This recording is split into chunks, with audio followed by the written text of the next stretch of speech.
to a breakthrough. In 1980, he created an equation of his own, one that combined all of the Julius sets into a single image. When Mandelbrot iterated his equation, he got his own set of numbers.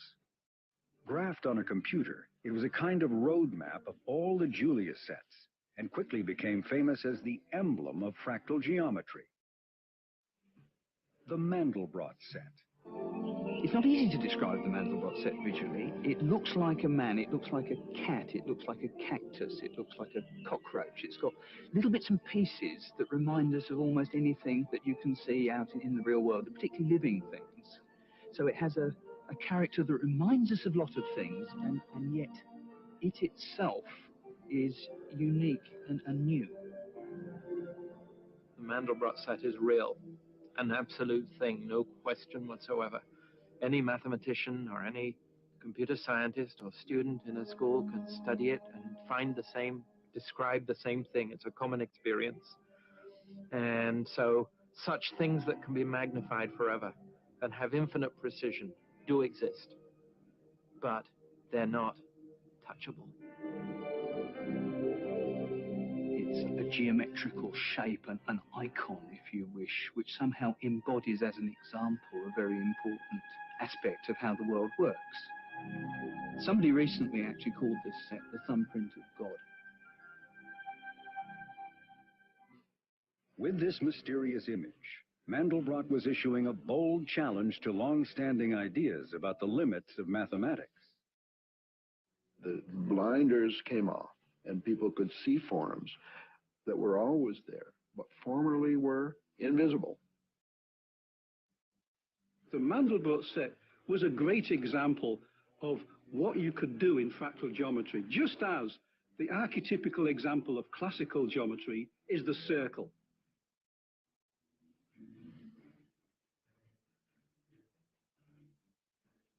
When you zoom in, you see them coming up again, so you see self-similarity. You see, by zooming in, you zoom, you're zooming in, you're zooming in, and pop. Suddenly, it seems like you're exactly where you were before, but you're not. It's just that way down there, it has the same kind of structure as way up here, and the sameness can be grokked.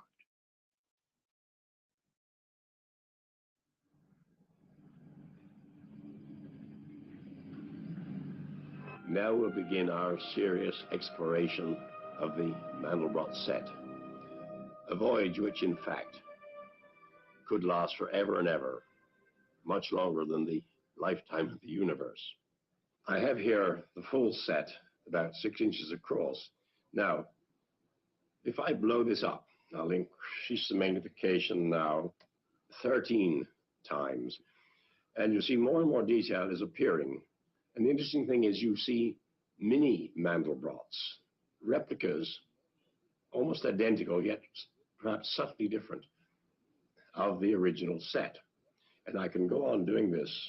Here's a magnification of more than 3,000 times. So the original picture, about 6 inches across, is now half a mile across.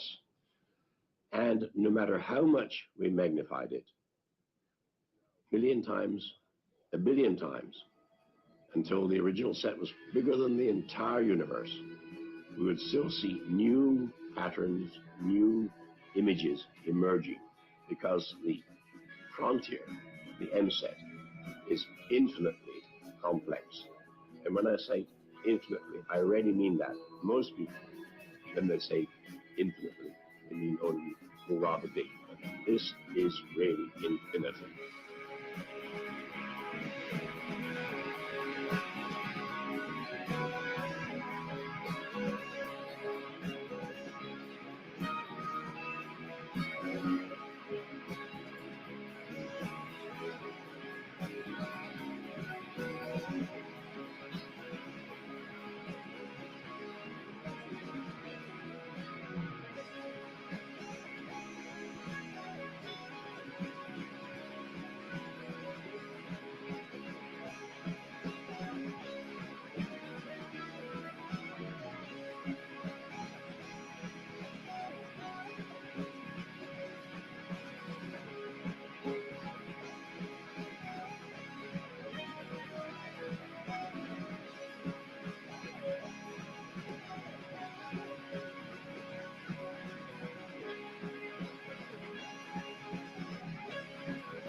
what is so remarkable, in fact, astounding, about the Mandelbrot set is that although it's infinitely complex, it's based on incredibly simple principles, unlike almost everything in modern mathematics.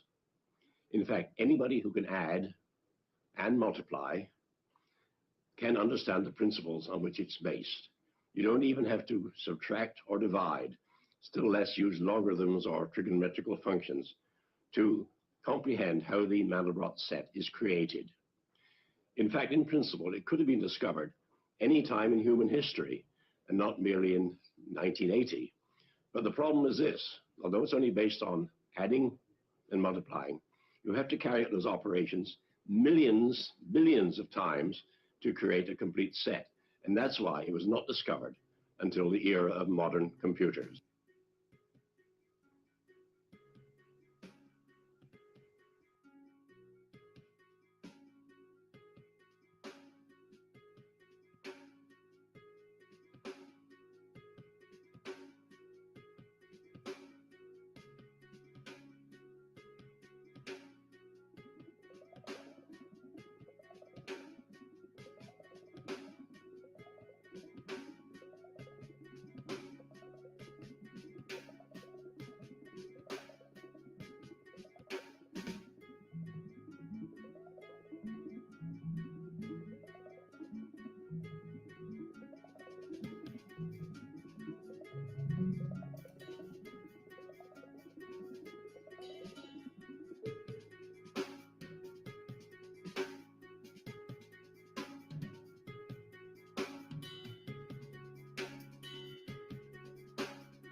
Shalom, shalom, family. Shalom, shalom.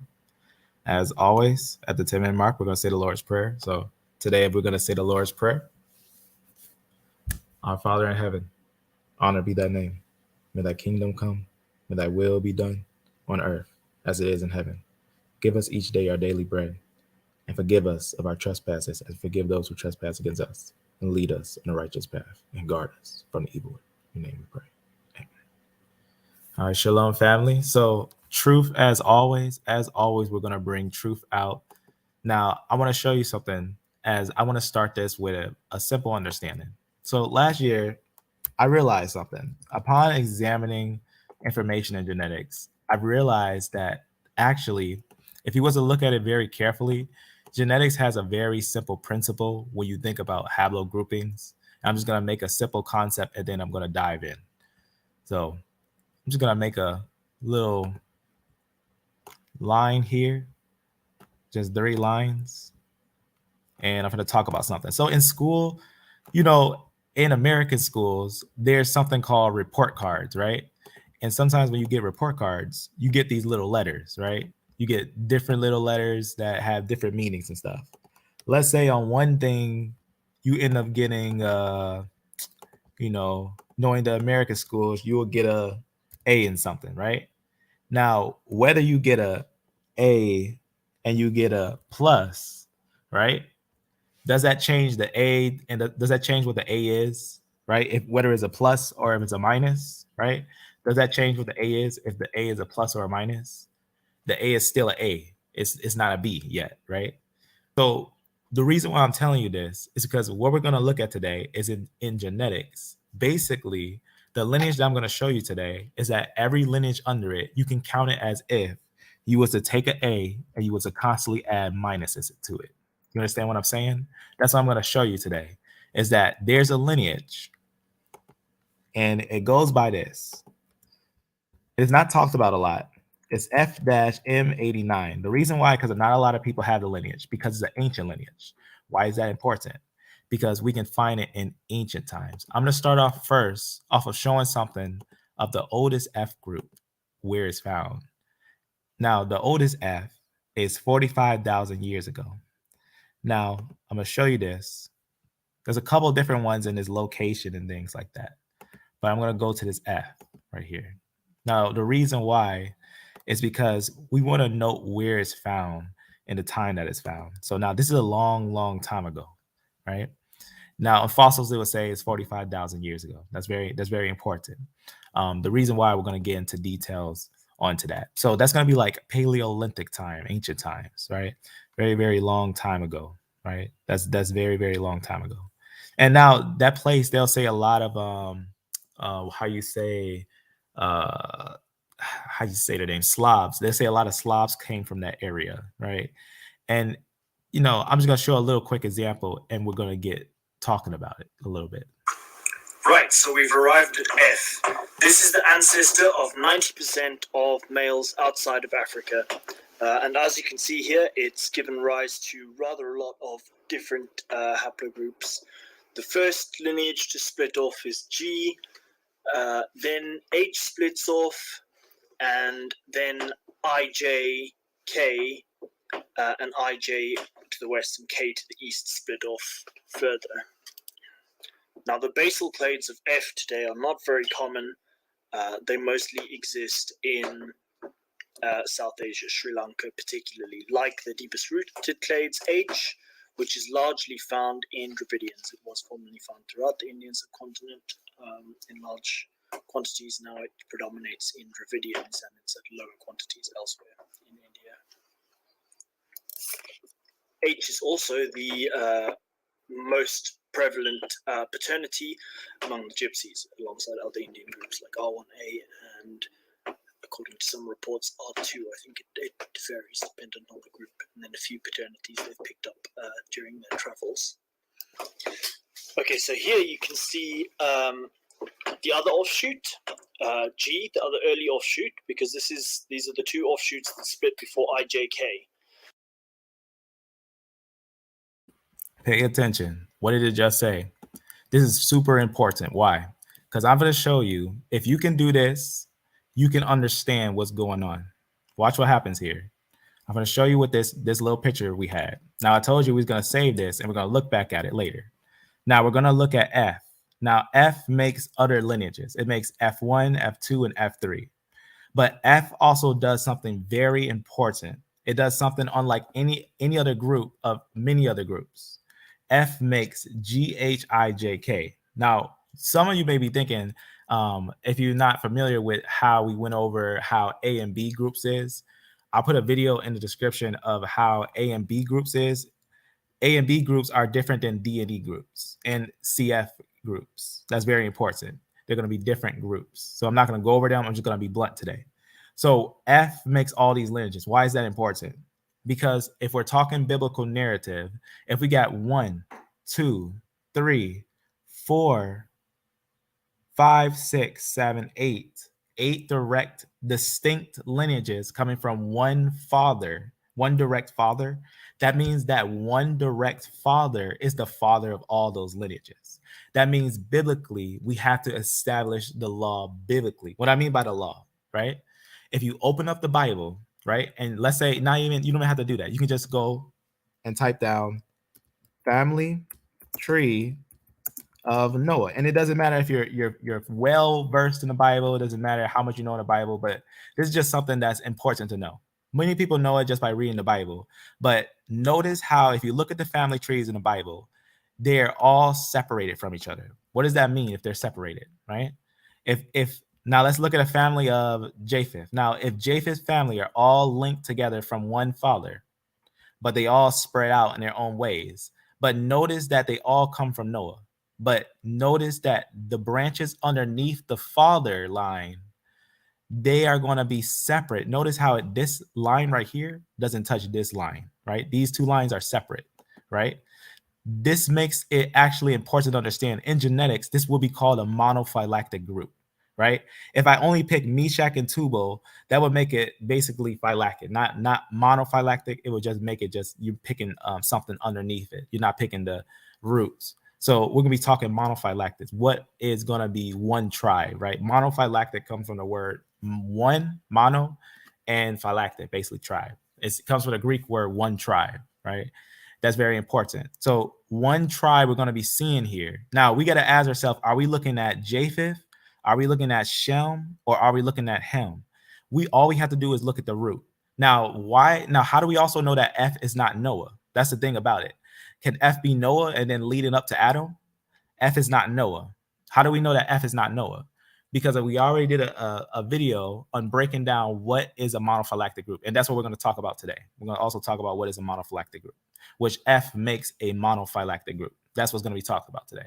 So notice that what we just see in this video is this H and G is actually going to be two distinct lineages that come from F. There's also going to be IJK. I'm going to go back real fast so you can hear what he just said. It's very important, and we're going to proceed.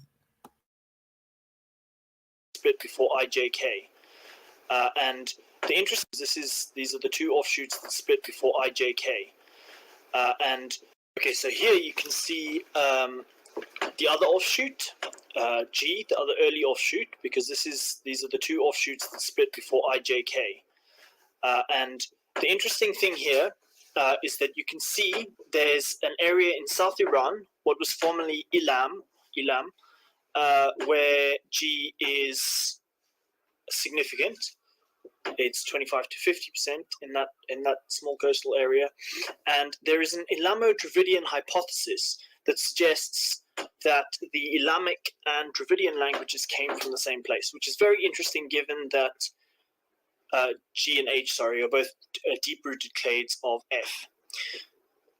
As you can see, today the homeland of G and the only place where it's predominant is in the Caucasus, especially in Georgia, but it's also high in Armenia. It's spread, it was one of the clades that was spread in the Neolithic expansion. So as you see, it's prevalent everywhere in Europe, very low quantities in Northern Europe, and a little higher in the south of the continent. All right, so here's the origin of F. So what's important about F is that F started here, right? We're going to go back. And then F makes a movement It makes a direct movement all the way to China. Is a very interesting movement. It makes a movement all the way from here. Early times it was up here, and it made a movement all the way over here, right? That's very important because a lot of F's children are going to go into these areas. They're going to also go up here and cross over in these areas, and they're going to be settling over here and going to be settling in these areas. There's no one new under the sun. Every single person in the world comes from Ham, Shem, or Japheth. That's very important. But F is going to be one of the grandfather lineages of GHIJK. That's going to be one monophyletic group. That means they're all related. That's very important. That's not the same like how trying to connect A to all the way to them. That there's no out of Africa idea. We already debunked that. That's very important to understand. We found people older, right? I found people 150,000 years ago to 200,000 years ago in this area. That's surpassing the out of Africa concept. That surpasses it. We've actually found way older people that were up here. In fact, we found people with A00 up in these areas. On this direct site, if you was to look for A00, which is said to be the oldest lineage, is up here. That's actually where it started at. It started over here. Because let's talk about the biblical narrative. Real fast, F, a little information about F. All right. So just to show that little example, now on Wiki, if you look on Wiki, right, F is going to have a couple different pieces of information, right? It's not, and everything, as always, it is source, right? They always usually have a source to it and things like that. So I'm going to be breaking down basically just some of the things that's said about it, because it's actually important to understand that many people are actually related. When I say many people are related, a lot of people, they'll look at R and Q, like, for example, you've probably seen some of the work from Dr. Nathan Jeanson from Answers in Genesis. He did a video on the people of the world. It's very interesting because it really shows how related people are. Because there's a lot of people that actually have a science that say, you know, we all came from a bowl of soup. You know, the whole world was just from a big bang, and it was just a random place, and everyone's from Africa. But rather, that's not what we see when we look at actual ancient genetics. Ancient genetics actually tells us the biblical narrative. It really does. And you can see right here, the Q and the R, they know these are related. There's an episode where he talks about these are related. But really, if you look at the whole picture, Q and R comes from F, right? Actually, Q and R come from K, right? K is under F. That's very important. F makes all these lineages. It's a direct monophyletic group. It's a direct monophyletic group. And it's seen like that even on geneticist trees. That's very important to see how it's linked. We have talked about that when we went over the paper called Out of Africa Not Having Enough Proof, because someone found out that basically Out of Africa didn't have enough proof. Out of Africa means basically saying that people started in Africa. It's not true that people started in Africa. But a lot of times these lineages are in the Caucasus. They'll say in the Caucasus, it just means above the mountains. I don't know why I don't have a map open, but above like the Caucasian mountains, right? And the reason why that's important, because if you look at a map of Ham, Shem, and Japheth, it's drawn and it's understood that a lot of the Japhetic nations ruled the north. They ruled the upper north. It's also talked about that Japheth was the older son, right? He even got a blessing from Noah, right? And he was given a blessing to pretty much increase. And pretty much, you know, surely did. He filled all these areas. But we're going to look at these things a little more closer. We're going to look at these things because this land is the land of entrance. Because from here, we're going to note this area here, right? Because what happened in Genesis, we got to note the Genesis story, right? After Adam and Eve, right, came everyone, the Noah flood. And then what happened, right? The three sons, they went their ways, right? And then it came a time where it said Nimrod called them down to this area here. And that's very early on, right? Nimrod, direct son from Ham. This is going to be very early on from the lines down the line, right? So let's note this little area here, right? This is going to be very important. So when I'm saying Nimrod, right, there's different lineages of Ham, right? You're going to get different lineages. Like, for example, Ham has a son, not Canaan, who got cursed, right? That's where you get Sidon. The land of Sidon, you get the people of Sidon in the area of Sidon. You also get the Amorites. You get people who become the Amorites and the Hittites. You get people who settle in areas that be called Hittites. And all these lands was the ones that were cursed. Their cities were cursed. Anyone who dwelled in their cities were cursed if they dwelled in their cities after their names. Because their names, if you look at their Hebrew names, the name is a curse. Because Canaan means sinner. And to dwell in the city, you're not just being called a Canaanite, you're being called a pretty much sinners. That's very important. And actually like the people of sinners. And it gets really deep when you look at the Hebrew. Now, Mizraim is where you're going to get Egypt and things like that. Put's going to be some different lineages, but Cush is what we want to look at here. Cush had a lot of dominant lineages, like Nimrod, right? During the time of Nimrod, that's when these nations got together, right? They got together where? At the place where you're going to see Shinar, right? Shinar, that's going to be where Babel is. Now, that's when we're going to note something interesting with F when we get there. But let's talk about something I thought was interesting from one of the quotes. It said, some lineages derived from F-M89 appear to have back migrated into Africa, right? From South Asia, right? During prehistory. Subclades of F-M89, right? Associated with this basically idea of back to Africa. That's very important because the idea of back to Africa is also important to know that there's certain lineages, they know that they wasn't in Africa in long time ago. But the reason why is because they try to make people begin as Africans. In their concept, in their mind, they already have an idea that people began in Africa, which is not true because they don't want to believe the Bible. That's very important. Nowhere in the Bible does it ever say people started in Africa. In fact, they was up in the north for a long time. And we already went over that when we went over the information. But let's note who is who. Now, obviously, back to Africa, these are going to show some of the lineages which are called European lineages. But notice that is pointing to F, right? It's pointing to F. The reason why it's important because F is going to make all these lineages under it, right? So back to Africa, migration including F, right? Haplogroup F-M89. So it's important to note that F was also in the north, right? It was also up in these areas, but also F quickly moved downwards. That's important because F makes IJK, all those lineages. That means it's going to cause a lot of spread of those different lineages. It's going to make a lot of different lineages, right? GHIJK are going to spread in all these places.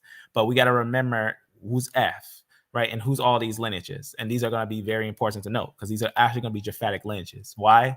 Because F is going to make all the lineages under it, and there's nothing to replace Japheth. There's nothing to replace it. If you take away F, every lineage under F is important to note, right? For example, what I'm saying here is this. F is the head of these lineages. That's very important. We went over that on how these are actually seen when they break. F makes all these lineages. F makes GHIJK. That's very important. Every lineage that's underneath it is one family. I'm going to show you also that confirmed with family tree DNA, that it doesn't make D&E. These are not the same families. D&E and CF are different families, and A and B are different families. These are all different families. That's very important. And we're going to get that with the confirmation of the geneticists and everything. That's going to be very, very important. But let's finish what it's saying here. So obviously migration include F, right? Haplogroup F-M89 appear to be more frequent among, right? I'm going to click this, show you something here. So it's just saying that this group, right? There's a group down here in Africa, right? And what is that about? That's like ancient Egypt. In fact, if you look at the history of Egypt, there's your upper Egypt and your lower Egypt. Now, Egypt actually had a lot of lineages like our lineages, but this is your F being down here at this time. So F being down here is going to bring forth, right? This is African nation, but what is it going to bring forth? It's going to bring forth a lot of different people that are going to be considered in that time Egyptians. A lot of people are going to move throughout the area, like there's going to be a lot of our lineages that became Egyptians, a lot of different lineages that became Egyptians from this lineage. But we note that F early on came down here and also seen in different areas in this area. So that's very important to note. Very, very important to note because it's going to be something that we're going to look at. So let's continue on. So F obviously is going to make other lineages, but there's going to be another lineage, right? F has a brother lineage, which is C. That's very important. C is a very interesting lineage, right? But it's under CF, right? We talked about that too, that you're going to have your DE groups and you're going to have your CF groups. Now, I've seen some things where they say C, might have a yap, but the interesting thing is C is like your in between. That's how you know that these are not related, because C is like an in between lineage between F and DE. That's very important. C is like is a little in between. It has its own lineages. It makes C1, C2, C3. It makes its own little lineages. C is a very interesting one. In fact, I made a little note on C. I just want to show something real fast. Sorry for the haplogroup C is not talked about a lot. I think is one of those groups that's really interesting to talk about. So with F, I'm going to talk about C. So this might be a little longer live, but there's just going to be some information that is fairly important to know. So I'm just show the brother lineage because I don't know why I didn't open this, but let me show this. Right. I'm gonna put, like I say, I'm gonna put a video with A and B haplogroups and talk about that. Those lineages are gonna be different, right? The reason why I'm showing you is because the biblical, what I learned in 1 year of looking at these report cards is that the biblical narrative is truth. There's no doubt in my mind that the biblical narrative is truth. It's been clear that the biblical narrative is truth, but even the facts, that the very tiny details, what's interesting about it is that once you start knowing who the Amorites and different things like that, it really opens up the book. It really starts opening up some things that are very interesting that we're going to talk about in prophecy. So CF is very important. Under CT, right, there's a split between CT, right? CT makes these CF lineages. These are brother lineages. And these are DE lineages. They know that DE is different than CF. That's very important. This is going to give us a clear understanding that these are going to be major divides, major brother lineages, right? We're going to probably most likely, in the sense of understanding, after all the information we went over, definitely know that DE is Shem. Any other lineage that they say that is going to be another lineage, if they say J, they're lying. If they say the Limba, they're lying. If they say anything that's off, they're lying. Don't be wooed by anyone with any name. It don't matter if they're a rabbi or what they call themselves. Be ready and understand this, that DE is Shem. We're going to say that in bluntness. But CF is going to make Japhetic lineages. That's very important. In fact, when the Natufian, you can see Natufians will have a C with them. What's interesting is if you look in the biblical narrative, C is known to be many things. We had talked about how they accidentally would call them Neanderthals. A lot of them were actually giants and different things like that. That's important because the biblical narrative talks about giants in the land. But let's talk about something else. I'm gonna show you something real fast of the coming up of C, which is very interesting. Interesting question, how modern humans first came to Europe and how they're related to people who live in the same region today. The paradigm in studies of this period of very old modern humans has always been studies of 1 or 2 or 3 individuals. Big changes that we can see in the genetic data are first that Neanderthal ancestry decreases gradually over time from around 45,000 years ago to the present, starting at about 3 to 6% and decreasing to 1 to 2%. The second big change is at the end of the last glacial maximum, around 19,000 years ago, a population lineage which had been not observed in our data set in Europe for 15,000 years reappears. It seems to have been hiding out in a pocket somewhere. What we observe in our data is at the very beginning of the modern human occupation of Europe, a new founder lineage is established, which it becomes directly ancestral to all later Europeans until 14,000 years ago. There's 2 early branches of that founder lineage, and one of them represented by an individual from present-day Western Europe, Belgium, from 35,000 years ago. It disappears. So we don't see populations like that again for another 15,000.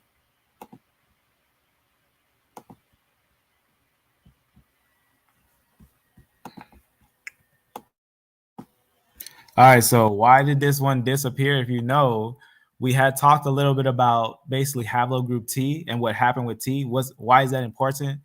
Is because T went through some very major motions. We had noted that when we was talking about E on some things, but T went through some very major motions, and it went through a lot of transformations and different things like that. Basically, what's important about it is this. I'm just going to read you something. First, IJK are one tribe, right? Monophyletic, and IJ is confirmed Japhetic. That's very important. That's one of the reviews, right? When we had looked at those things, right? That's very important. By the full reveal of its Indo-European origin. That's very important. So let's continue on. The basal paragroup HIJK, right? Remember, these are family, HIJK. So show you real fast right here on how they break. right? HIJK. So H, you're going to get H, and you're going to get your monophyletic group from IJK, right? And that's where you get your IJK and all the lineages that you see there. All right, let's get back to whoops, over here. All right, so very important, very, very, very important. Let me get back over here. See, I usually close these things, but I'll be popping them up. Let me see it. It's switched. Little piece. No, it's over here. All right, let's get back to it. All right, so you see right here the basal pair group HIJK has been found in, right? This, now listen to what I'm saying here. I'm saying that a person, an exact person, this is how we know that they're monophyletic, because we find, because you know how they talk about, there's a lot of times people will try to use D to try to discredit E. Why? Because they're monophyletic, right? They're the same. They're one family, right? They're going to be exactly the same. Now, when I say exactly the same, not exactly the same because they're cousins, but they're closer than they are to, like, D and E are closer than they are than H is to them. Right? That's very important. That's what makes a monophyletic group. What I mean about that, like, for example, you see this little thing right here. Let's say you did that with this. What I'm saying here is that Tubal is more related to Meshach than Meshach is related to someone like Eber. That's what I'm saying here, right? You see what I'm saying there? So that's what makes them monophyletic. That's what makes them monophyletic. That's very important. But let's continue. I'm going to show you something as we continue with this. But first, let me read you something over here. All right, so let me show you something. This is very important. HIJK is found. I'm going to show you them. I'm going to show you the fossils, and I'm going to show you the ancient European lineages with them. That's very important because that shows us migration and connection. Has been found in a Mesolithic European, right? It's very important. There's a little area here. We're going to talk about this little area and different things was going on there. Just going to copy this real fast and see if I can just put it on here real fast and show you something. Okay, so you see what's going on there. So it's going to talk about these little areas, right? Talk about some little different things that's going on and whatnot. Let's get back over here. So you're going to see this little map here with different things flying up because you're going to see a lot of ancient lineages that lived about the same time. It's going to be very important. So continuing on, so it's going to talk about ancient European, these areas, right, and this name. And the basal, also we found a, right, what comes from HIJK, IJK. These are real people, right? This is where you're going to get these people from. These are real people. IJK was found in an upper Paleolithic, right? Paleolithic European, right? That's very important. We're talking the most ancient time you can possibly find. When we say Paleolithic, there's nothing that gets older than Paleolithic. That's very important. So just talk about this little area, this location here. I'm gonna show this real fast right here before I show these lineages and everything. So just some little areas and whatnot. You can see spreads on here. Just zoom out. You can see what's going on. So that's what we're gonna look at. We're gonna look at this little area on the map. We're gonna get a little idea of what's going on there. All right, so we're gonna get a couple of different lineages there. So, and we're gonna get your female lineages. So it's gonna be very interesting. Was found in the Upper Paleolithic European, right? This area this is actually gonna be basically European women like U8 mothers and UK, right? Indo-European women. This part I added, but this is gonna be a direct quote. This part is gonna be a direct quote from something, but my little add-on right here, I'm just gonna space it right here. I just added some information with Indo-European women's like U8. So it's gonna be U8. What's interesting about U8 is U8 makes K, right? So we're getting monophyletic groups of the mother lineages and the father lineages. So we're looking at some very ancient combinations. Modern humans arrived in Europe 45,000 years ago, but little is known about their genetic composition, right? Before the start of the farming, right? And because a lot of times when we look at the history, like when we look at actual ancient history, we know that history doesn't go actually real written down history doesn't go back 3,000 years. That's important to understand. It's very, very important because when we see things going further back, like these fossils and stuff like that, is exaggeration. It's very important. How do I know it's exaggeration? Let me show you something that we found out with America. So we're going to be looking at, like I said, we're going to summarize everything that we looked at. All right. I'm going to show you something When we was going over the Americas, I noticed something very important. I want to show you something that's very important with the Americas. Americas have more ancient people in these areas than there are over here. That's very important. It just lets us know that migration was massive early on. Migration is very massive. We get some C's there and things like that. That's important, right? Early C's, and they get Q's and N's and different lineages that come over. That's just very important for all the lineages that come over there. But one of the most important things I thought was interesting, besides the fact of connecting the genetics and then connecting the land straits and different things like that, which everything aligns perfectly, even with the history and different things, without a doubt. But I want to show you something that's important. What's very important is that in this layer that's supposed to be 300, because I found fossils of humans 200 million years, supposedly 200 million years ago. But we found, like I was going over this video, that they found in America, right, said fossils that I just gotta just show it real fast right here. I'm just gonna play it. I just put a little information here and I'll just add this later. Not everything that historians and archaeologists discover pleases them. Sometimes they come across artifacts or other pieces of evidence that challenge our current understanding of history, and not always in a good way.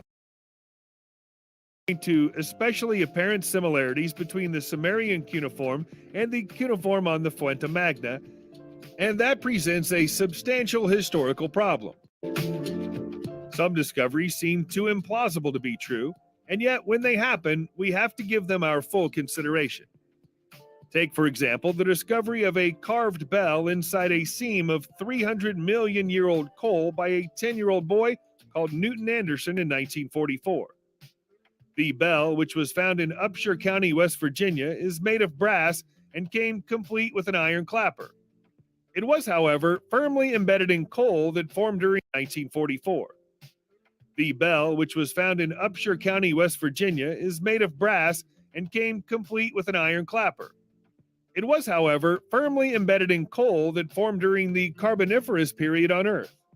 To some fundamentalist Christians, this is evidence that the bell is a so-called antediluvian artifact created in the times before the biblical flood described in Genesis.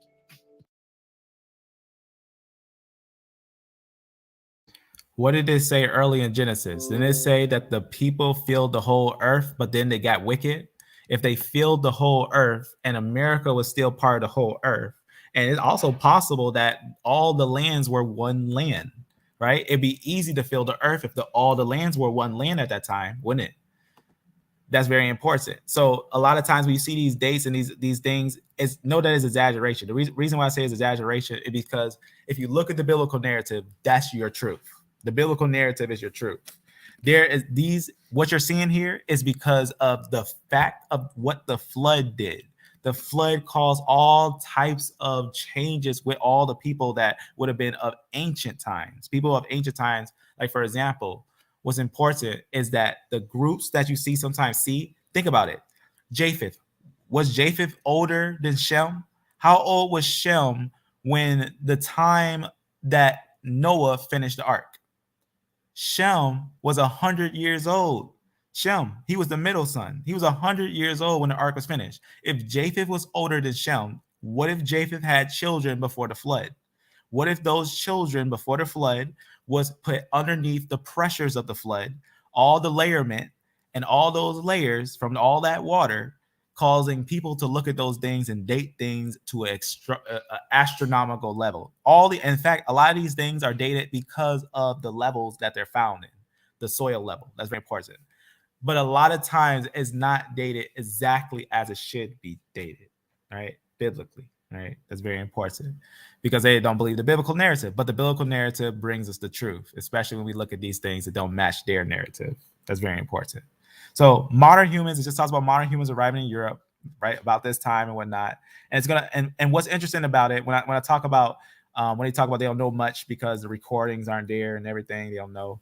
They can't actually find history for that long time ago.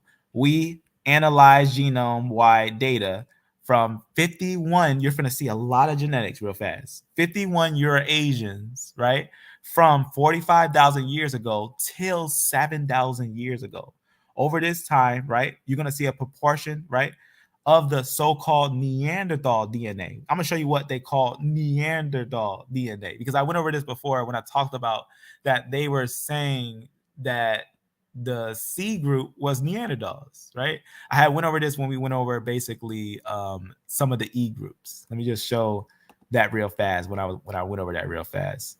And I was telling you that basically they found out, and it's not widely known because it's quite embarrassing. It's quite embarrassing, and they're still making mistakes to this day with it.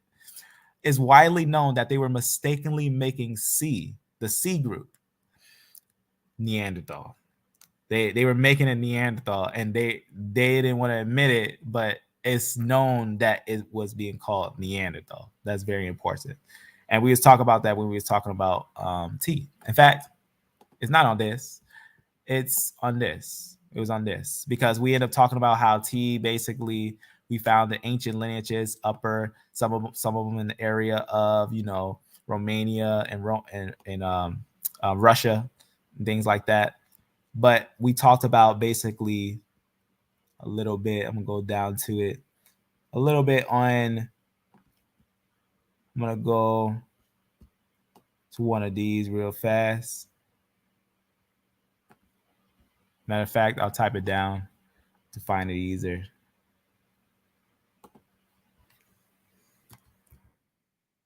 All right. See if it's actually, it's not this one. It's gonna be one of the ones down here where it talks about these Neanderthals and everything. I'm just gonna go to that real fast because we talked about that with C and things like that. What was going on with that? But first, let me go up to it just to talk about that. All right, because we had talked about how they were basically mixing everything. This one's gonna be the actual deep one, but that's not what I'm looking for. Let me see if it's this one real fast. No, this is gonna be the actual Neanderthals and stuff like that. It's just gonna be Neanderthals that they found and whatnot in the lands. It's just gonna be in this. A lot of times you find them ancient times in Russia.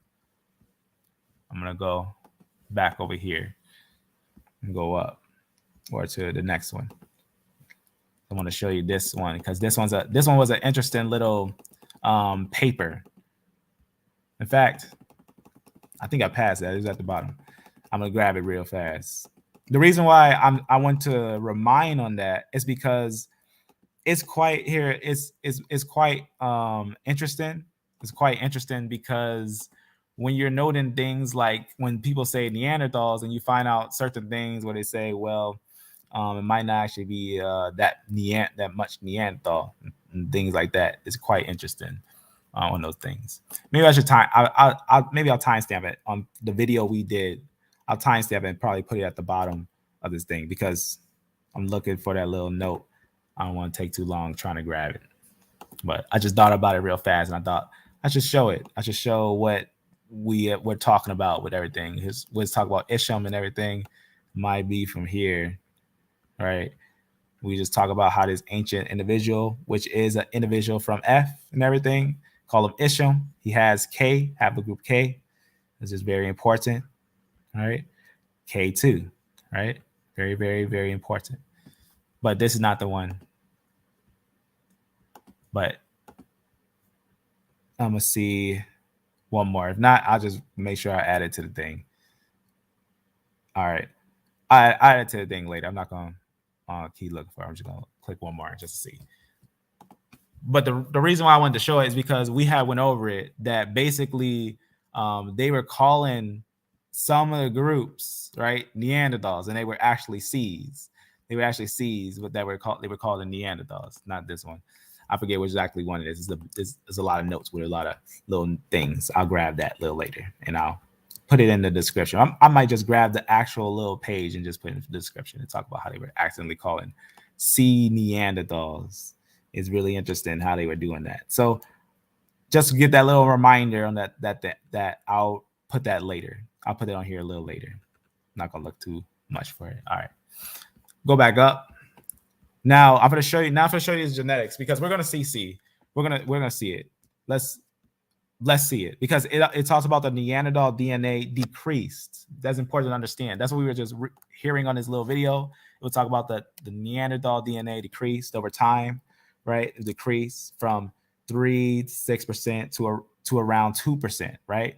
That's very, very important, right? We're going to look at those things with the Neanderthal variants in modern humans, right? Let's go down.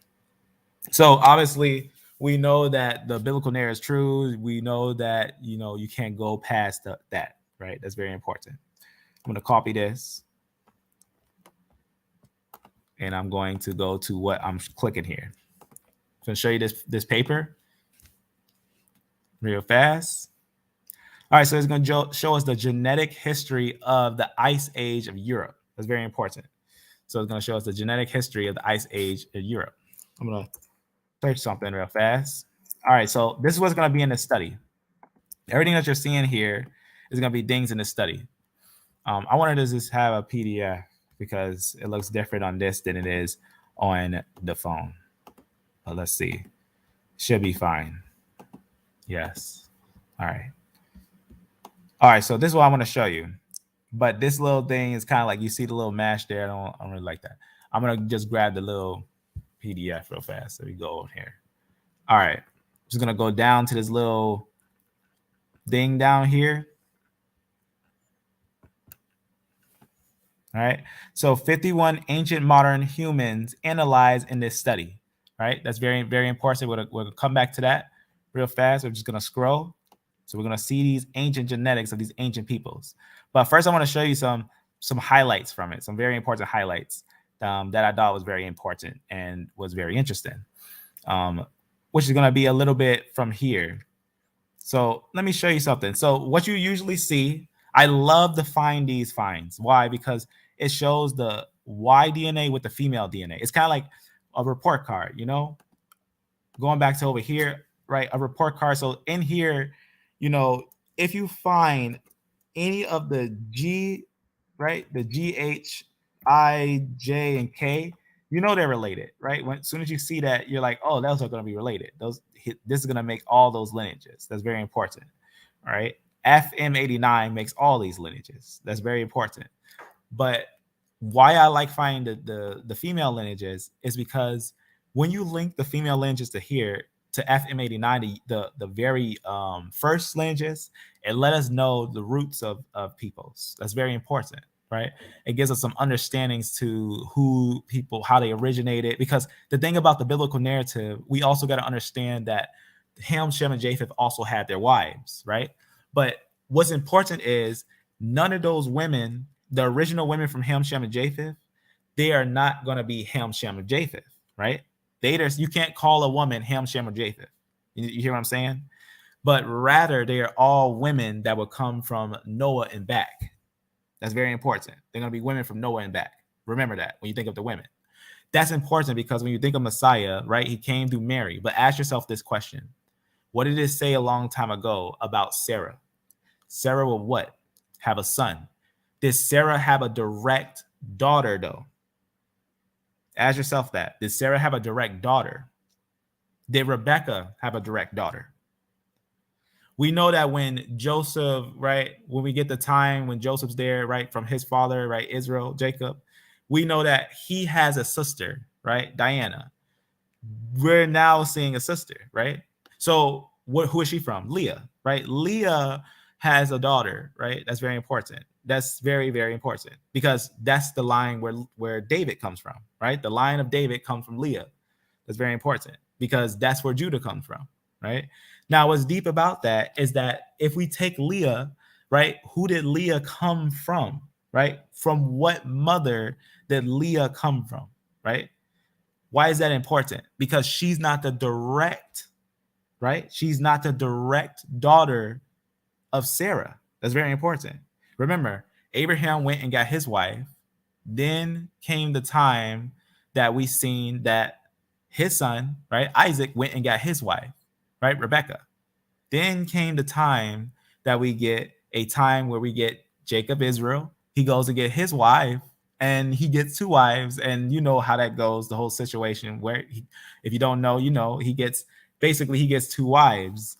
And the long story is because long story, he was in a house with somebody who he's having problems with. And we know that they was also they had handmaids, and they were at competition. Now, the first one that he got wasn't the one that he wanted to get, but the second one he got was actually the one that he wanted. But the first one was also blessed highly. She had very blessed children. Levi, she also had a daughter, right? Messiah is said that he is the seed of David. Through whom? He's the seed of David. Now, remember, he's the son of God, right? Having no Y chromosome, but he is the son of God. He has a female lineage, right? How do we know? Because he's from Mary, right? Mary says she's from the tribe of David, right? From the tribe of David, from Judah, right? That's very important. So that's got to be from the female lineage, right? So that's very deep. It's very important to understand. That traces all the way back to Eve. That's very important. The reason why I said that, just because females aren't necessarily Ham, Shem, or Japheth, but they do have a mix of they have an X chromosome from their mother, and they have another X chromosome from their father. So that's very, very important. So that's very important. That's how we know he's the Lion of Judah, right? But let's understand this. For this lineage, the F lineage, we're going to see some very interesting things. But first, let's note some of this mtDNA. You see your mtDNA there, right? That's going to be your female lineages, right? You're going to see your U8s. That's going to be early lineages. Let me open up a note here, because the female lineages also have monophyletic groups, right? That means you have early lineages of female lineages that make all lineages under it. You see what I'm saying here? That's very important. We talked about how the Natufian basically had every one of those lineages, all the first early lineages, the L, M, and N. That's very important. But let me show you pretty much how those female lineages connect to get a little idea. As it's also interesting to note their connections. I'm gonna just go down here and just go to a little chart. Maybe I'll click it and go to it. All right, so as always, it's clear to understand that all women, right? All women, they're not originally from Ham, Shem, or Japheth, right? We get different ones that have their different father, extra father lineage in them, right? But they're all going to be directly from the ancient women of Noah. That's very important, because all the women that were taken with Ham, Shem, and Japheth will be the ancient women of Noah. That's very important. But let's understand this, right? When we look at these lineages, we're going to get an understanding of certain monophyletic groups. What we're going to see here is some H's, right? Underneath what I'm saying, M, N, and L. So these are your said L lineages, right? These are going to be your M lineages. You see where it starts right there, your M. Your M makes everything here. Not anything over here, but they make everything underneath here. Like M makes E. Now, when I say E, this is mtDNA, right? Sometimes be careful, because mtDNA, you'll see E1B1A. But E1B1A in the mtDNA is mtDNA. That's very important. It's going to be different. So M, E, D, C, Z, right? That's very important. And then G and Q, mtDNA. Those are all related. All those come from M. That's very important. Under N, you're going to get different lineages. N makes A, W, X, I, R, but under R is a major branch. Now, that doesn't make it different than this branch here or this branch, because R is still under N, but R makes many different lineages. This is very important, because it just lets us know that R, a lot of the lineages of R, they came together. You're going to get your U's and H's. It's your U's and H's that really expanded this. That's what makes it important, because we're going to note what happens with these little, you see this little thing like this. When you see little things like this little hook like that, that means that this is actually making this. So the C is actually making the Z. And right here, you'll see the H and you'll have the V. They're related. They're going to be one from one branch. You'll actually have a group that will be called H and V. Like right here, you have a group called C and V. Right here, you have a group at this root called H and V, and it splits and you have your H and V. And you have your T and J. So you have your T and J and they split. Or your U, right? Your U is going to be a lineage. But it's not mentioned on here. It's not mentioned. Clear my throat. It's not mentioned that U makes K. So understand that any mtDNA K group comes from U8. Any female DNA K group comes from U8. Amen, family. I see you, and I see you, family. I see you guys out there. I see you. Amen, amen. The only thing is this one over here put in, I don't know what he's putting. Sometimes you get those ones that's putting some random stuff, and I don't want to get none of those random whatever that is. I don't know what's going on there, but I want to show you that. So I'm going to close that just real fast. Go back over here. So we're gonna get into some of this information because we're gonna get a little understanding on these mtDNA. So you're gonna see, like I said, when we looked at these things right here, right? We're gonna note some of the things like the U, right? Very important. That's very important. That's very, very important. Now let's look. Let's go back to this right here. So what do we see in some of those areas? Now I'm just gonna show you like some of the female lineages here that they found, right? It says all ancient DNA extracted were prepared using methods. Just talking about how they were using it. It's actual fossils, right? It's very important. They're using bones or tooth powder and different things like that. So they're definitely finding real people, and they're finding out what's going on with them and what's in them. That's very, very important. That's very, very, very, very important.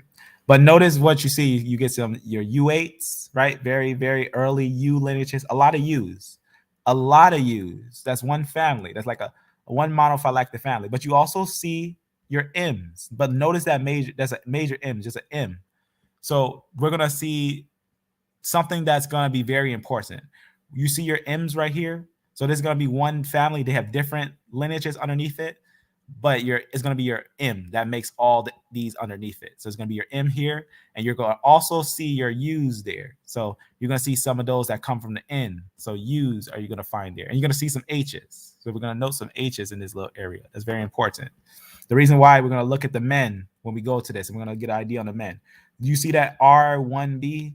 Now that's gonna be your mtDNA. That's very important. So R1b, so your R lineage, R underneath N. So N, you're gonna get your R. So remember, R makes all these lineages. That's very important. We found an R there.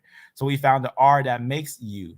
That's very important. U makes K. That's very important. U makes K. That's very important. It's very, very important because K is in a lot of what they call Ashkenaz, but U early on will be an early lineage that makes it. Now, the reason why that's important, the mutations are because the mixing with the men.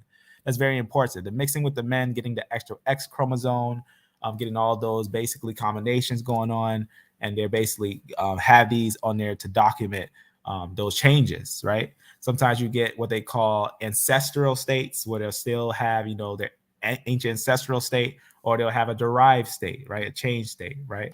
Very important. Now, what you can notice here is that you got your R's, you got your U's, right? You got your M's there. You got an R there. You got your U's here, right? U8 too, right? U8 directly makes K, right? That's very important. Though U makes K without a doubt. U itself makes K, but U8 directly makes K. That's very important. So, and then you got your H there. You got H's there. So that's very important. We got some H's there as well. Now let's look at the, let's get back to this. Now let's see. You can see it with the years and everything. It's going to be very, very interesting because it's going to show us the layers of different things and whatnot. I'm going to go down, or actually, I just put it on here. All right. So let's look at what we find here. So we find some very interesting things. You're going to see different genetics here and everything. Just talks about the layers and whatnot and what we see. All right. Different layers and everything. This one, I'm just going to make sure I can see it on here because the PDF seems like it's not showing what's on the page.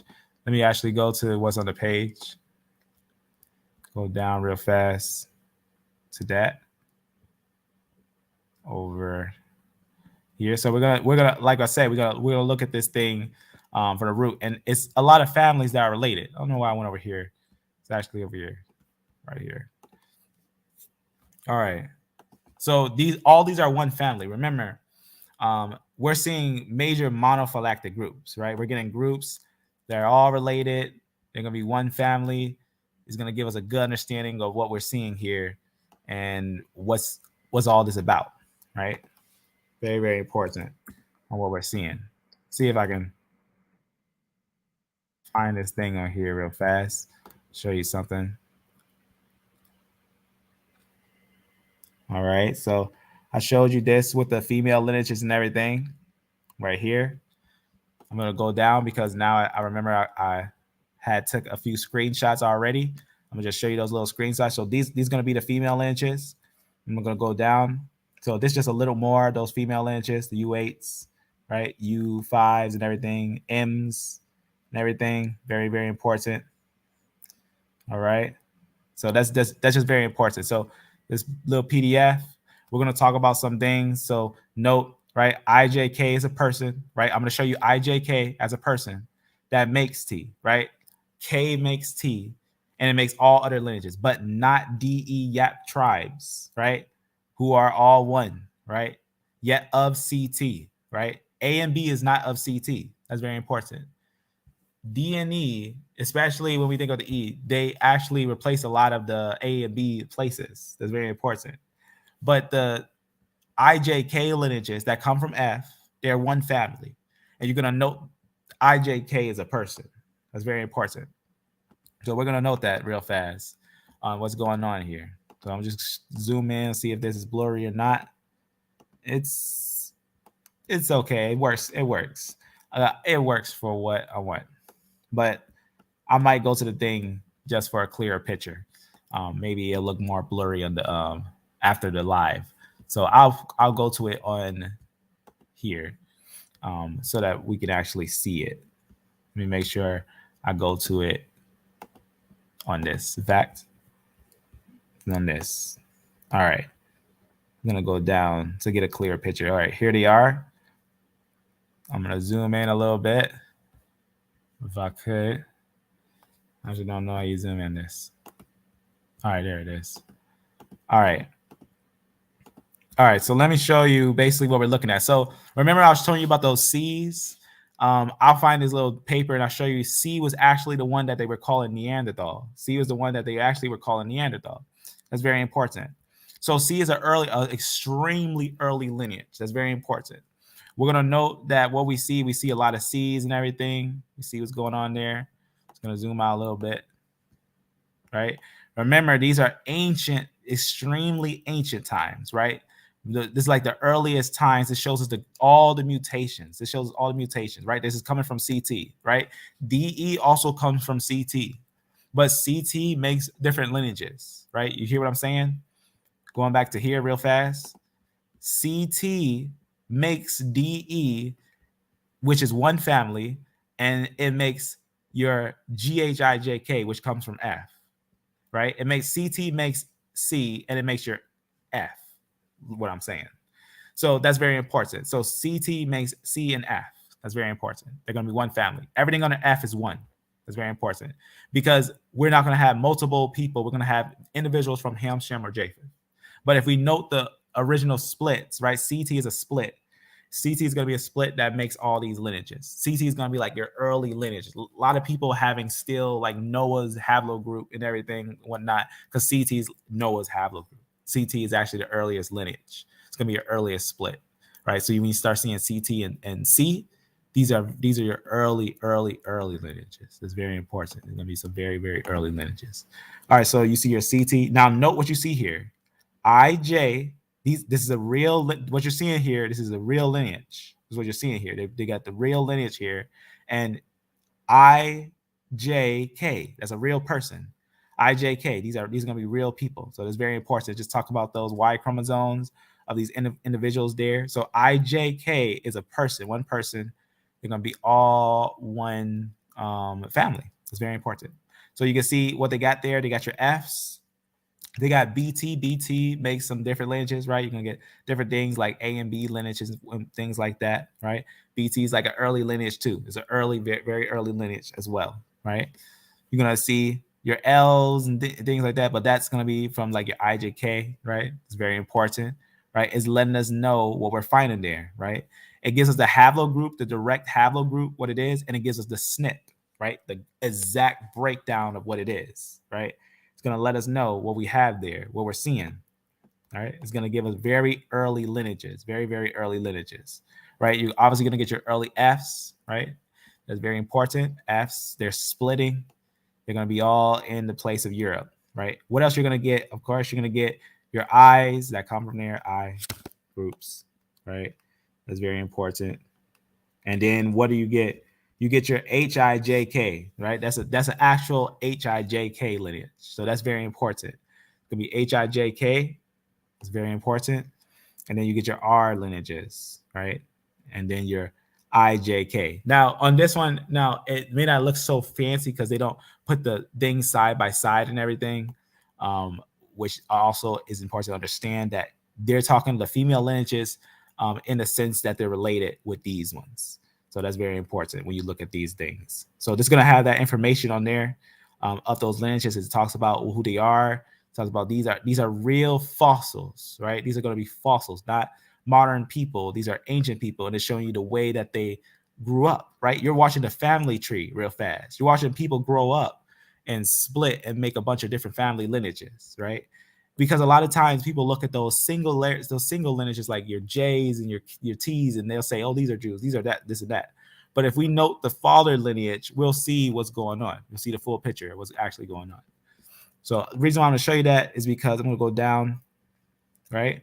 So this is very important when you think of these things, right?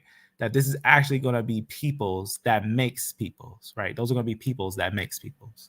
I just want to show you that before we continue on with F. Now let's continue deeper into F itself. F itself on what's the story with F and what's going on with F. So we just got a little bit of information in on a couple of different things.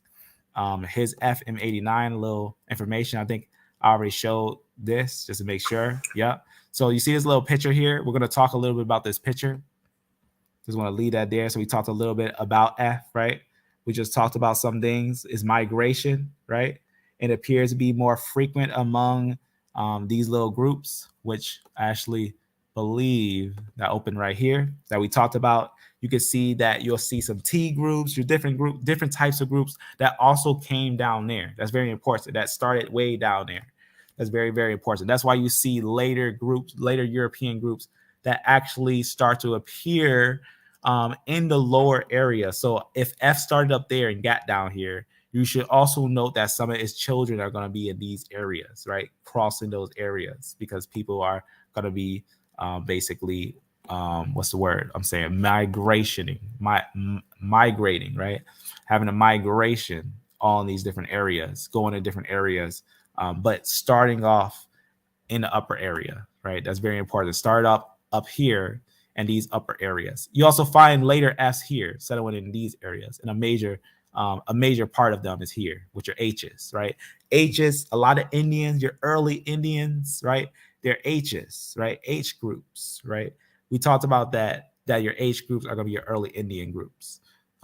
Mainly H is here, but you do find them in different places, but H is usually here under F, right? That's an early split, as your G is also an early split. So your F makes your H and G. These are early splits, but they also make all these lineages that's linked to it, right? Your I, J, and K groups. K also makes your L and T groups. That's very important. These are all one family. Everything that you see here stem from F. Every single thing you see here is going to come from F. And you can note that a lot of these will be one family. When I say one family, the mutation shows that they're one family, is what I'm saying here. So it's very, very important to note that. Go a little down. See how you doing? Shalom, shalom, family. What do you think, Aaron? Yep. Amen. Shlomo, how you say? Definitely, when we talk about JP58, I'm going to make sure I answer that, right? F makes all those lineages, and it makes JP58, right? JP58 is a very common lineage. It's a lineage that deserves concentration. Why? It's because it's the one that many say are the Jews. I think it's very serious when someone makes a claim like that we should look at it fairly and completely, not just taking things a little bit, but looking at the whole picture. Now, I have a chart with the whole picture of JP58. I think that's very important because the whole picture tells us the whole story. Not a lot of times you'll see the whole picture, but you'll see it sometimes. So here's a whole picture of the ancient genetics of JP58. I'm just going to show you the origin of JP58. The origin of JP58 is that it's an Indo-European lineage. It was stemmed from F, right? Its brother lineage G and his brother lineage H, right? G is going to actually, sometimes you're going to find G actually going this way because F went this way and G also went that way. G is also found over here. But J actually, its origin starts right here at the Caucasus. So origin of J doesn't begin over here. It actually begins up here. That's the earliest branch that we're going to see that's going to break into some of those ancient lineages. This is 13,000 years ago. Now, we start to see J move through the north. It will go directly north. And where it is stationed is right next to his brother haplogroup, right? I is the brother of J, the direct closest brother, which the brother of J is actually I going to be in the ancient British land, right? Cheddarman, right? He also has U8, right? Cheddarman, he's going to have U8 and he's going to be your first British man, right? Your J's are going to be over here in the times of its early origins, right? With his father lineage, right? It's going to be an Indo-European lineage. Why I say Indo-European, because that's going to be in Europe, ancient Europe. And that's going to be very important. And later goes down south. We know that's important because we know F goes down south. We know that starts to happen, but we got to note where it goes and the names of its places. I go into this detail in one of the videos. This one is, there's no way I can go over it as detailed as I did in this one video. That's why I do these things for the sake of the record, or, you know, the sake of knowing these things and whatnot. I'm just going to put it, I'll put it in the description. I'll just call it JP58.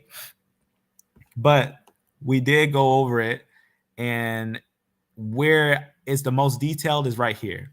JP58, to examine are they Jews, but we find their origin and mostly in Turkestan. When I say Turkestan, they become a lot of the Gog Turks and things like that and whatnot. What I mean by that is that there's a certain lineage that was just found last year, 2 years ago, because the year's taken off that fast.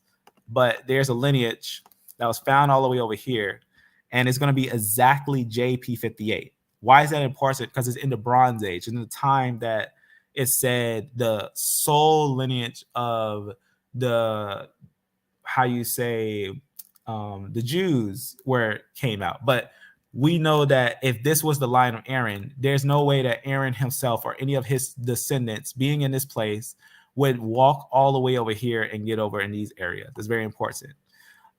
All these little areas must be understood by the history of what it says is going on there. It's very important to understand what's going on with each one of these places and the history behind it. Like the lands of the Amorites, right? That's not great to say that they're Aaron and also the Amorites. That's not great to also call them the Canaanites. It's not, when I say the Canaanites, we know they're in Sidon. Sidon is actually a Canaanite city.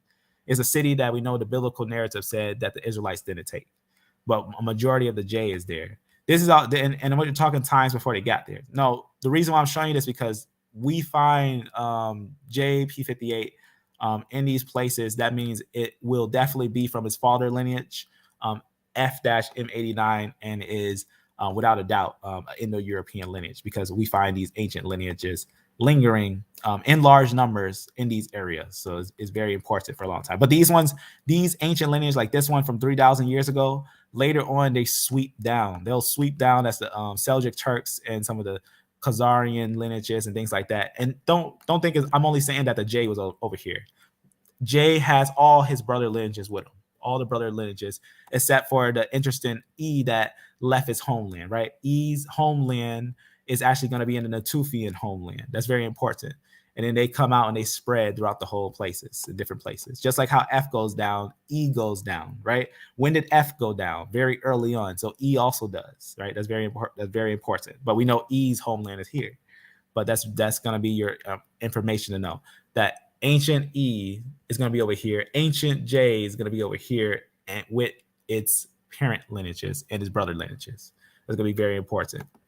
So just to get a clear picture of it, basically they start at the Caucasus and they go north. So they actually are Indo-European lineage with their father lineage, which is okay. It just means they're just Japheth. That's just what it means. This means they're one with Japheth. But that's all right. That's just truth. Now, the way we also know that is because remember, in the time that I'm showing you, in the 17 to 12,000 years ago, long time ago, it's not that it doesn't matter that we just found a I or a J or a T or something like that.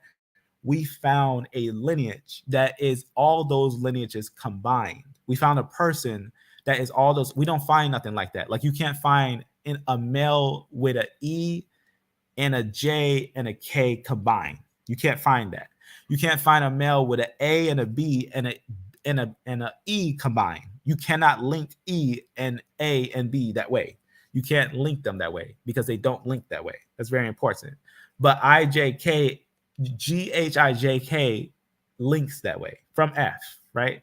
When you start off from the origin, you're going to have F. And then you're going to also get his brother clades from CT, right? Your C lineages, right? Later on, you're going to get your I lineages. Why? From your GHIJK, the breakdown from all those things, right? That's going to be very important. You get your R lineages, you get your IJK, right? You get your breakdown lineages, which is going to be lineages that's going to be connected. And then you also note the classic, the Indo-European lineages that we see also with them, which we have went over U8, right? Different things like that, your M's and N's, R's, things of that. Those are female lineages and things that you see there. It's very important. So we note that F is going to be the early lineage, the early father lineage of those lineages. It's going to give us some understanding of all those things. It's going to be very important. I think the brother wants me to break down one of the subclads of J. Whether we break down the subclad of J or not, all we have to understand is that even all subclass of J comes from IJ-M429. That's very important. So it's very, very, very important to note those things. But yes, absolutely. In fact, this is the day that I actually wanted to invite someone up to have a conversation on these things. If you want to have a conversation on these things, amen.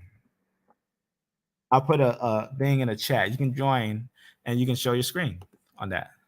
And we can talk about a little bit of IJK. And we can talk about its roots and its breaks and whatnot. Its snips and all those things. I'll just make sure you can see that. No, it's not important to know that J comes from IJ. Oh, yes.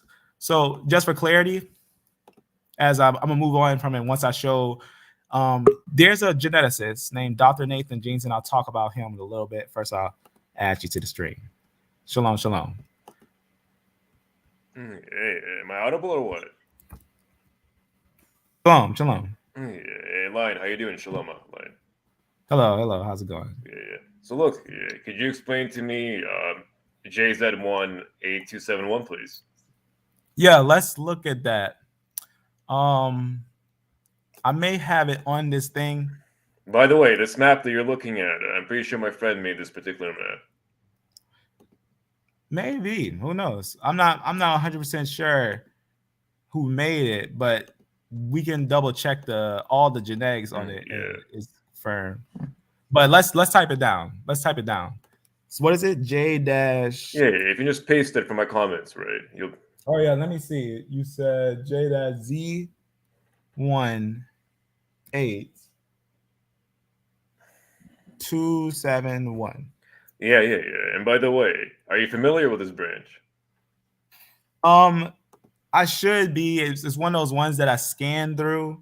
If I recall. So I recommend not going to forums. Just type in Y-full. Type in Y-full, for example. This one, I'll open it on here and I'll open it up on here as well. Okay. Just to read a little bit and some things. Okay. It's origin Africa. So it broke early and it was in Africa. Okay. I just want to. No. This branch was not in Africa. So, yes, take a look, right? Take a look. You see okay, so you know what this is when you're looking at this tree? Yeah, absolutely. I know what this is. Yeah, this is Y-full. It's showing you the form date and the date of the most recent common ancestor. Right. Now, this is a very famous branch, by the way. This branch is actually known by 3 letters, right? The CMH, the Cohen model haplotype. And there's a reason for this. It's because you have a bunch of branches, right? A lot of branches, all filled with Cohens, right? and they converge to a date at 2800 YBP, right? So years before present. So yeah, I'd like you to tell me what you think, who you think would have been the most recent common ancestor of this branch. Okay.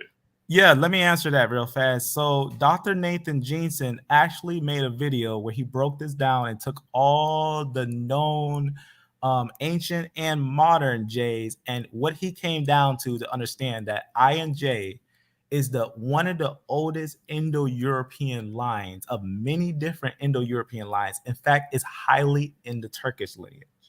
That's very important. In fact, the lineage that you're talking about, he actually had went down to a certain lineage. I want to show up. Who is Dr. Nathaniel Jeanson, by the way? Who is this? So Dr. Nathan Jeanson, he's a geneticist. He's been basically combating, how you say, basically, what do you call them? The people who evolutionists and stuff like that. So this is a geneticist who's been combating evolution. This is what you're telling me. Absolutely.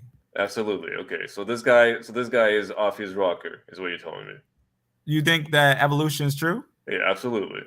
Okay, so let's understand if evolution is true. Let's understand it. So what do you think? What do you think people started?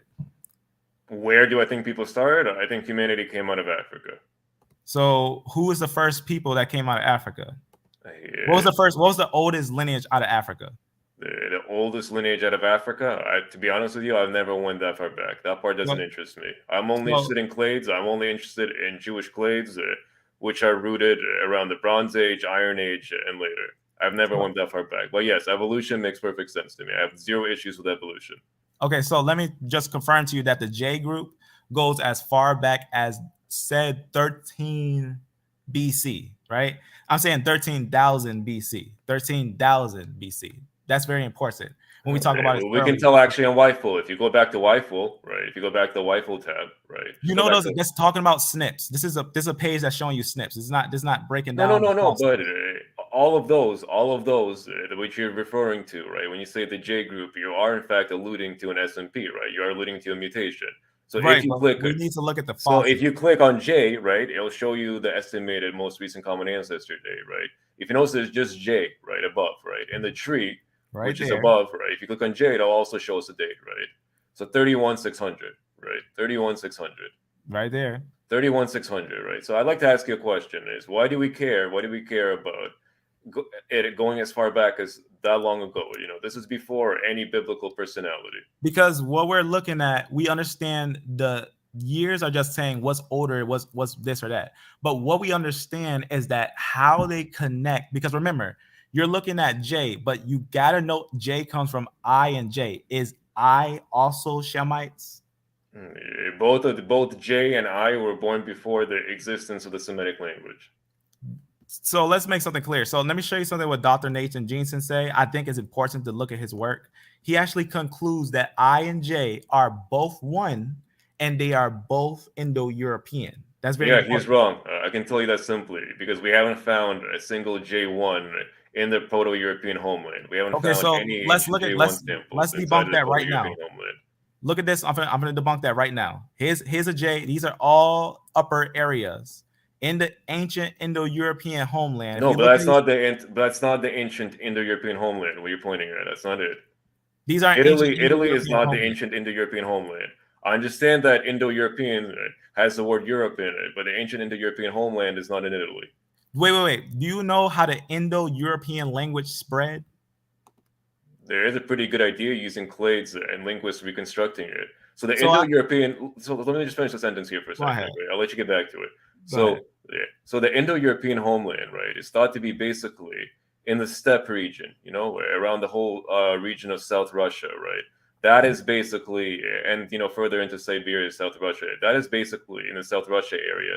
This is where the Indo-European homeland is thought to be. It's not Italy. It's true that Europeans today speak Indo-European languages from them being spread around the region. I want you to know I agree because we know that F started.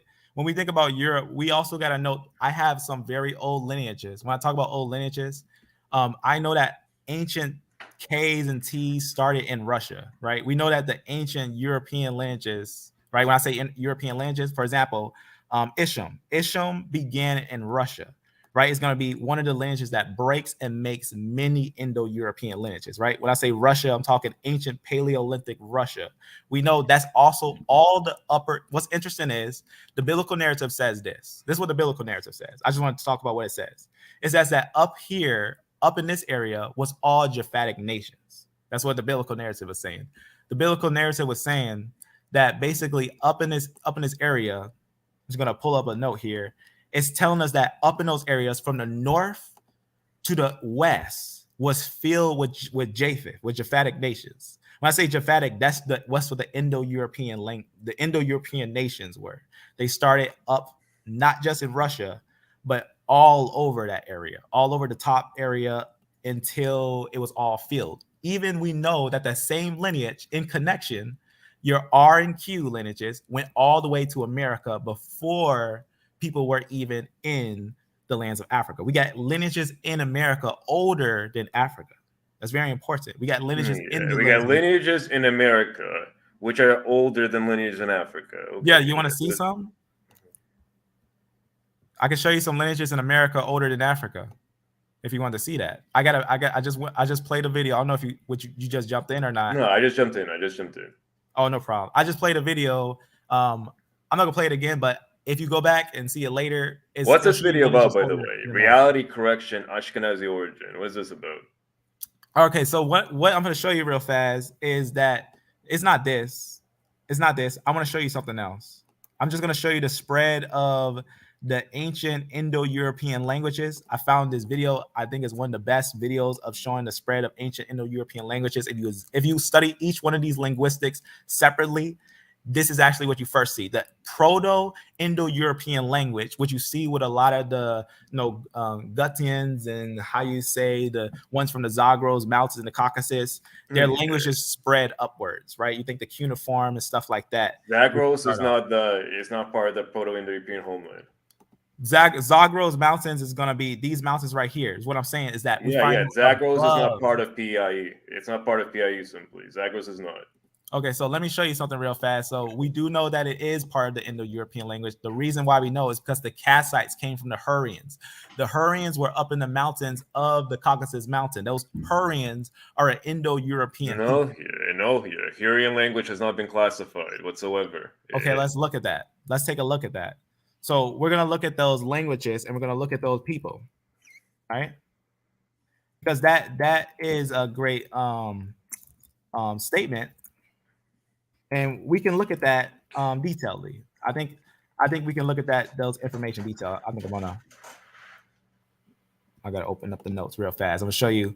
We can look at that. The reason why I think that's a great statement, because I think it's deep to go into these things as we're doing it. Because I think that since we're talking Indo-European, like the origins of people and stuff like that, we get people like the Kassites and the Hurrians and things like that. Hurrians are not an Indo-European people simply.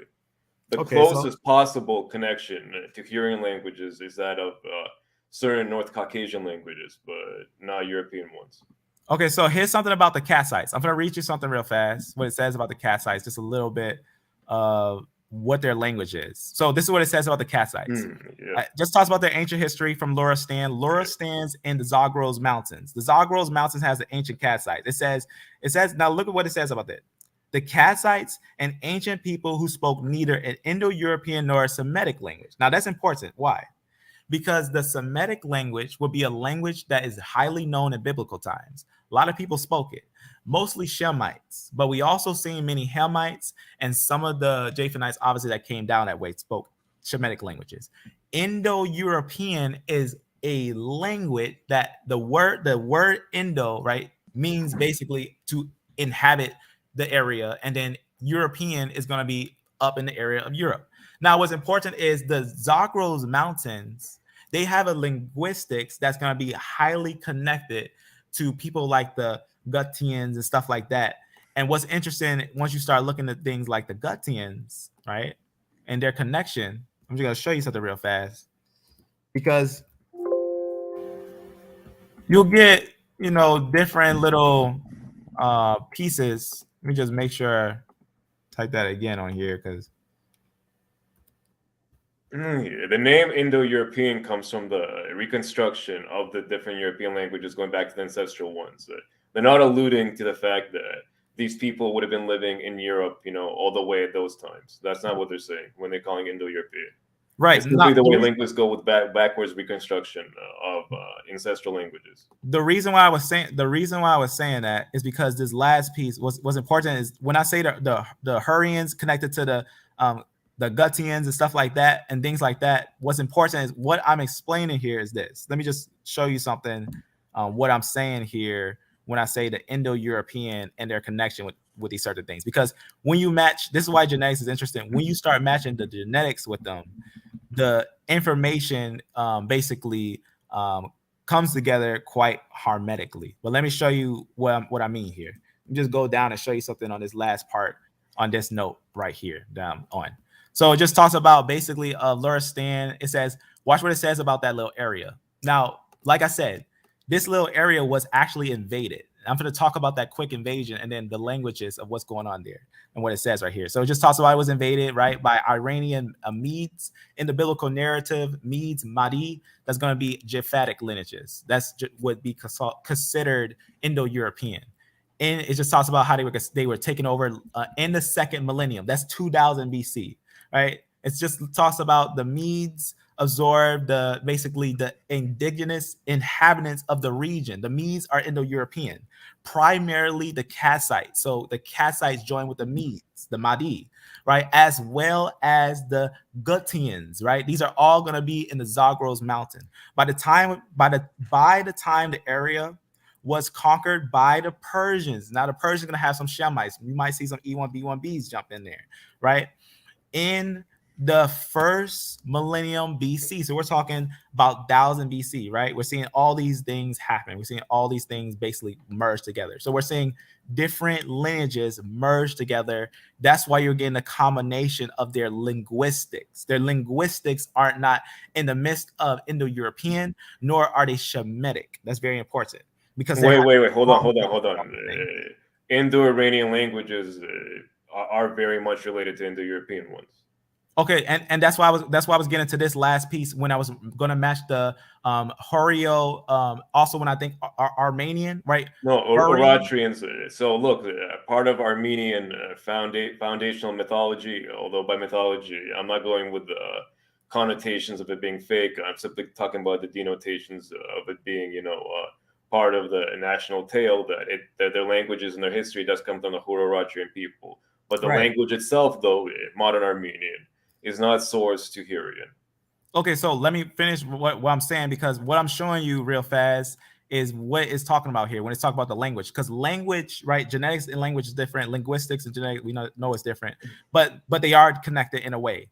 So it's just going to talk about some things with the language. Now, watch what it says here about the language. It says it was a language isolated, although some linguistics have proposed a link of the Hurro-Urartian, right?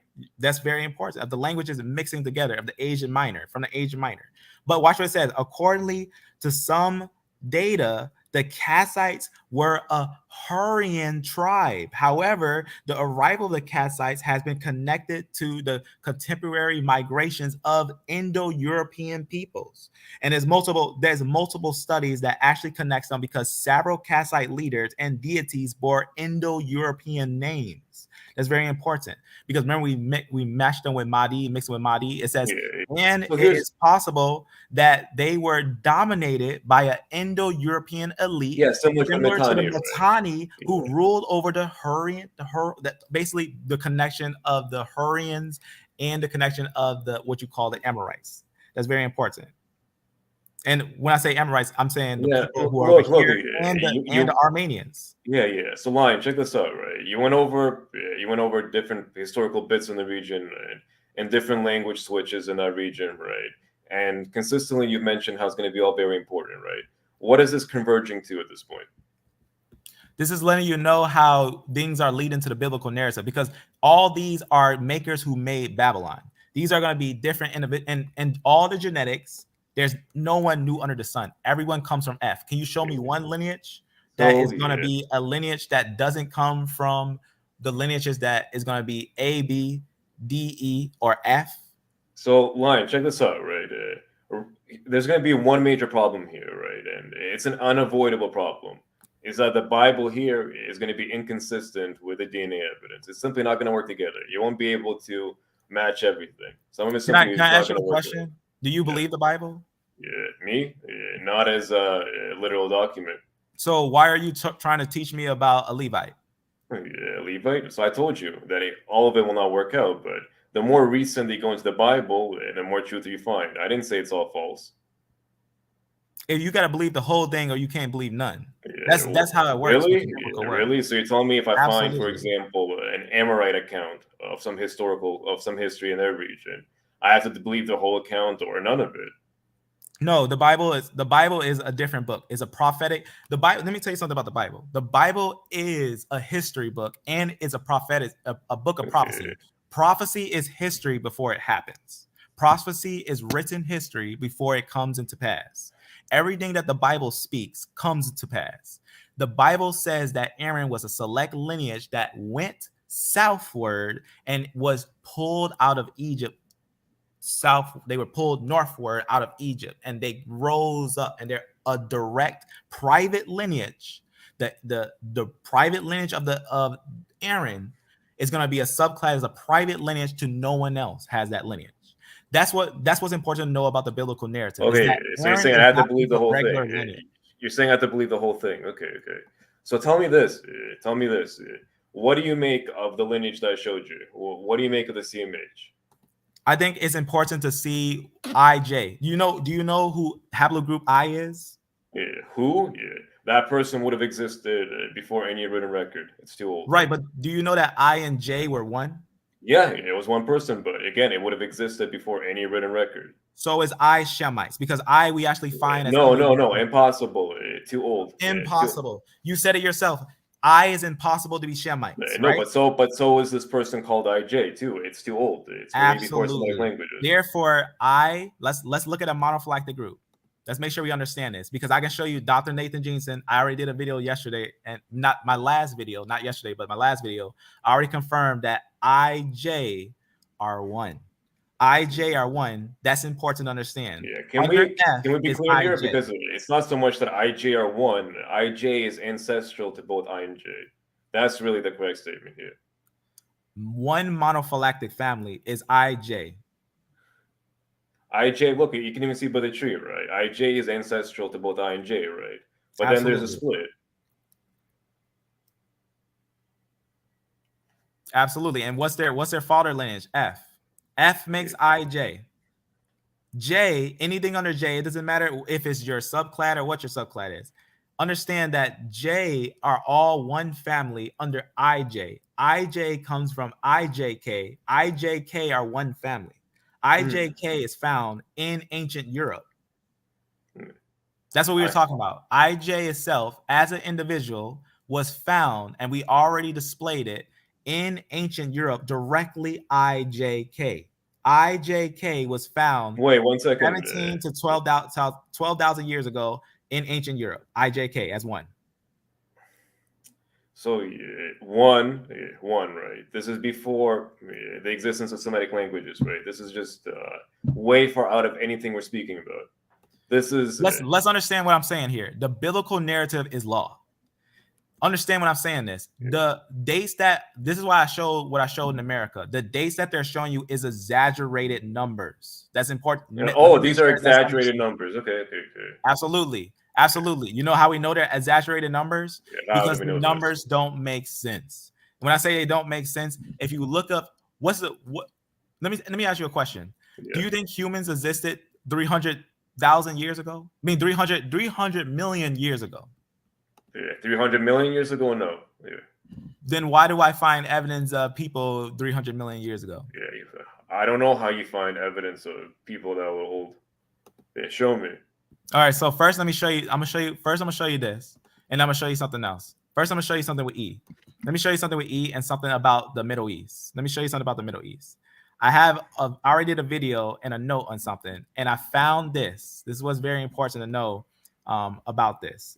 What I found was that the earliest people in the whole world, when I say the earliest people that ever existed, ever in any existence of time, were sitting in the lands of the Levant. That's very important. The Yeah. earliest people that ever existed were sitting in the lands of the Levant. Yeah, really? Because my impression is that the earliest people are from Africa. So that's a misconception. Okay, That's a misconception because what I'm showing you here. Let me just type something down here and find that on here. So look, by the way, where was this ancient IJK found in Europe? In Italy. Actually, I opened it up real fast. This is going to be the place that it was found. So right here in this culture, you can look it up, the culture, and you can find the actual finds, and where it was found was right here. This is where it was found, in these areas. IJK, ancient times, was found in these areas. Anywhere where you see the name right here, this is where they were found in. They were found in these little areas. We're going to see IJK, GHIJK, HIJK. And I'm saying not just finding them separate, but finding them as a one person, the grandfather of them. You're finding the grandfather of those lineages.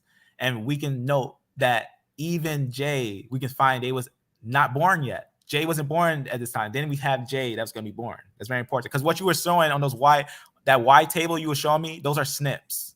This is important. We don't use this. The reason why, because these are not fossils. These are not connecting to fossils. This is your out of Africa concept connected with SNPs. No, hold on. Are you telling me that SNPs no, these are not real? fossils. These are not fossils. These are not fossils. These are SNPs. No, but hold on. The reason why fossils are interesting to us is precisely because they have these mutations also, otherwise known as SNPs, right? Right, but I'm going to show you that Dr. Nathan Jeanson already found, he has a paper. He has a paper that himself, he already proved that the out of Africa idea is false because the mutation rate does not span. If you take the mutation rate and you calculate it, it doesn't span more than 6,000 years. For example, what I was trying to explain to you is that the oldest lineage, this is what's important to know, the oldest lineage possible is A00. A00 was found 100,000 years ago in Russia. Is A00 Indo-European? That's very important. A00 found in ancient Russia. This is prior to the Indo-European homeland, so you cannot call it that. This is not part of that culture. This is not part of the Proto-Indo-European homeland. Is this not the homeland? Didn't you tell me Russia was the homeland? Dates and locations matter. So at that time, it's not that.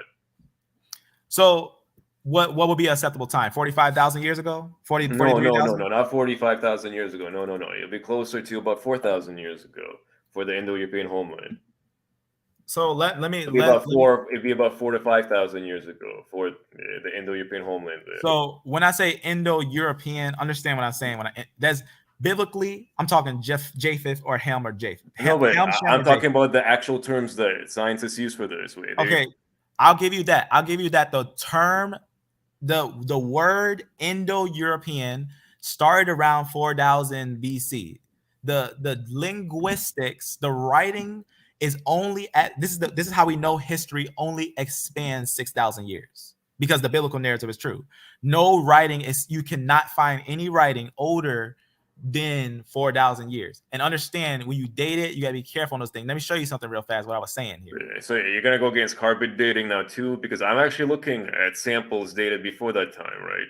Dated not because of we think they would have been from that time, but dated, by carbon dating, by dating by what's found near them.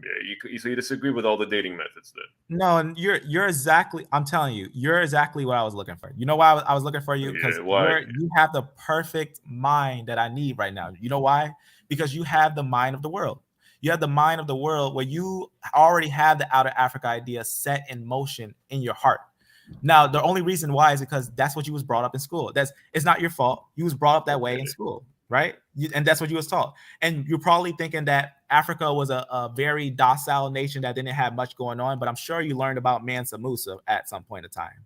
And you knew that Africa is not actually a weak and nation that had native people that didn't know what was going on down there. And I'm sure you knew all these things, and then you said to yourself, well, maybe I should look at these things a little more careful. But there is if you've seen one of our videos, we did a video on how almost 200,000 years ago, we can find people in the Levant. And I'm talking about your out of Africa idea and everything it doesn't stand when we start looking at the whole clock and Yeah, what's Lion, going on. Lion, here's the thing, right? We're going from ancient Israel, then we're going to the Indo-European homeland, then we're going you know just why? one second. Go Then ahead, we're go going ahead, to go ahead. 13,000 years ago, and now we're out of Africa. Can we go back to the original thing? Because that's what I'm mostly interested in, the CMH, right?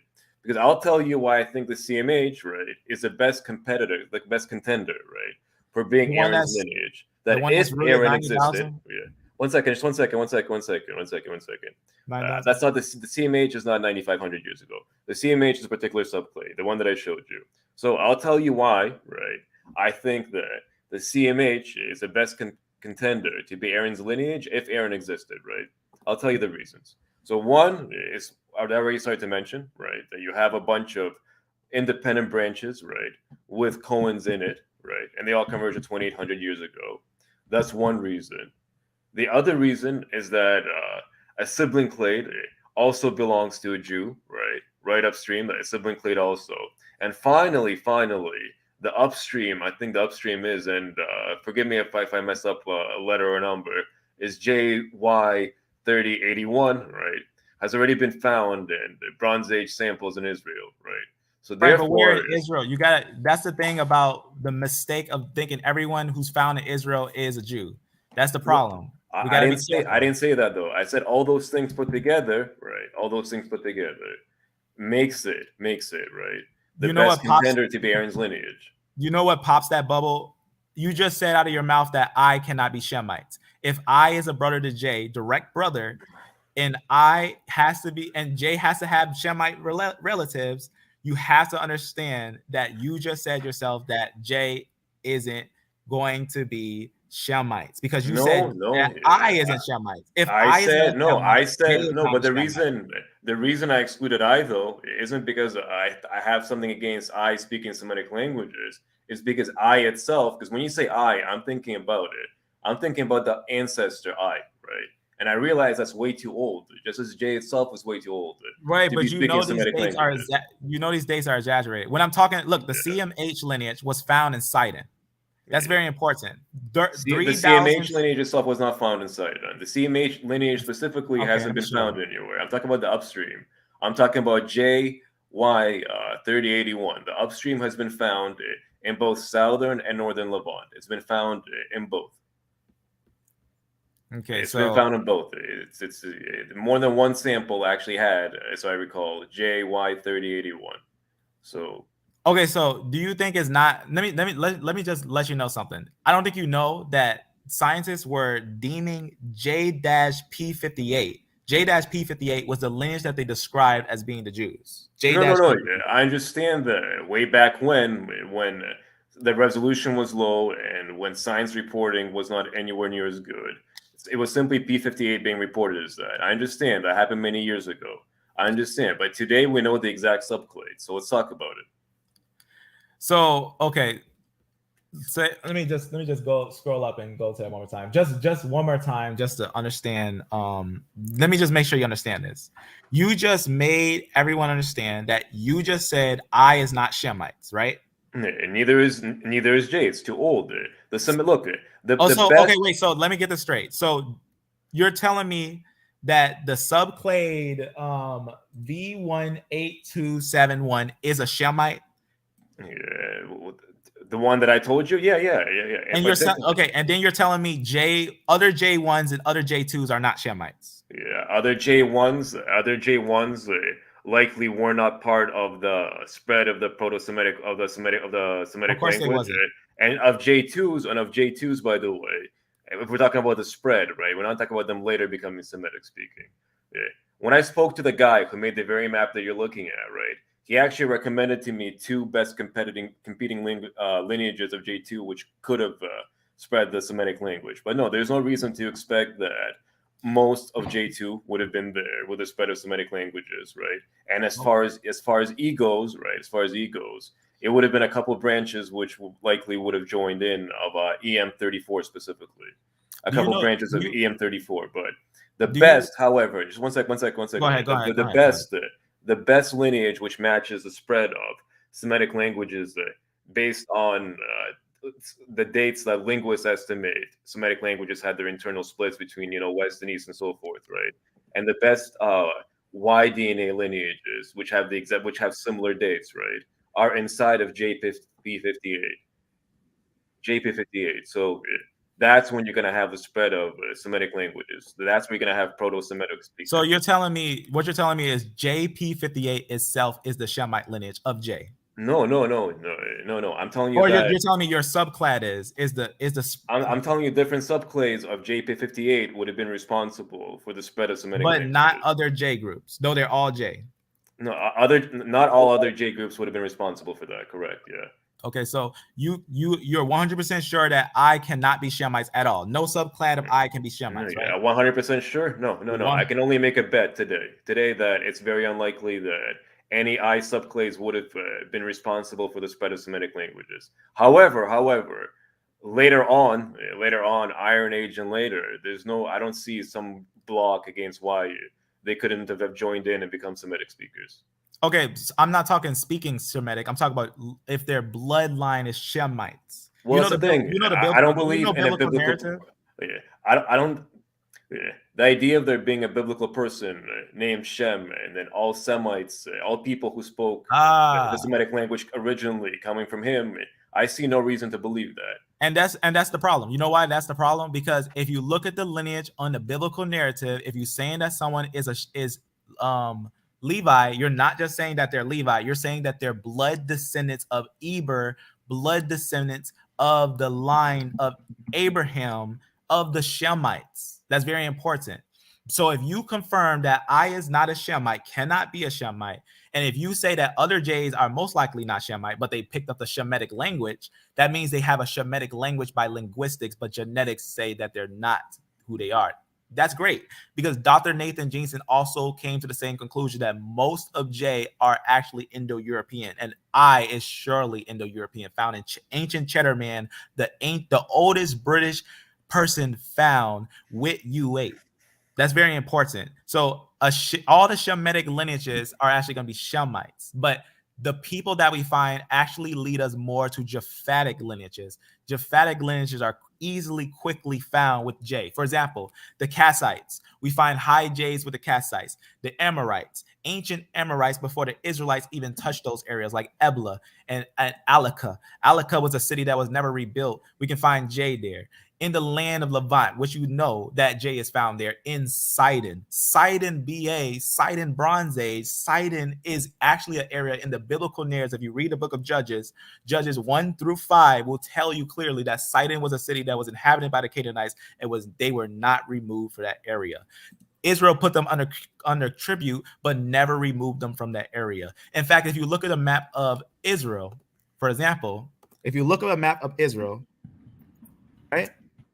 Let's look at ancient Israel map and let's see what happens here. What's interesting about an ancient Israel map? Let's go to an ancient one. The reason why is because if you know how Israel is established, Israel itself, let me just, in fact, go just to images, as this isn't too hard to demonstrate. But understand this, ancient Israel map, if you look at the land of Sidon and you understand the biblical narrative and you know how the tribes were set out, you know that in the land of Sidon, which this map is kind of blurry. Let me go to one that is fairly fine. This one I like. This is one I actually have. It's a great one. It's very detailed. Yeah, by the way, how do I share screen? I've been looking for a certain picture. I found it. I'd like to know how do I share a specific window? Okay, I'm gonna give you I'll show you how you share it. You just go to share screen and I'll click it and share it. But in this area is where the Phoenicians were. The Phoenicians were the Canaanites. Sidon is smack dab right in that area. That's where J was dominant. That's very important. It's right where you see Soar or different places like Dor, and what you see right there is going to be right above there in the area of the place where Canaanites own. That's very important. But let's go. Let's look at what you have there. Yeah. I'm just trying to find. Okay, so if I click share screen, let's see. Yeah, you'll see it, like, see where on my thing, you'll see where it window. says okay, window. 1 second. Yeah, and make sure it says if it's sound too, just put like share audio too. Okay, 1 second. Now there's no audio on it. There's no audio. Oh, wow. I wish this was bigger so I could preview this. One second.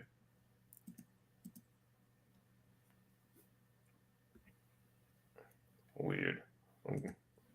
Wait, just continue talking. I just need to. Okay, yeah, no problem, no problem. So I guess just to make that clear, it's important.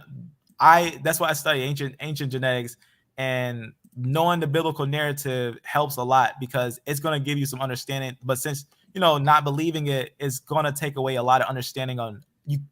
It's like what a lot of geneticists do. Just picking J shows the fallacy of not knowing the biblical narrative, because picking J shows that they don't know what Shemites are. And we know I itself is not Shemites, 100%. We know that without a doubt. And many of the I and J groups are not Shemites. We know that without a doubt. In ancient times, they're far away from lands that you consider Shemitic, or even in the sense of Shemite areas.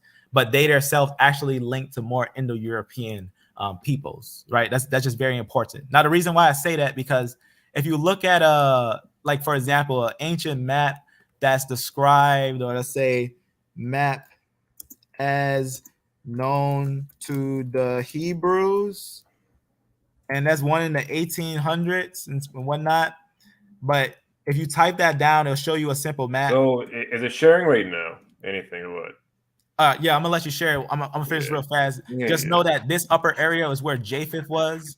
In the midst of this area, that's where you see Shem. Shemites also blended in with the Hamites, so it's very important. Shemites and Hamites were blending together. That's very important. But Japheth was mostly at the top. So go ahead, share yours.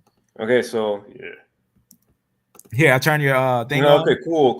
Yeah, I got that same thing. I got that same picture. Yeah. So the very same guy who made the map, which you were showing earlier, and also made this, right? He's actually a good friend. I really enjoy speaking to him. And particularly the spread of Semitic languages, he understands much better than me. You would actually benefit a lot from having him on. Now, this is a map that he made, right? This is the map that he made, and he began correlating, discoveries in linguistics with those in genetics, right? So looking at the MRCA dates of different clades and to see how they correlate with the spread of the Semitic language. And this is the map that he came up with. And as you see, right, these are in fact, subclades of P58. P58, yeah. I think it's interesting how P58 is connected to the linguistics of language, right? But let's go ahead and talk about the linguistics, how the genetics of P58 is connected to the linguistics. Because I got that, I'm just gonna close that. I got that same thing.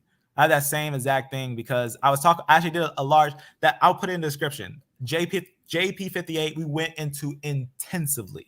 I'm saying intensively. Linguistics doesn't change genetics, right? I have one lingering question on my mind, right, as we're talking about this, because we keep going back further in history, but I have a lingering question in my mind closer in history, right? How do you explain, all the independent Cohen branches inside the CMH? Who do you think the MRCA of the Cohen branch was? I will summarize that in a video that we just did yesterday. This is why I'm saying I really recommend it. The reason why is because we went and had a conversation, basically, what's the word I'm looking for? Basically examining a geneticist and whatnot and seeing what he thinks about some of these things. And what is important is that I showed what Dr. Nathan Jeanson shows, and Dr. Nathan Jeanson has a very important summary of JP58. What he basically concludes is that JP58 is actually going to be a highly, I'm just going to let it play so you can hear it. It's going to be from a geneticist that's going to basically say something here. I'm just going to show you what he says about some of these. By the way, why did we go to this Jeanson guy out of all other geneticists? Because I'm just going to show you what he says. That is an Indo-European lineage. And I'm not the only one that's saying this. Dr. Nathan Jeanson himself also illustrates this. I'm going to come back to this note. I'm just going to leave this note here because I just want to show this note real fast before we get on it. I'm just going to leave this here because this is something to get into afterwards. I'm just going to close those things real fast. I'm going to show you what Dr. Nathan Jeanson says real fast on these things. So just a little bit from him.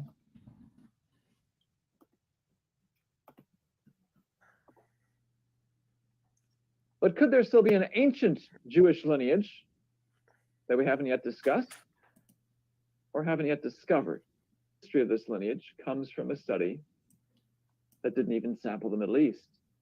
This first study we looked at early on in these episodes, the 1,000 Genomes Project, the one that sampled the major locations of where the people are, didn't even have lineages in the Middle East. Yet it did have members of group J.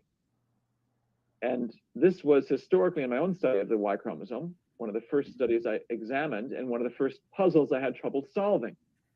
Group J in this study is heavily populated by, if you can just see the colors here, gold and green, Europeans and peoples of South Asia. We'll zoom in here just momentarily so you can see them.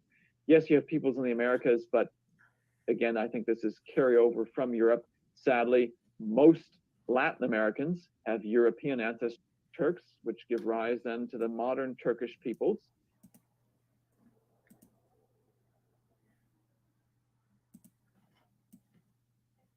All right, so I'm not going to play a large part of it, but I just want to show you a sample that video, our last one, goes over it, and it breaks it down very thoroughly and talks about how basically J, he concludes that J are Indo-Europeans, that JP58, he goes into great detail that JP58 are Indo-Europeans. That's very important. When I say Indo-Europeans, he's saying that they're Japhet.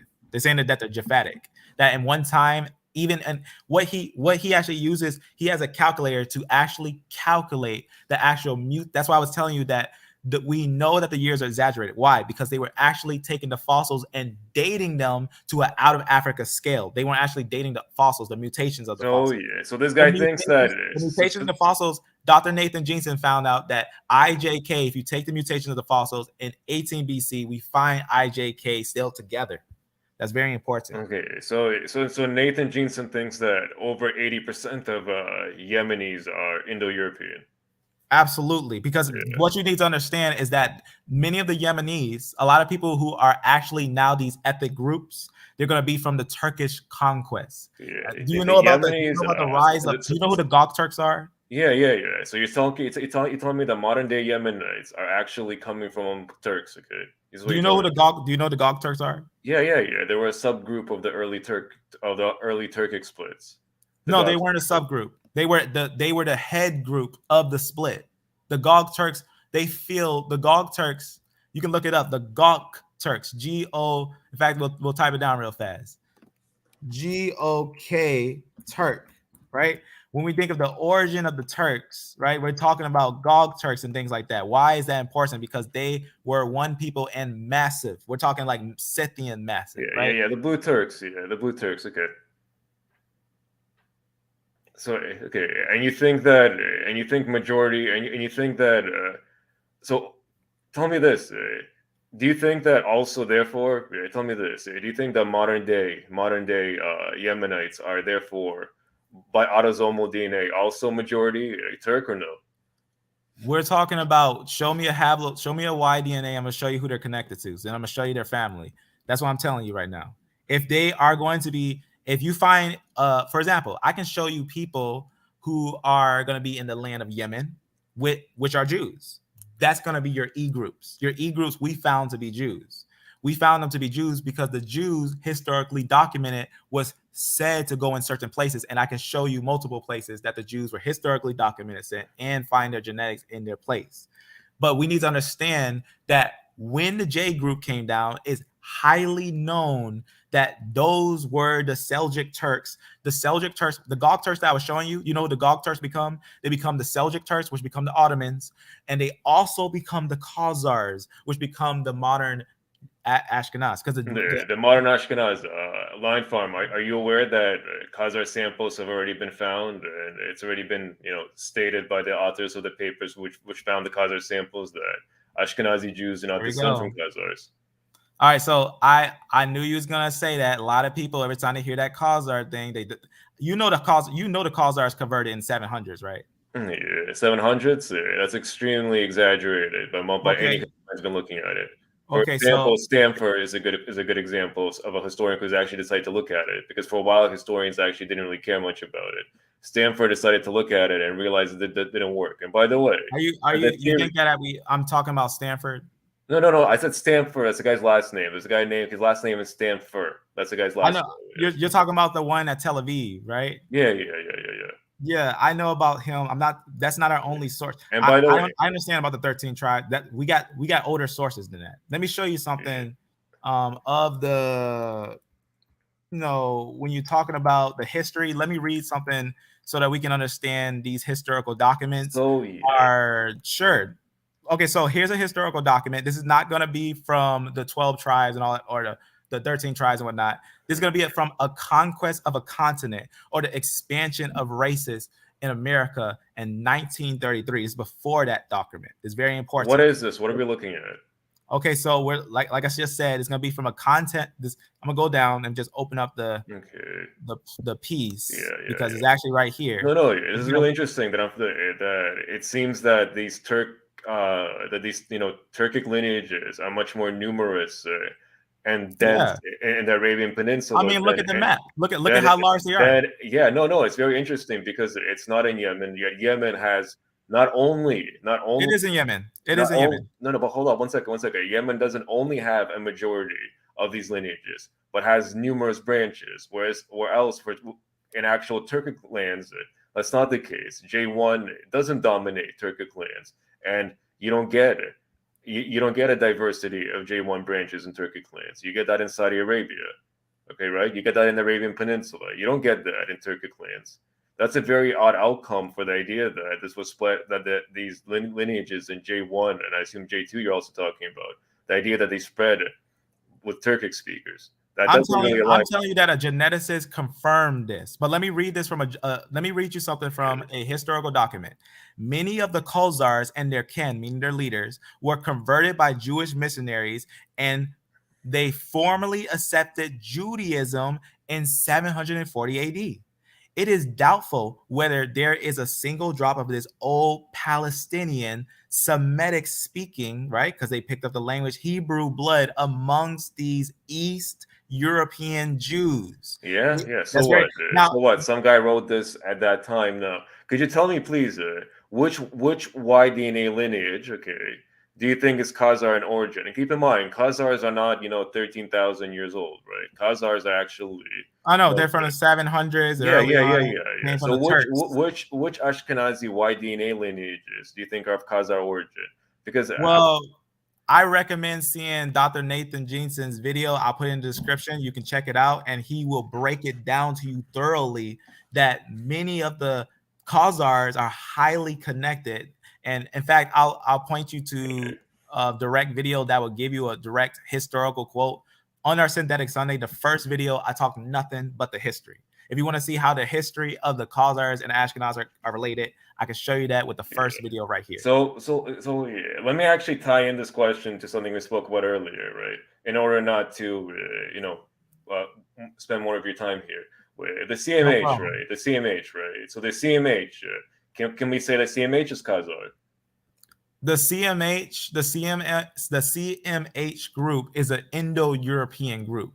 Indo-European, okay. So the Iraqi cones in it are European. The Ashkenazi cones in it European. The Sephardic cones in it are European. Everyone from F-M89 are Indo-European. So I'm saying they're Japhetic. They're from the nation of Japhet. The Yemenite cones are European. So tell me, how did this lineage become a Cohen lineage? What narrative? I'm reading you the history. Let me finish because what I was showing you was some very important history. But let me show you what you may have not seen. You may be new, but I'm gonna show you something that you may have not seen. I'm gonna show you a video.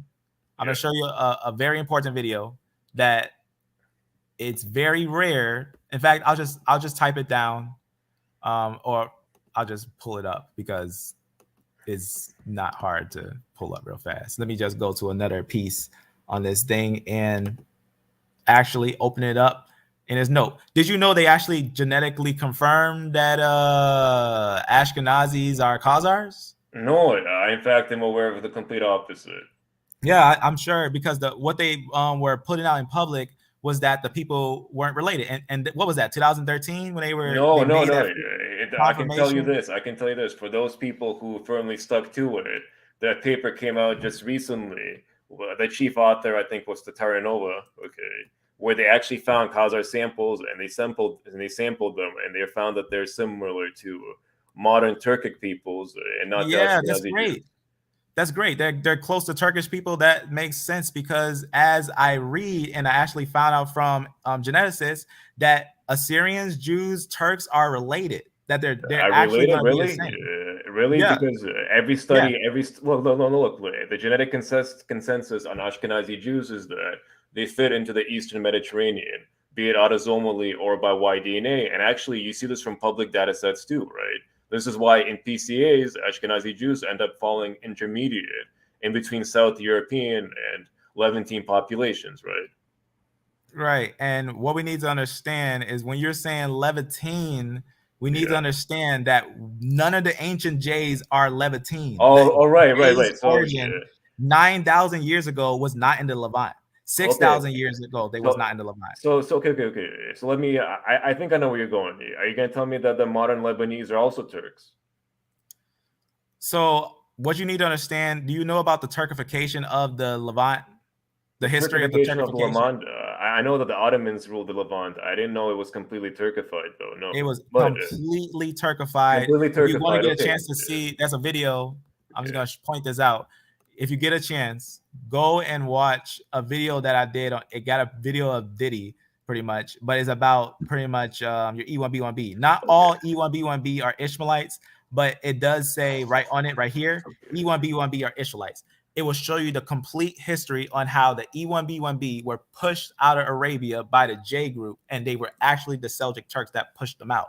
The Seljuk Turks came in about the basically early thousands, and they took the areas all the way to where you see Anatolia and named it Turkey. Turkey, that's very important. That's where that name came from, the Turks. Okay. So so you think that all these people in the Levant, the Ashkenazim, are actually similar to you think that actually they're also Turkic as well?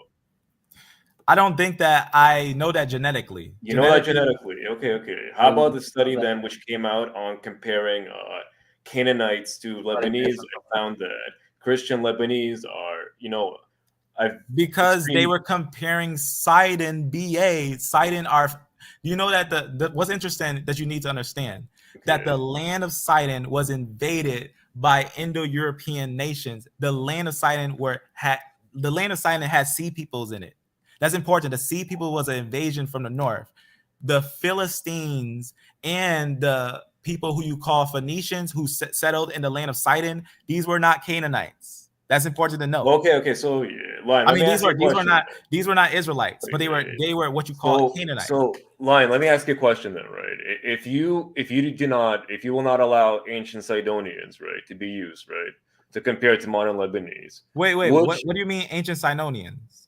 No, Sidonians. I mean, from Sidon. I know that, but what do you mean? I'm not allowing them to be compared. I'm allowing them to be compared. No. You know what I mean. You're not saying that those are Canaanites, right? If those are not Canaanites, right? I'm saying they're not Israelites. I'm saying they are not Israelites. Let me clarify that. The people who are the Phoenicians and the Philistines, all that, they are Canaanites. They are not Israelites. Yeah, the Philistines are also Canaanites. Okay. So tell me this. Because you're saying a few different things, right? One, you're saying is that the Turks came in, they kicked the native people out, and they more or less replaced the people in that region, right? This is what you're saying. Yeah, the geneticists, like I said, you don't believe it now, but watch Dr. Nathan Jeanson's video. I'll put it on this, and I'll put it as Dr. Nathan Jeanson video of P58. No. Look, I heard your point. I'm going to repeat it back to you, right? I told you at the beginning, look, Ashkenazi Jews cannot be Khazars because actually they're more similar to Lebanese samples than the ancient Khazar samples that they found, right? And your counter, right, is that these these modern Lebanese people are actually themselves Turks, right? Are themselves Turks as a result of replacement. And then I brought up to you a secondary counter, and I said, hold on, they've been compared to ancient samples in the region. And then you said, hold on. And you told me they were compared to Sidon, and Sidon we cannot use because of the Indo-European invasions into the region and because of sea peoples. And I said, okay, fine. And now here comes my next counter, right? If we cannot use ancient Sidon for, the ancient peoples of that region, which ancient samples can we use, right? I'm going to give you a choice, okay? I'm going to go look at the sheet of the ancient samples we have available, right, in G25, and you'll tell me which ones you think are appropriate. The ones that we found going up to Finland, because that's the origin of J. J started at the Caucasus and went up to Finland. And from there, it went different ways. From here, it went over here. From here, it also went over here. It went like a V. It made a V. It went up here, and it made a V shape, right? Because you can see right here, these are going to be about the same age. You see what's going on there? So they were up there for a long time, and all of a sudden, these split because they're right next to their brother lineage. These split and went here and went these ways, and they also went back down. These ones went over here. That's not where the Shemites were. The Shemites were over here. They evolved over here. When they evolved, they end up growing. So line. I'm not going back to that period, right? Right now, we're talking about something very specific, right? We're talking about which ancient people, right, can we use to compare to modern Lebanese, right? Modern Lebanese, right? Modern Lebanese are modern. It depends on the haplotype because there is a mixture. It's a mixture. I'll talk about the Armenian mix. No, but here's the thing. Here's the thing. At this point, we're talking now about autosomal DNA, right? We're checking to see. No. We're looking at Y DNA. The reason why, because we're putting the pinpoints of stuff. We're looking at the pinpoints of who people are, their direct father lineage. For example, let me just show you something on a genetic study on the Armenians. Now, if you don't know, we have a report that tells you that the Armenian, every single Y chromosome, do you believe this? That every single Y chromosome in the Armenians is also found in Ashkenazi? Do you believe that statement? No, that's actually a very loose statement. Is it loose or is it word for word? No, it's very loose. And actually, you could say, I'm going to show you something. You could also say that every single Lebanese Y DNA is also found in Ashkenazi Jews in the same way. You got me open up a lot of notes. I'm glad you're here because at the level of resolution that you're saying, actually, I could also say, by the way, at the level of resolution you like to go to, I could take a step further and I could say every single lineage found in African Americans is found in Ashkenazi Jews. I could make that statement. That doesn't make sense. That's not true. No, I could say this. I could say this if I wanted to, because I can go to the level of resolution of, let's say, E1B or E1B1, right? And I could say, oh, E1B1 found in both Ashkenazi Jews and African Americans, right? Yeah, you can say that. E1B1B is definitely found in a mixture of the Ashkenazi. Yes, in a large portion. No, but I could go. I could even go to E1B1. Let me read you something. What I'm saying, I'm not saying my own words. What I don't. When I do genetics, this is one thing about genetics. It's not about opinions. Opinions don't like. So we can't say this. Tell me this. Tell me this. For word. Tell me this. Where are the Armenians in the CMH? Tell me this. Where are the Armenians in the CMH? So let me first address the Amorites. The how you say the Armenians. Let me just read you something real fast. This is gonna be from Nature. This is gonna be from a genetic piece of information. This is from Nature, and this is what they found out when looking at the Armenian genetics. This is why I'm gonna show you something from Armenia. There's gonna be a genetic proof of who was in Armenia, which were the Khazars, and I can show you that. Armenia. So the Khazars were in Armenia. Okay. No, they weren't. The Khazars merged with the Armenians. It's merged with the Armenians. That's news to me and to Armenians. Okay. No, it's not. Watch. I'm gonna show you that in a video. Watch what it says right here. In fact, there is no major Y chromosome haplogroups found among Ashkenazi Jews that are not also found among Armenians and vice versa. Yeah, the same is true for the entire Middle East. The source population for these groups, while diverse to begin with, were in geographic proximity, which we see. Look, Line Farm, I could say that about the whole Middle East. I could say there's no haplogroup in Iraqis that's not found in Ashkenazi groups. I could say there's no major haplogroups. You know why you can? Because a lot of them are Turks. This is from bio. I get it. You think the entire Middle East are Turks, including Ashkenazi Jews. You think they're all Turks, right? And no. I'm not saying they're all Turks. I'm saying that they are majority of Turks. But let me show you something. Majority of Turks. You think the entire Middle East is? It's amazing. Because I think you're misunderstanding what I'm saying. We know that the real Arabian lineage is E1B1B, but we'll get to that when we talk about it. Let me show you that the Jews, the Armenians, when we do an Armenian study and we talk about the ancient Khazars, that they are genetically related. All of this, the Armenians were A2, the Georgians and the Ossetians. The people then closest to them, they're relatively numerous, and they all indicate various countries of Eastern Europe as place of origin. And all of these people are of Ashkenazi Jewish ancestry. In all likelihood, the connection between them and the I2C from the Caucasus must have taken place through the Khazars. It would be difficult to conceive of another possibilities. Yeah. He's talking about a specific Jewish lineage inside of I2C. I, in fact, know the exact subplate of it. Not to mention the episode. Hey, he's talking about a specific Ashkenazi lineage inside of Absolutely. I2C. It's which, by the way, is a small one anyway. It's called migration merging. Yeah. It's very important. Why is that important? It's because that subclade is a direct subclade. The Jews themselves, historically, they say themselves. This is what they say. Remember when I say this? Yeah. They say themselves that they are a people when during the time of the expulsion, they wasn't in the area of Armenia and with the Khazars. That's what they say. They say they moved. In fact, that's why they say they got the name Ashkenaz, because they say they settled. This is what it says after 70 AD. They say that some of them went over here, but we know that they tried to pull that some went to the Rhineland. That's very important, right? They didn't say that some stayed over here with the Khazars in the 700s.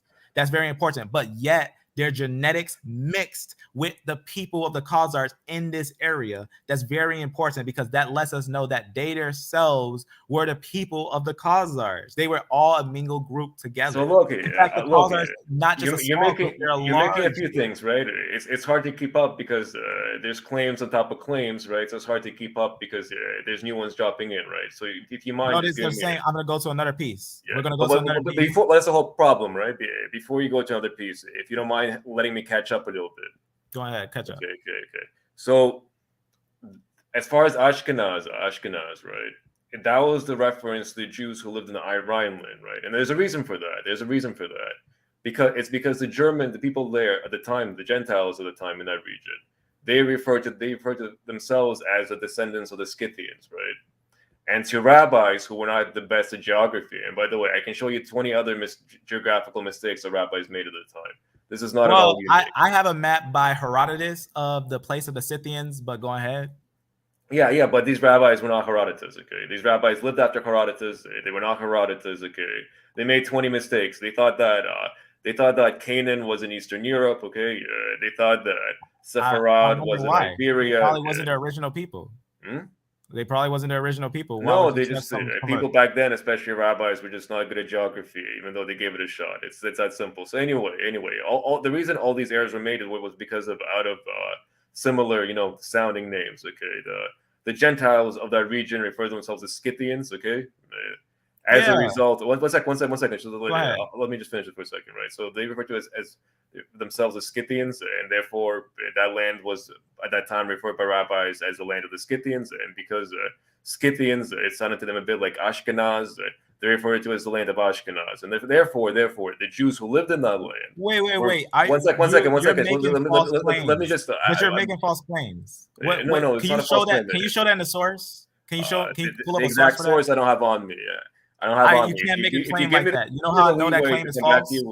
No, 1 second. If you give me the leeway to come back to you with the exact source, I'll happily do that. Okay, can I read you a source real fast? Because I think we talk sources. I like to just finish my sentence first, if you don't mind. Flavius Josephus was Flavius Josephus was a high priest of Aaron. Josephus. The Scythians, what you try to pull was the Scythians connected to Ashkenaz. The Scythians are connected to Gog and Magog. I didn't say that they're connected. I didn't say that. I said something much more specific, right? I said that. I know you said the Scythians were connected with Ashkenaz. No. I'm careful not to use very general words like connected, right? You just did. You just said that. No, I didn't use the word connected. I never used the word connected once. I'm careful to use something much more specific words than that. I'll start over, okay, if you don't mind. Okay, so what you said, what you were saying was that rabbis were saying that the Scythians, now we know that those are Indo-European people. We know that without a doubt. Even it's confirmed by Flavius Josephus, a first century historian who fought against the Romans. He himself mentioned that the people of Gomer, right, that the Greeks called the Galatians, which we also see in the New Testament, the Galatians are still a people, but Magog were the Scythians. Magog was the Scythians. That's very important. That's important. That's how we also know that was a Indo-European group. Herodotus actually has a map. So look here. You're arguing against something that I didn't say, right? So let me just repeat it so that you're not wasting your time also, because that's not quite what I said, right? What I'm saying is that the Gentiles in Germany at the time, they like to fashion themselves as being descendants of the Scythians, right? I'm not arguing that they were in fact. I'm telling you that this is something they like to fashion themselves as, right? This was the idea they like to spread. Not the Greeks. Yeah, I'm not talking about the Greeks. Yeah, I'm not talking about Greeks right now. The Greeks, okay, as long as we understand that the Greeks, like Herodotus, they illustrated that the Scythians were up in Scythia and they was above the Caucasus. Okay. No. I'm saying something very specific. I'm telling you, German Gentiles of the time, right, like to state at that time that they descended from the Scythians. This was their claim, okay? Yeah, this was their claim that. at the time. Jews who lived amongst them, they heard this claim, right? And therefore, they referred to that land as the land of the Scythians because that's what the natives there claimed to be, right? And Scythian, the rabbis, roughly sounded like Ashkenaz, right? Because similar letters in the similar order, and so they refer to it as the land of Ashkenaz. Once you get the land of Ashkenaz, you're talking ancient Ashkenaz. One second, line. Just one second, right? So you got therefore, rabbis came to refer to that as the land of Ashkenaz. Now, as soon as you have the term the land of Ashkenaz, the Jews who lived there are called Ashkenazi Jews. Do you have a source for the pinpoint? As I told you, you're talking a place over here. Yeah. Look, because I'm going to show you something with that Ashkenaz. So look, Lion, I can either spend the rest of this time looking for the source or continue to speak to you. It's just if I continue looking for it, it'll be silent. We gotta talk, brother. We gotta talk sources. That's the thing. So, a lot of people, they like I told you, and they just talk. Well, look, Lion. Look, since you're confident about your position, right? Do you then mind if I come back to you with the exact source because I don't have it on me, right? I'm recalling what I've read, right?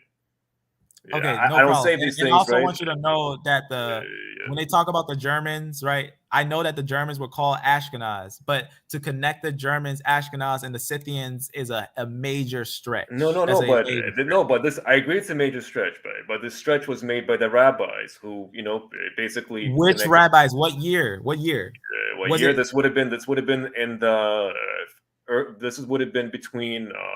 Late antiquity and the early Middle Ages. If it's after, I'm gonna tell you something. If it's after 700 BC, you're gonna have messages written by the Khazars. No, it's 700 CE. You mean 700? Yes, AD CE. Yeah. So look, and this is how Ashkenazi Jews became called Ashkenazi Jews because they lived in that land. Same way as, by the way, today you have American Jews, right? Are you saying that the Ashkenazi are not related to the Germans? To the German Gentiles themselves? No. Yeah, they're absolutely related to the Germans. I'm gonna show you. Let me show you something. I can tell you this to be perfectly clear: is that do Ashkenazi Jews have some German admixture? Yes, they do, but are they themselves descended? They're highly. I'm gonna show you something. Yeah. Let me show you something. Yeah. The Germans, the R1A and different things like that. The Germans have a major. I'm talking. When I say a major mix, I'm gonna make sure I grab something. Yeah. The major Ashkenazi clade in R1A is inside of RCTS6. There's no way that RCTS6 is German. There's just no way about it. All right. Okay. So let me make sure I open this thing real fast. No. Germans have a lot of R1A, and Ashkenazi Jews have an R1A clade, right? And particularly belongs to Ashkenazi Levites, right? And they're inside of RCTS6, but there's no way to call it. Are you trying to say the R lineage is Levites? Yeah, I'm telling you, Ashkenazi You're saying Levites. The J and the R lineage is Levites. Yeah, I told you, I do not believe in biblical genealogy in the way that there's only one forefather. Do you believe in genealogy at all? Do you believe in just scientific genealogy and that makes no sense to take J and an R and make those Shemites? Where's the monophyletic group to make J and R connected? How can you connect? I'm not saying they descend from the same person. I don't think everybody in any given Israelite tribe descended from one person. Hold on, let me not, because I wanted to show you something. I was thinking about something real fast, and that look, we understand that we come from different premises, right? But the problem is that, like I said, once you actually interact with more genetic data and you look at the exact subclades, you'll also run into the exact same problem that biblical genealogy isn't going to work out. It simply will not work out here. I think it does, and that's why I'm going to debunk you it today, and that's what I'm going to show you that what you're saying is incredibly worldly and not sensible to what actually you see. What we see is actually a hermetic formation that everyone came from Ham, Shem, and Japheth, and that there's no one new under the sun, that all people came from one person, and that the biblical narrative is a book that teaches truth. Let's look at what the genetics is of the Germans. When we talk about even what you said, our lineage that's supposed to be the Kohim and all that stuff, the Levites and whatnot. Yeah, there's no way. Look, there's no way that I'm showing you it. I'm showing you how they had the exact same genetics. They had the exact same subclads. They had the exact same ones. This is large numbers. Yeah. The exact same ones. And look at this. This is the Germans. 63% are the said what you call the Levites. No. Let me make this clear to you, right? Exactly zero Germans, okay, fall into independent subclades of RCTS6. Exactly zero. That's generic R1A. It's R1A1A. Okay, RCTS6 is its own subclade of RZ93, which was an Indo-Iranian lineage which spread throughout the Middle East. Okay, so unless you think that just to make that clear, let's go to a tree now. Let's go to the tree. Yeah, no issue. All right, so this is how a tree works. Yeah, you know how monophyletic? This is what we're going to do today because let's go look up. Hold on. Why don't we actually pull up the exact Ashkenazi lineage? Why don't we pull up the exact lineage? Wait. Before we do that, let's understand what monophyletic groups is. Let's understand what exactly is a monophyletic group. Why is that important? Because if you're saying that they're one family, you have to make them monophyletic. Oh, everybody remember that. If you're saying is one family, you have to make that group monophyletic because that's how one family works. Let's read something from Oxford University. This is very important. I'm going to read something from here. It's going to be a very important quote. I'm going to pull it open because this is going to give us a little information on monophyletic, right? Just talk about some things on mono, right? Just talk about little pieces and everything. I'm just going to actually go directly to something on here. Or actually, I have it copied, I would think so. If not, then once again, this isn't relevant. It's way too far back. It's not relevant to what we're talking about. Okay, let me finish. Hold on, let me finish. Okay. What I was saying, because this one I want to get right to it, but I'll read it off of this little note I have. Because if you talk about monophyletic, I don't know why. Let me just make sure it didn't skip from my eye. I gotta look for the N. Let me just go up real fast and then go to that right here. Because remember, mono meaning one, right? You see a lot with monopod, one leg and things like that. Yeah. Yep. And then notice what you see with your mono. I'm gonna just scroll it down a little bit, right? Because these types of definitions, I think that's scroll too. Yeah. So are Ashkenazi Jews German or Turkic at this point? I'm trying to keep track here.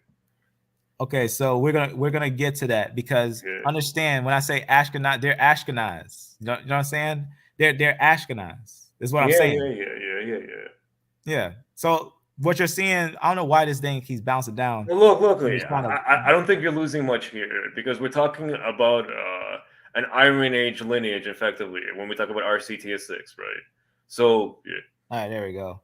All right, so the reason why I wanted to show you this is because when you think these mono groups, in fact, I'm gonna go to something a little more clear. I'm just curious. So you think that everybody? So you think that everybody in R1A it descends from one biblical European person? This is what you think? So understand this. Yeah. Understand this. What I'm saying here. Let me just go to something on T just so you understand what I'm saying. And I'm just curious. So also the RV88 West Africans, are they also Indo-European or what?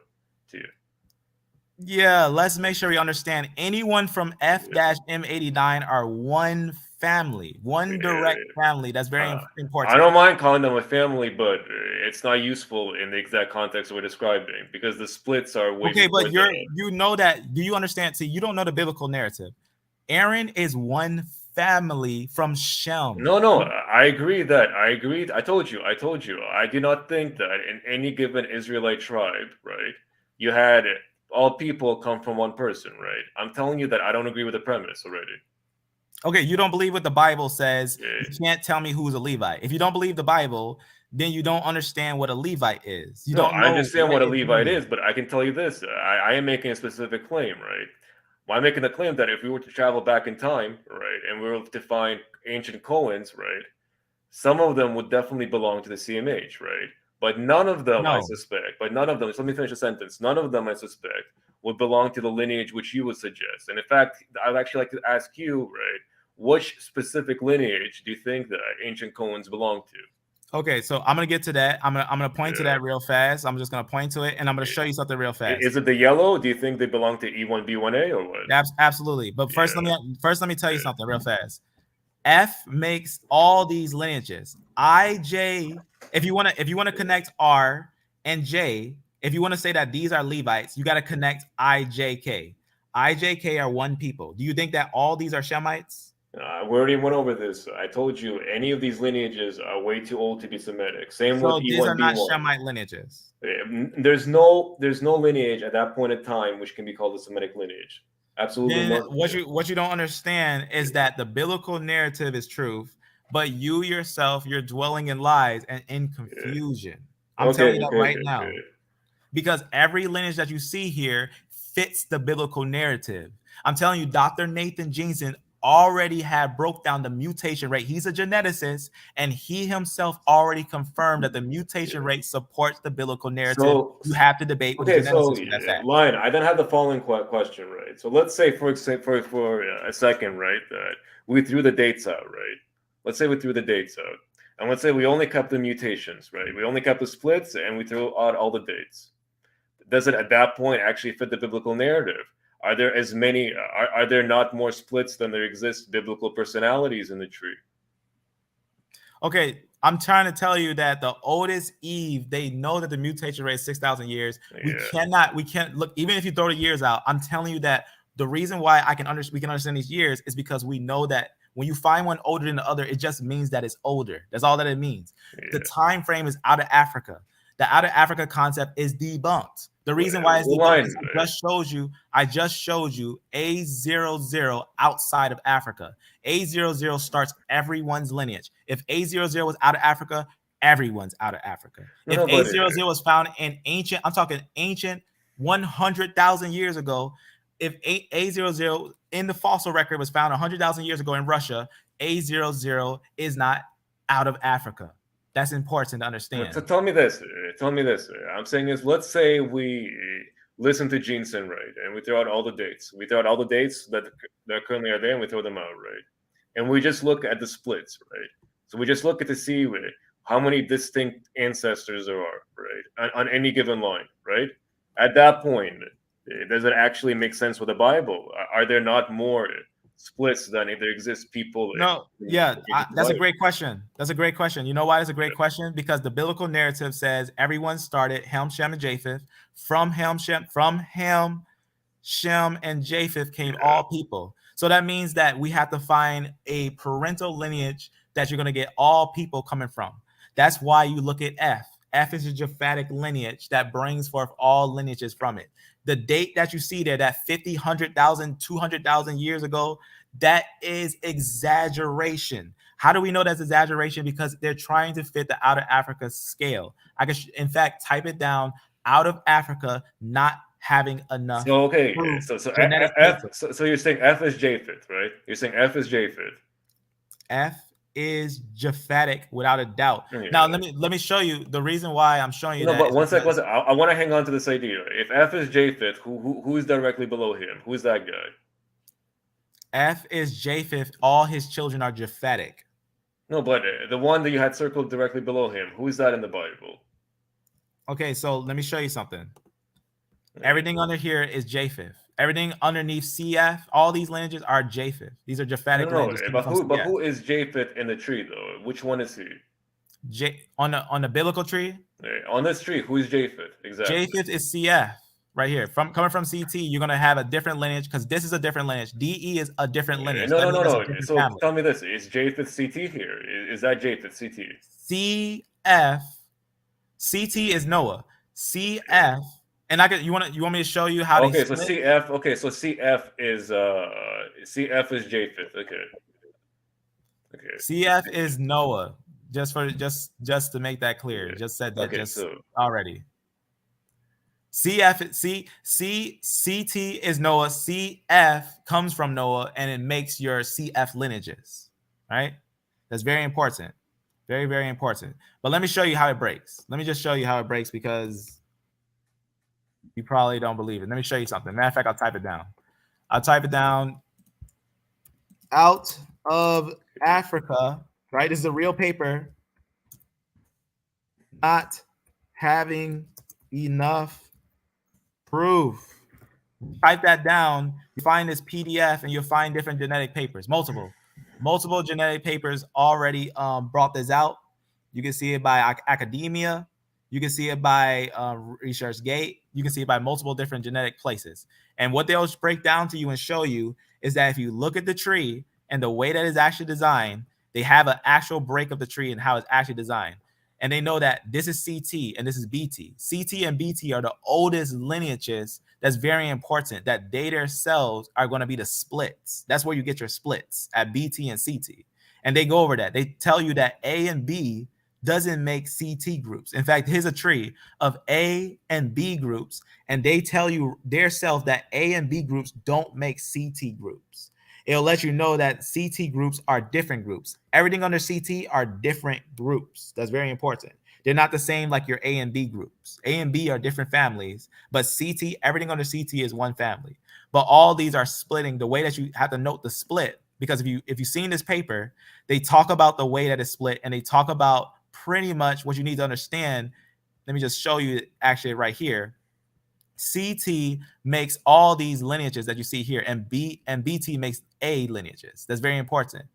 This is what they found out, that what they were trying to do with the out of Africa, they know that it wasn't having enough proof because the people that they find like A00 and stuff like that, they only make A00 and they're not found in Africa. That's important. But you got a note on here. What's important is that F, right? This is where you're going to see your F is one branch. F is one branch. They're all one family. They're one monophyletic family because we know GHIJK is a person. GHIJK's brother, HIJK, which is a person, if we got GHIJK and HIJK coming from F, that means F is one family. That's important. F is not Noah. F is making another family. That's very important. F is making a whole family, and this is all his family. Who is all his family? Everything that you see right here, everything that you see on this chart, F makes all these lineages. And just for a confirmation to understand that this is the truth, is that I can show you where family tree DNA, their self, will tell you their self right here. It says, I'm going to actually read it right off here. So it just talks about some things right here. Watch what it says. Haplogroups J1 and T are downstream of haplogroup IJK, right? You are also correct that F-M89 was the ancestor of GHIJK and all other branches, whether it's a subclad or not, downstream of that SNP. Remember, F makes GHIJK, which is a person, and also his brother, HIJK, which is a person. As it says, so you could say the original progenitor of haplogroup F is, however, many great-grandfathers, grandfathers of haplogroup J and K. J and K are downstream of F and descended from one man who first had F-M89 mutation. But line, neither me or family and tree DNA here are in disagreement, right? When I'm asking you, what I asked you was a specific question. I told you, if we took that Jeanson guy, right, and we actually considered what he's saying, and we threw out the dates and said, maybe he's right that the dates are wrong, right? I'm asking you if the actual One second. One second, right? So I'm asking you if the amount of splits that we see actually matches the amount of splits that we see in the Bible. Yes, they do. Absolutely. They do. Okay. M89 is the father of all of them. In fact, that's what a monophyletic group is. No, a monophyletic group is a group that makes all lineages under it. You but pointing not to me to an ancestor of one guy doesn't prove it, right? Okay, hold on. Let me finish what I'm saying, because you got to understand monophyletic groups. A monophyletic group is a group that makes all descendants under it. I'll put a video in the description so you can see what a monophyletic group. I describe it in great detail as the geneticists describe it. Watch what he says here. This is how we know it's a monophyletic group, because it makes all lineages under it, but not other lineages. That's what makes a monophyletic group. Yes, then it's correct to say F-M89 is a grandfather of IJK, but not A and B, nor D and E haplogroups. And the geneticist says yes. The reason why is because from F-M89 comes all lineages from it. That means that they're one family. That means, let me show you what that means. A and B are different than D and E and CF groups. That's your three families. Line. This isn't telling us anything about anything right now. Yes, it does. You just don't understand it. That it's flying over your head and you can't handle it because you're stuck in the world and you don't know the Bible. That's your problem. You're stuck in the world, you don't know the Bible. You don't know what's saying. Look. You really don't know the Bible. If you knew the Bible, you knew that you can't link haplogroups like that. You can't. But hold on, was that linking haplogroups or was that linking the history of a nation? What was I doing? I told you I was doing the latter, not the former.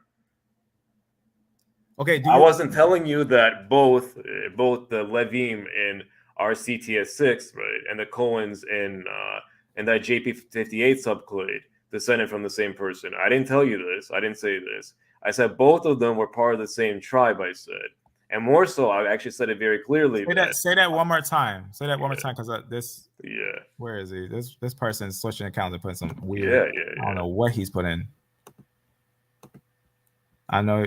I be getting those weird ads they be trying to throw those. Look, I'm saying something which is very simple, right? I'm saying that Ashkenazi, that the different people, right, existed in a given Israelite tribe, and these different people came from different Y DNA lineages. Okay. Even though. Wait. That, do you understand what Y DNA means? It means it comes from one father. I know. And the biblical narrative from father to son, from father to son. Line. I'm confident that if you let me finish, you'll find that where we agree and we disagree. Okay, it'll be very clear. Go ahead. We agree that according to the biblical narrative, everybody in a given tribe, okay, descended from a common forefather. Okay. Therefore, if you believe that, the implication will be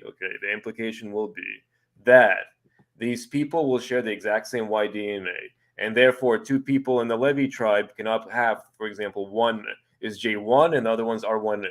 You and I both understand this. However, I then come in and I tell you, I don't think that all Levites actually descended from the same person named Levi, right? Then they're not Levites. That makes no sense. That's not the biblical narrative. Do you know what the Bible says about Aaron, the Levites and the line of Aaron? It says that every Levite that you see comes from Levi. That's one. I just told you. I just told you that's what it says. I just acknowledged it at the beginning. I just acknowledged it. Okay, if you don't believe, wait, do you see what I'm showing you here? Yeah, I see what you're showing me. Yeah, okay, do you believe that these families existed? No, I don't believe this was the whole story. If you don't believe these families existed, you cannot show me what's a Levite, because you don't understand what a Levite is. So let me go back. So let me go back. Let me go back. Okay, let me go back, and I'll tell you once again what I do think happened. I do think that the Israelites were real people who existed historically. Okay, I also think there's a good chance that they had the same tribal divisions as described in the Bible. I think that is also true. Okay. However, I do not think that they had these biblical forefathers, which is stated. I do not think that.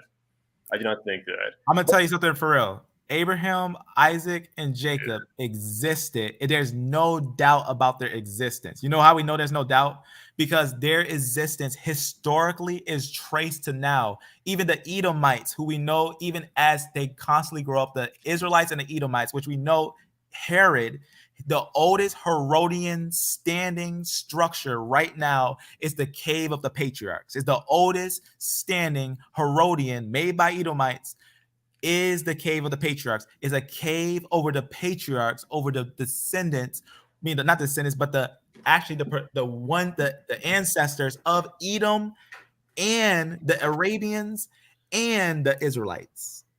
That's how honorable he was, that the ruler of the land of Judea during the time of the Herodian rulership and the Romans over Jerusalem, which is historically documented, as I could pull up multiple documents from Flavius Josephus and other documents, that the Herodian dynasty built a whole tower over their descendants. There's no doubt that these descendants lived. By the way, I don't have an issue with Abraham existing, right? I just don't think that all Israelites directly descended from Abraham. And by the way, there are parts of the Bible. That makes sense. Think about what you're saying. No, you're saying Israelites don't come from Abraham. That's in a sense. That's in itself senseless. No, it just means that I don't think that that's a correct I don't think that's the necessary interpretation of the Bible, right? As I told you. Show me one place in the Bible where Israelite, a blood ancient Israelite, is not a descendant of Abraham. Okay, no problem.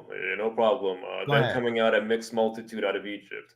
Well, okay, go ahead and tell me what that mixed multitude was, because the scripture tells you word for word that in the third generation, the Egyptian, it says Egyptian, not Israelite, the Egyptian and the Edomite will become part of their congregation. Okay. That doesn't say that they replace Israel. Nor does it say replace. I said become part of, right? Right, but it makes a difference between the stranger that joins in, as it says, Yah loves the stranger, and he also says that he has Israel, the blood descendants. Oh, okay. So you think that later on, when he speaks about Israel, after that event, he's referring specifically to those with Abraham's Y DNA and not those who descend from the Y DNA of those who came from the mixed multitude. The ones from the mixed multitude were adopted in. Adoption means that they receive the same love, but they themselves are not a blood descendant. As even there's multiple laws, like for example, I'm just going to read a law of Leviticus 22 and 25. It says, neither from a stranger's hand shall you offer the bread of your God of any of these, because their corruption is in them, right? Because who was supposed to offer the offerings? Levi, right? Levi, Aaron. And remember, Aaron is a certain direct line chosen. When you think Kohanim, you're talking a chosen line of Levi. That's what makes the problem with trying to make Levi anyone. Because the thing about E doesn't come from F, right? There's no lineage that makes E but DE. But F makes all lineages under it. When you're talking J, you're not talking J. You're talking J. When you're talking J, you're talking F. You're talking G. You're talking H. All those are monophyletic. That's very important. But notice, listen. Hold on. The bloodline. So look here. It specifically, the conversation is about Abraham's bloodline only, right? According to you, that should be E1B1A, right? It's surely E1B1A. It's the E lineage without a doubt. The E lineage is the Shemites. Because remember, we're not just looking for one E lineage. I can confirm to you that E1B1B are ancient Arabians. They've been in Arabia for a long time. But look, they fulfill the scripture that it says, do not take the Syrians from Ker. And you don't think that these E's actually migrated out of Africa?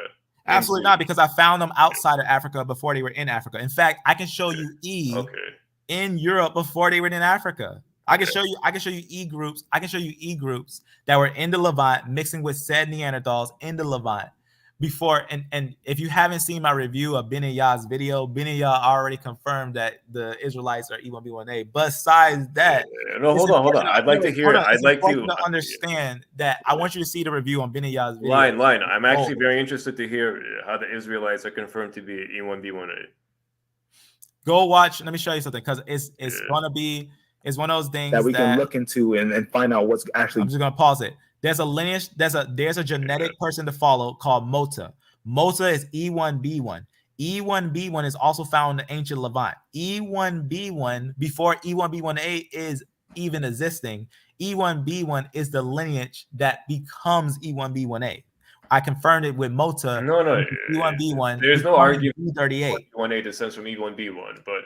Watch this video. Let me show you something. Watch. Watch this video right here. Btw IJK DNA video that's going to show you how we know E1B1A is no, because as far as I know, 0 E1B1A has been found in the ancient Levant. Well, go watch that video. You'll find that we found E1B1A in the Levant. So in the ancient Levant, could you in please the ancient Levant, Bronze Age in the Levant. Could you please show me? Could you please show me the thing? I really appreciate it. As a favor to I'll me. show you an example. I'll show you an example. We found it. Okay, as a favor to Shlomo, please show me. Yeah, no problem. All day, because it's important to understand that we bring truth to the table. No, I appreciate it. I just would like to see the right time. The Bronze Age coming in there and settling at these areas, right? Why can't we find those results? Because it's too perfect. So you see right here, it's going to be a desertization. These same individuals in the Neolithic time frame, right? They move. During this time frame, they move. They go over here. So they're going to be going up here, more dwelling over here. That's very important. And if any was over here, if they had way of route, they would have went over here. So they're going to have connections. Do you think that I found any E groups that were over here in ancient time? Yeah. I got an E group. By the way, hey, hold on. I got an E group before the J group was over there. I got an E group up here while the J group was over here. No, that's okay. But I would like to see that E1B. Just let's say on one thing at a time, please. I'd like to see that E1B1A in. I'm letting finish with these areas. And remember, the E1B1B went over here. So, of course, they're over there as well. That's very important. And the ones that went downwards, they ones that were cut off by the desertization, and they end up staying down here. This also was flooded. Remember that.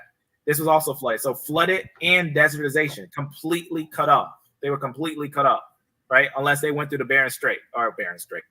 This little area right here, right? They call this, in the Greeks call this the Pillars of Hercules. That's what they call it, the Pillars of Hercules. Yeah, and that. Or gathering place. I'll show this. But E1 is, E2 is early E.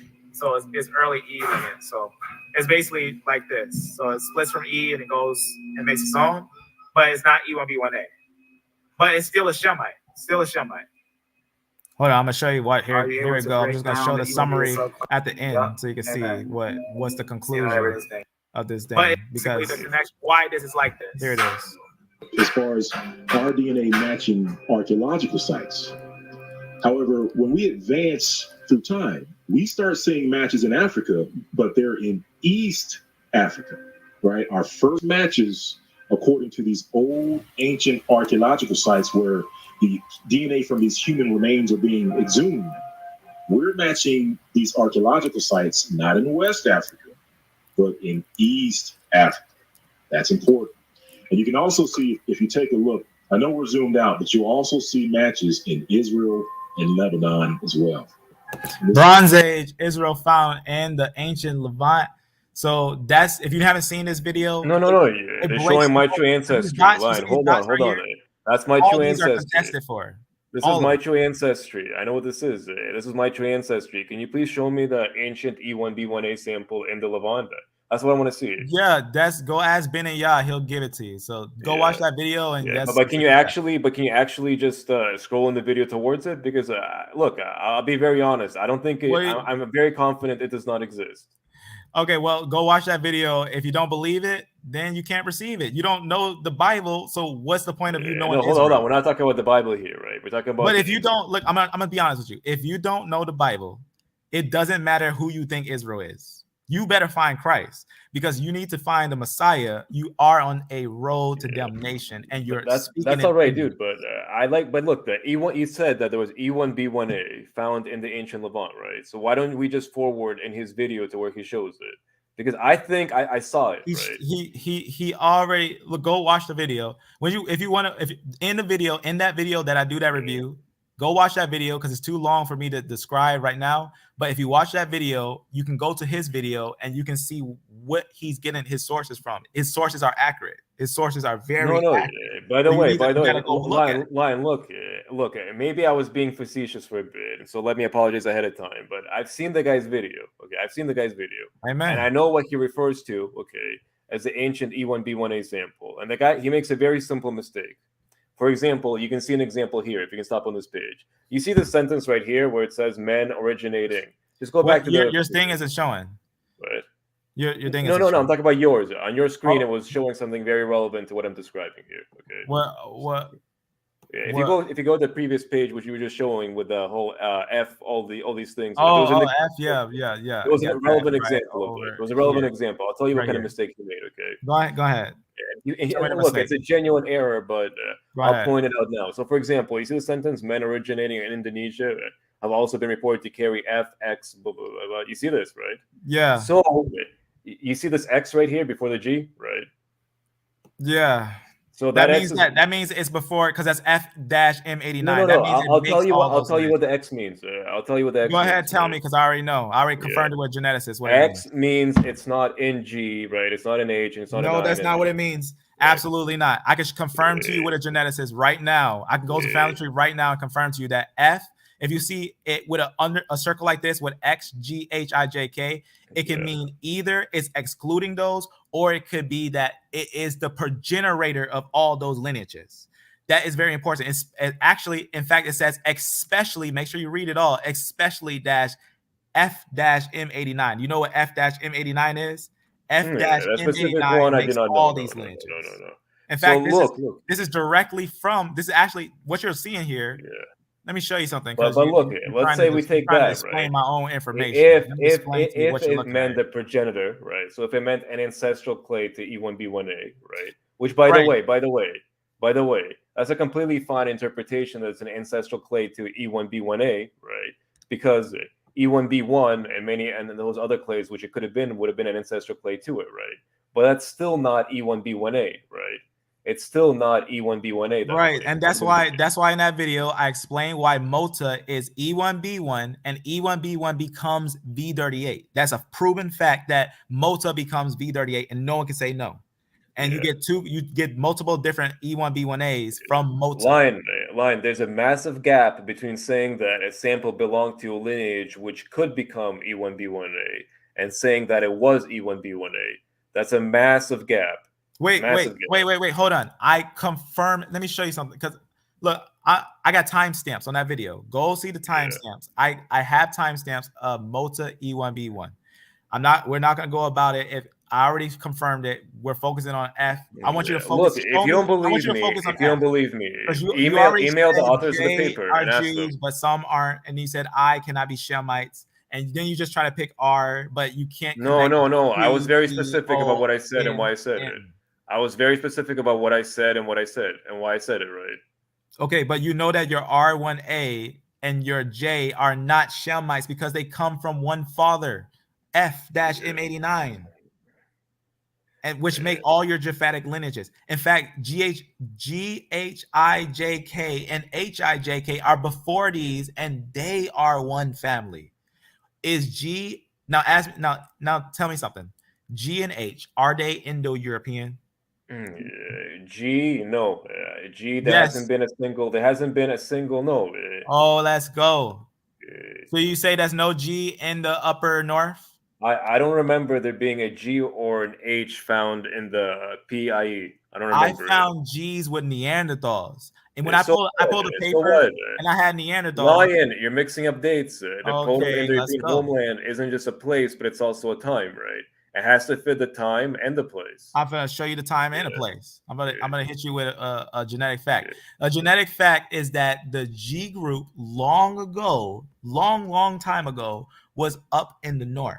That's important. In fact, I have nothing against it being up in the north. Yeah. Okay. Wait. What do you talk about then?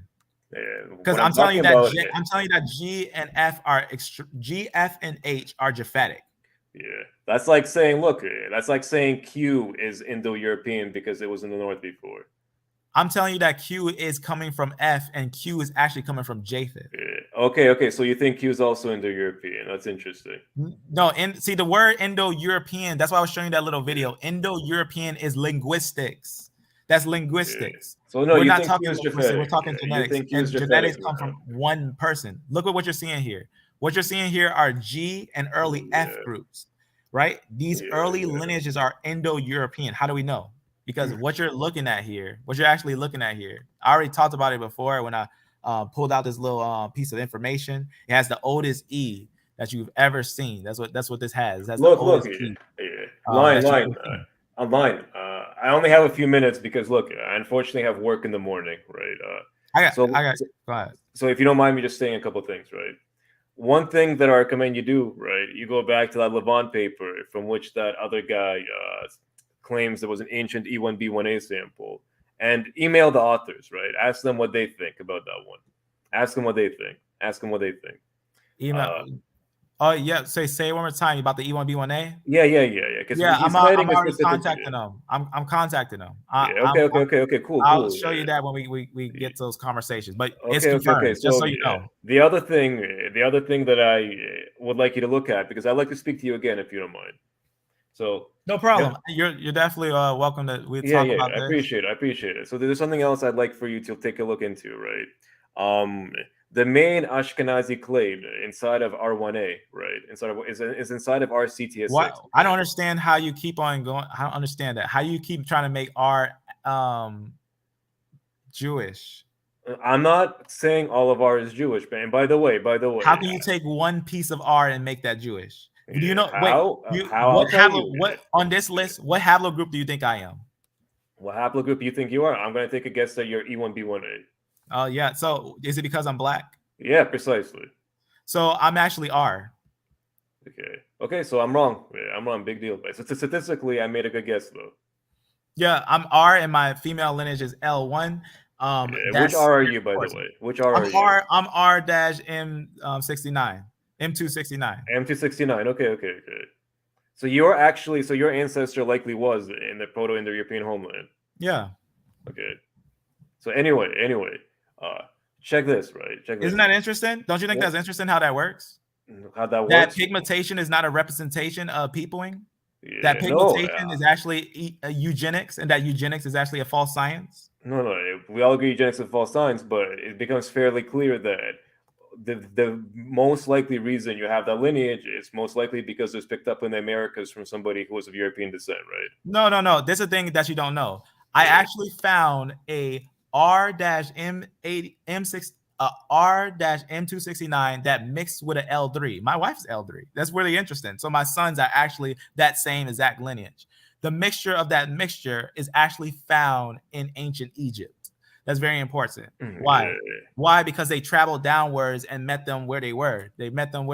Right. So you think that your Y DNA came from Egypt to? No. I'm not saying it came from Egypt. I'm saying that it came from FM89, and that FM89 made all the lineages like IJK, and we're all related.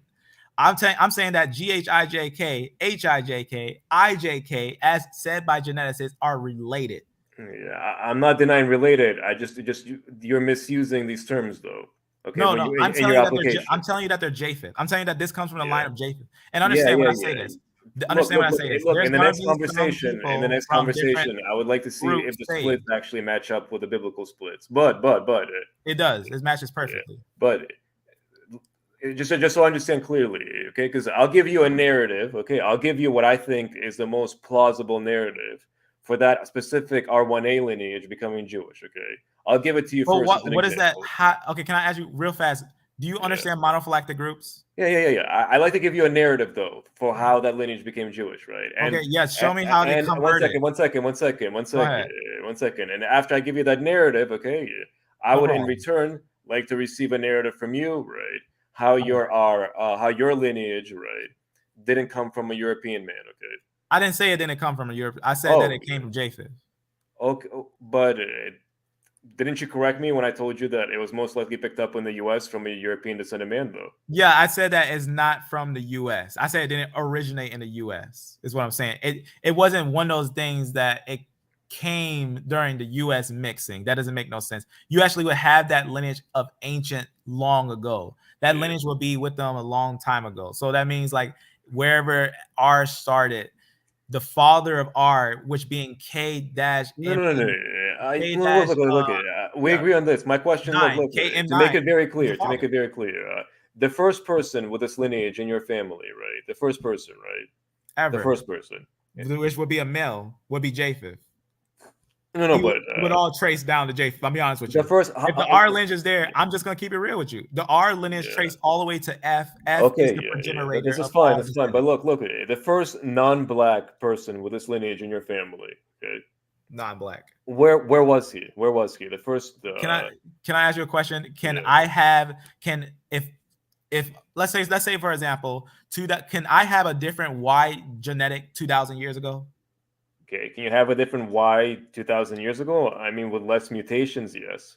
Absolutely not. That's genetic. That's a genetic fallacy. In No, fact, hold let me on, tell you how hold this is on. a genetic fallacy. I don't think you Y understand DNA SNPs goes then. father to son unbroken. No. There are mutations. That's how you're able to even see splits in the first place. Right. That's a mutation. That's a mutation. But a Y DNA, like for example, if one of my fathers were R, all my fathers are R. You understand what I'm saying? All of them. Yeah, no, I understand that. I understand that.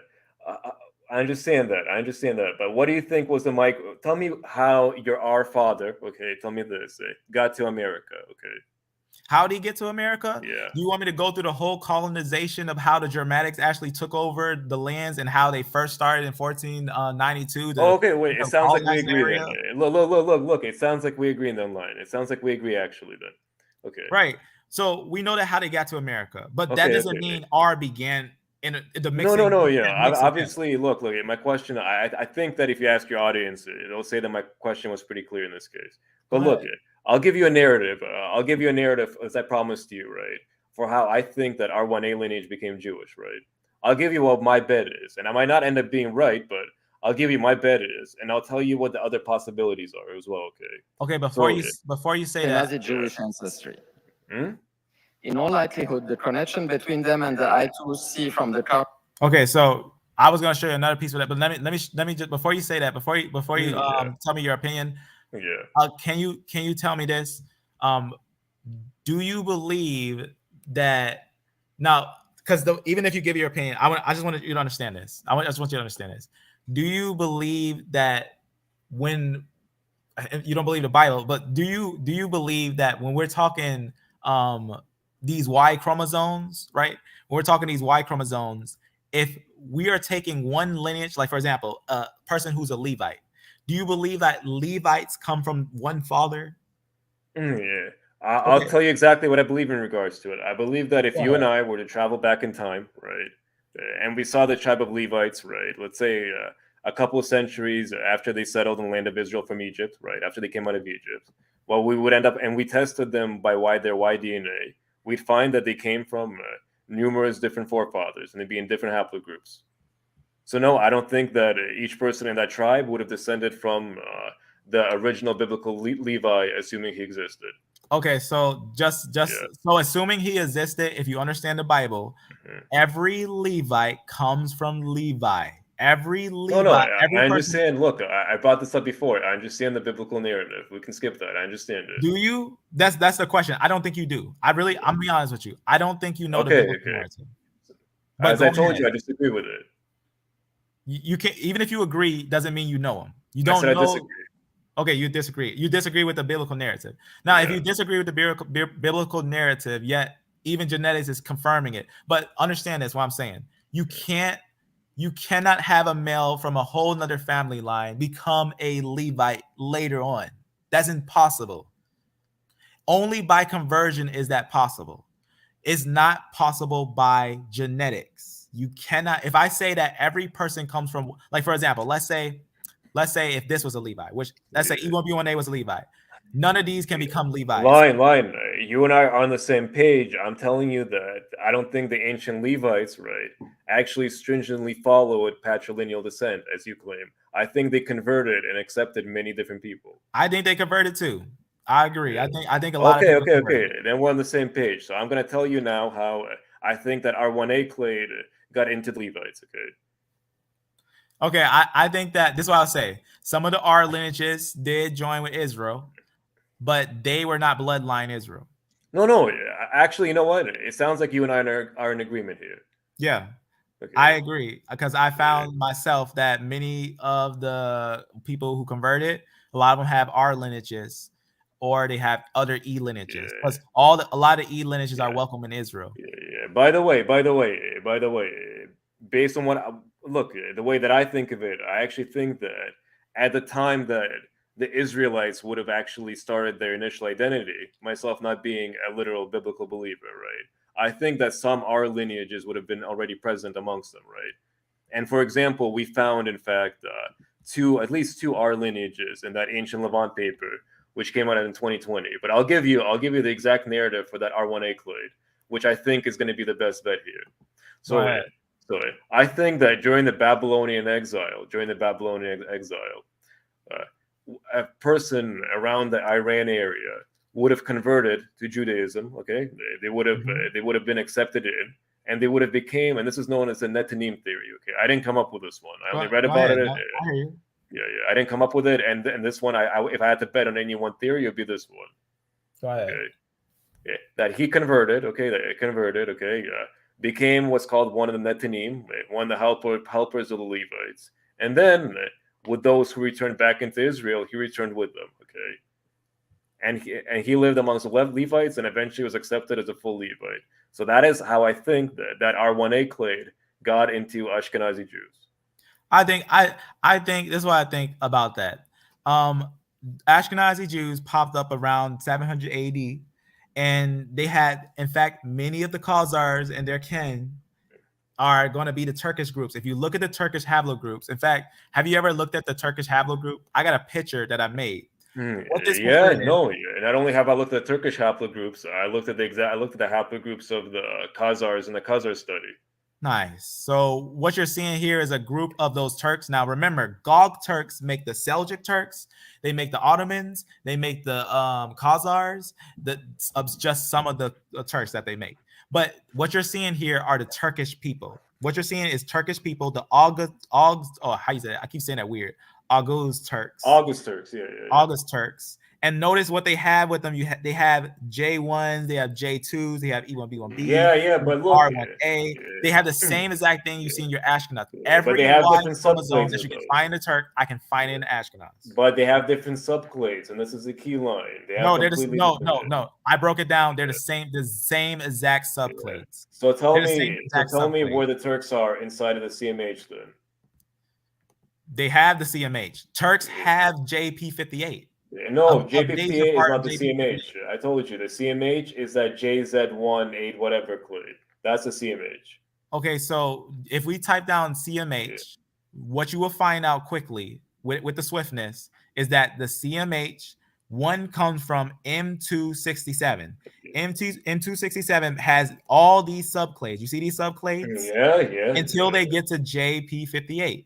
JP58 is that lineage. Anything from JP58 come on, line. We went over this at the beginning.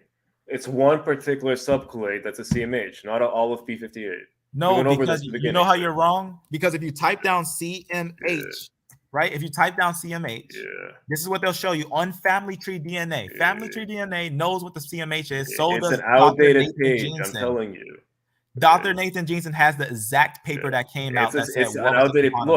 Look, I'm very confident that email Family Tree DNA, email Family Tree DNA, and ask them, is it still all of JP58 or a particular subclade? Email them. They're saying M267. It says within. You're missing a word. You want to talk to them right now? Lion, you missed a word over there. A keyword. Scroll up. You missed a keyword. Scroll up. You missed a keyword, right? Within, they say. Within. It's found within haplogroup JM267.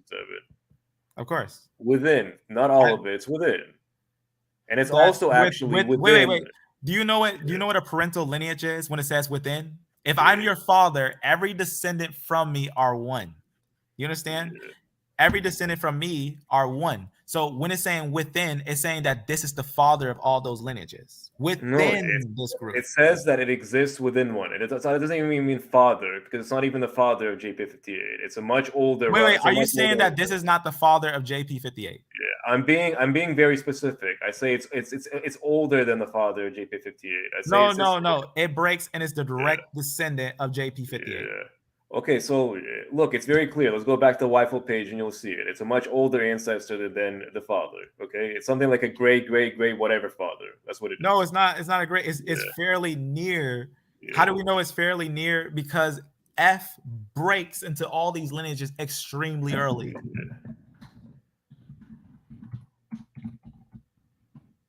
So that is, understand, when we're talking about the CMH group, you know, it's commonly talked about, but it's debunked. It's thoroughly debunked by geneticists. Lion. You still don't know where it is though specifically. You think that it's all of P58. It's not. I'm not saying it's all of P58. I'm saying if you pick J, J is confirmed Japhetic. I'm trying to tell you that. I'm trying to tell you the whole group of J. The whole group. It doesn't matter what subclad you pick. The whole group of J is confirmed of an ancient. I'm talking ancient. What I showed you that they were in Finland, the 600s, I mean the 6000s, and they left from the Caucasus. They left the Caucasus Mountain at their earliest stages. They went upwards. It doesn't matter what year it is because we know those times are exaggerated. We know 100% their migration is that they went up first. That means they are Japhetic. As the scripture shows, Japheth went up and settled in the areas of the north, which is fine because you think that all those Bronze Age samples are Japhet in Israel. All the Bronze Age J1 samples are in fact Japhet. Anytime you see, look, let me show you something. Anything under F-M89 is what I'm saying. Anything under F-M89 are Japheth. Every last one from F-M89 are from Japheth. They're all one family. I just read it to you that family tree DNA tells you themselves that F-M89 is the father lineage of all those lineages, is what I'm telling you, right? You can see right here where we're talking about it, right? It says, I asked this, right?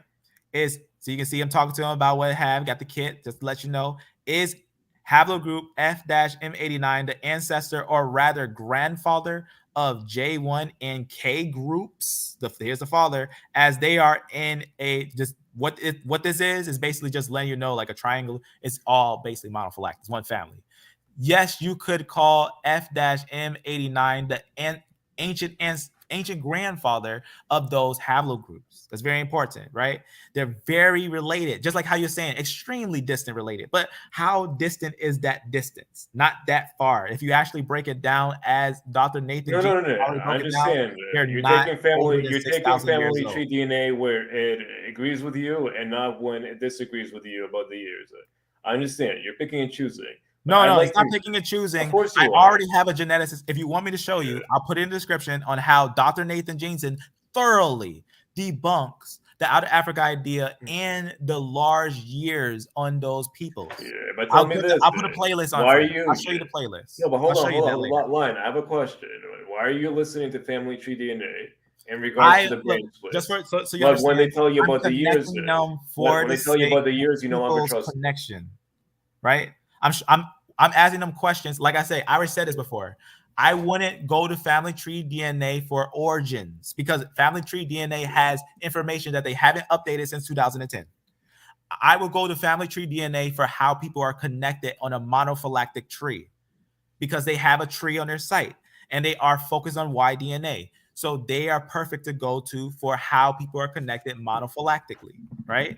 That's very important. But note very carefully with A and B groups. I already went over this, that A and B groups are different than CT groups. But F makes not A and B groups nor D and E groups because F is Japheth. F makes IJK. GHIJK is a person. HIJK is a person. IJK is a person, is what I'm telling you. That all the lineages that you're talking about, your I's and J's and Q's and R's and all those things, how many people you have there already? 4. That means they surpass the number of the beginning people. That means those numbers that you're counting there, all these, what you're seeing here, just this side alone, 1, 2, 3, 4, 5, 6, 7 surpasses Ham, Shem, and Japheth. That means that this is going to be one family to its roots, which is F-M89, because you can't say this is Ham, this is Japheth, and this is Shem.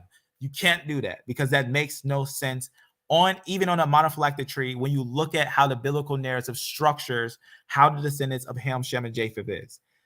Ham does not make Shem, and Shem does not make Japheth. So that means if this is one family, F makes one family. So this has to be either all Shemites or all Japhethites. Choose now wisely. Do you think that this is going to be Japheth, or you think it's going to be all Shem? You don't believe, so you won't choose, or you will say that that's not true. But understand this: every single person in the world today are one persons. You know what I'm saying? One person. They all come from one person. It's been scientifically confirmed. We come from one person. We all come from Adam. We all come from Eve, but we all split after the flood, and it's shown by the splits that DE doesn't make CF and CF doesn't make DE. You know why? Because a Shemite doesn't make a Japhenite, and a Japhenite cannot make a Shemite. It's biblically accurate and it's genetically accurate. Line. I'd like to ask you about something else here, if you don't mind. Yeah. But what do you think about the ancient E1B1A sample found in Ethiopia?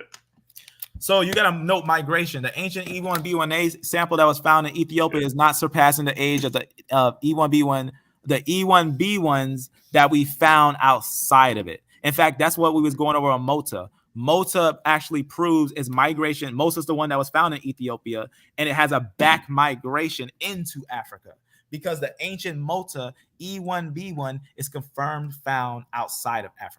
That's very important. I see the sample data too before Israelites ever existed. I see the data. What's the date? What's the date on it? Because you need to understand. Let me show you something. What you're not understanding. I'll tell you what I see the data. It gives a range, right? It says that it's dated between 45,000 and whatnot. Mota, YBP. Mota. Look at the name. Does it say Mota? The sample. I'll tell you the exact code for the sample. No, is the sample Mota? Is it actually Mota? I see the code for it. I can tell you the code, I-5950. All right.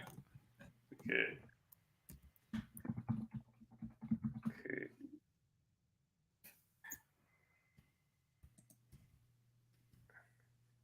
Let's see if it's Mota. It was found in the Mota cave. Maybe that's why it's Mota. Yeah, it's Mota. Yeah. That's Mota. Mota, named after the Mota cave in Ethiopia, has a back migration into Africa. Yeah. You got to make sure you note that. It's So, already been confirmed. But let's say E1B1. One second. Aside from being back migration, forward migration, right?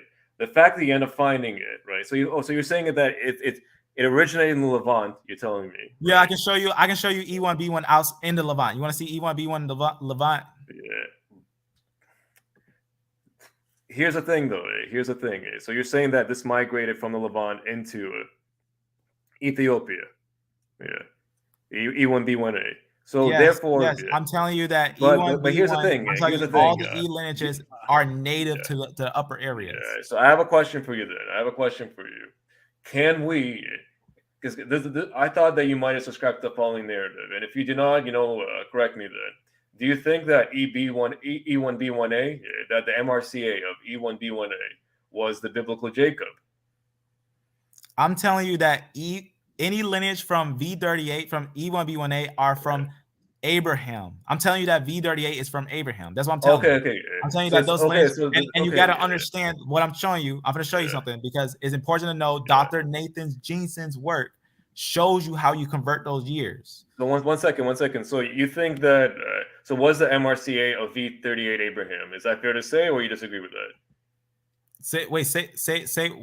The most recent common ancestor of everybody with V38, was it Abraham? Do you agree with this? Do I believe that Abraham was V38? No. More specifically, the most recent common ancestor of everybody alive today was with V38 was Abraham. The recent common answer of everyone is not V38. No. That's not the question. I'm asking you. Everybody alive today who is inside of V38, okay? Yeah. Who is? Can we say that according to you that their common ancestor, that their most recent common ancestor between everybody alive today with V38 was Abraham? So V38, their common ancestor. If you was to trace V38, you gotta note that V38 has different lineages. It has your E1B1A2, which is going to be more what I believe to be more Esau, and then your E1B1A1, which is M2, which is going to be more of your ancient Israelite lineages. And it has 12 subclades. It's the only lineage with 12 subclades. Okay. And it also is, we already confirmed it, that it was found in the ancient Levant at the Bronze Age time. It came from E1B1. Now, remember, I said there's different Shemites. No. We didn't confirm that. It in fact shows that that's the one thing that they could not, that it could not be is E1B1A. But here's the thing. Wait, say that again. I didn't hear what you said. I said the one thing we could tell there, right? Because that was the whole X E1B1A, right? The whole X even You E1B1. You talking E1B1? Because I got it here. What you're seeing right here is E1B1. No. Okay, but that means that they could only confirm it as far as E1B1. It's in Israel. Yeah. The place where it's found is in Israel. E1B1. So do you think that therefore what age is that? What age do you think that is? The E1B1? Yeah. E1B1 depends on. Look, it depends if they could actually the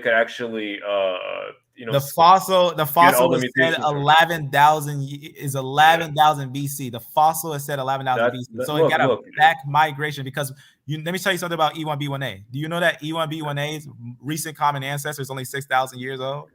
So, I see what you're doing. So you think that if we find an 11,000-year-old E1B1 sample in ancient Israel and a 4,500 YBP result for E1B1A in East Africa, you therefore think that it must have migrated from the Levant into East Africa? No, I don't think that. I'm telling you that based on genetic information, if you look at E1B1A, I'm gonna give you a piece of paper that tells you E1B1A's recent common ancestor, and it's important to look at stuff carefully because I've seen somebody try to draw a recent common ancestor 15,000 years ago. Line.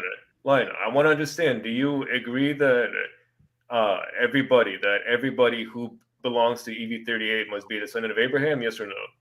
I'm telling you that everyone who comes from E1B1A must indeed be a Shemite, doubtlessly, most likely from Abraham. M2, anyone from M2 is definitely from Abraham, and anyone from V38 is going to also be from the Shemitic descendants. That's very important. Okay. So you don't think that V38 is Abraham? You think that definitely everybody from EM2 is going to be Abraham? I honestly think E1B1 is Abraham. I think E1B1 is Abraham himself.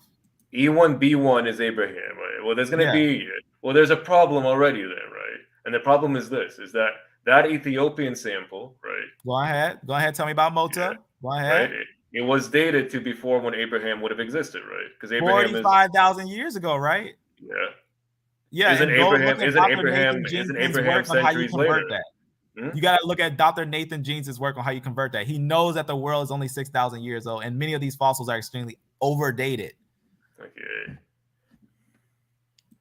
So you're seeing an E1B1 in the biblical narrative in the Levant, and then you see a E1B1A, which I'm going to show you that the recent common ancestor that the E1B1A itself. Because look what's happening so far, right? You're disagreeing with a few things, right? You're disagreeing with the way that clades are dated. And you're also disagreeing with the way that fossils are dated, right? No, I'm telling you that fossils, there's two ways of dating fossils. I mean, there's two ways of dating all these things. There's your out of Africa dating, which usually has your 10,000s, 50,000, stuff like that. But then there's your fossils that usually date up to like at the highest like 20,000 and stuff like that. Fossils usually date like that until you start going to your out of Africa concept. And then you start seeing out of Africa, which are not usually with fossils, higher. I can show you that with L3. I can show you same L3. By the way, fossil, have you read how they dated the sample? And then it says 125,000 years old. Yeah. Have you read how they dated the sample in the paper? By the way, they mention how they dated it more than one way, right? Yes, we know how they date them. They date them multiple ways. It was more than one way, and the ways agreed that it was around that age. It was around 4,500 years ago, right? And this is before Abraham. Right, and you understand that 4,500 years ago surpasses the biblical narrative, so it's not right. Let me show you something. What it says about look. If you want to default, if you're going to default to the biblical narrative, and I default to the truth, brother. I default to the truth. You know why I default to the truth? Because if you default to the truth and it contradicts the biblical narrative, then this is not Abraham, is it? The biblical narrative is the only truth. Yeah, well then this cannot be Abraham then. This cannot be Abraham. It can be Abraham. You know why it's Abraham? Because you don't know Dr. Nathan Jeanson's work. Let me read you something. The most recent, the TMRCA, the most recent common ancestor for E1B1A as a whole, estimated at 6,000, right? 6,175 to 6,588 years before present, YBP, right? That's very important. That E1B, that means E1B1, which makes this before E1B1A was born, E1B1 was found in the Levant. The migration of E1B1A is from the Levant. That's why the one in Mota, they said that it has a back migration. Go watch our video. We talk about Mota has a back migration. It's confirmed in multiple pieces of paper because E1B1, it even shows Mota as an E1B1.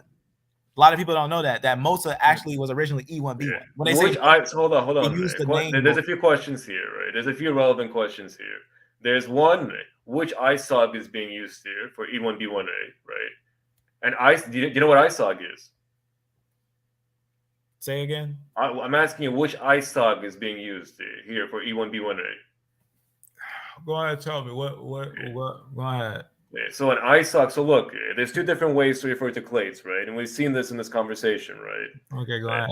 There's a long form and short form, right? So the long form is this one when it goes letter, number, whatever, right? This is long form, E1B1A, right?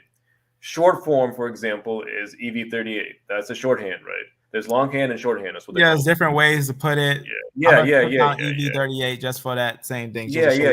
So there exists a legend, right, called ISOG. You can look it up. It's ISOGG. Okay, that's a legend. It's ISOGG, and so this legend changes year by year. Okay, it changes a little bit, and so whenever you end up seeing some paper refer to, let's say, E1B1A, in order to find out what is the corresponding shorthand for it, you have to check which ISOG they were using, right?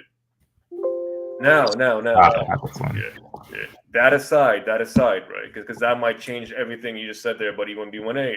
Even if the MRCA of E1B1A is, let's say, that young, okay, that wouldn't make it necessarily from the Levant. I mean, let's take this argument to a further extreme, right? Let's say the MRCA was, 100 years. I mean, would that make it even more tied to the Levant? No, it wouldn't tell us much either. The key thing is, and you actually can see by YFull, by the way, that E1B1A, right, which is EV38, the MRCA is actually 39,200 years ago. Right?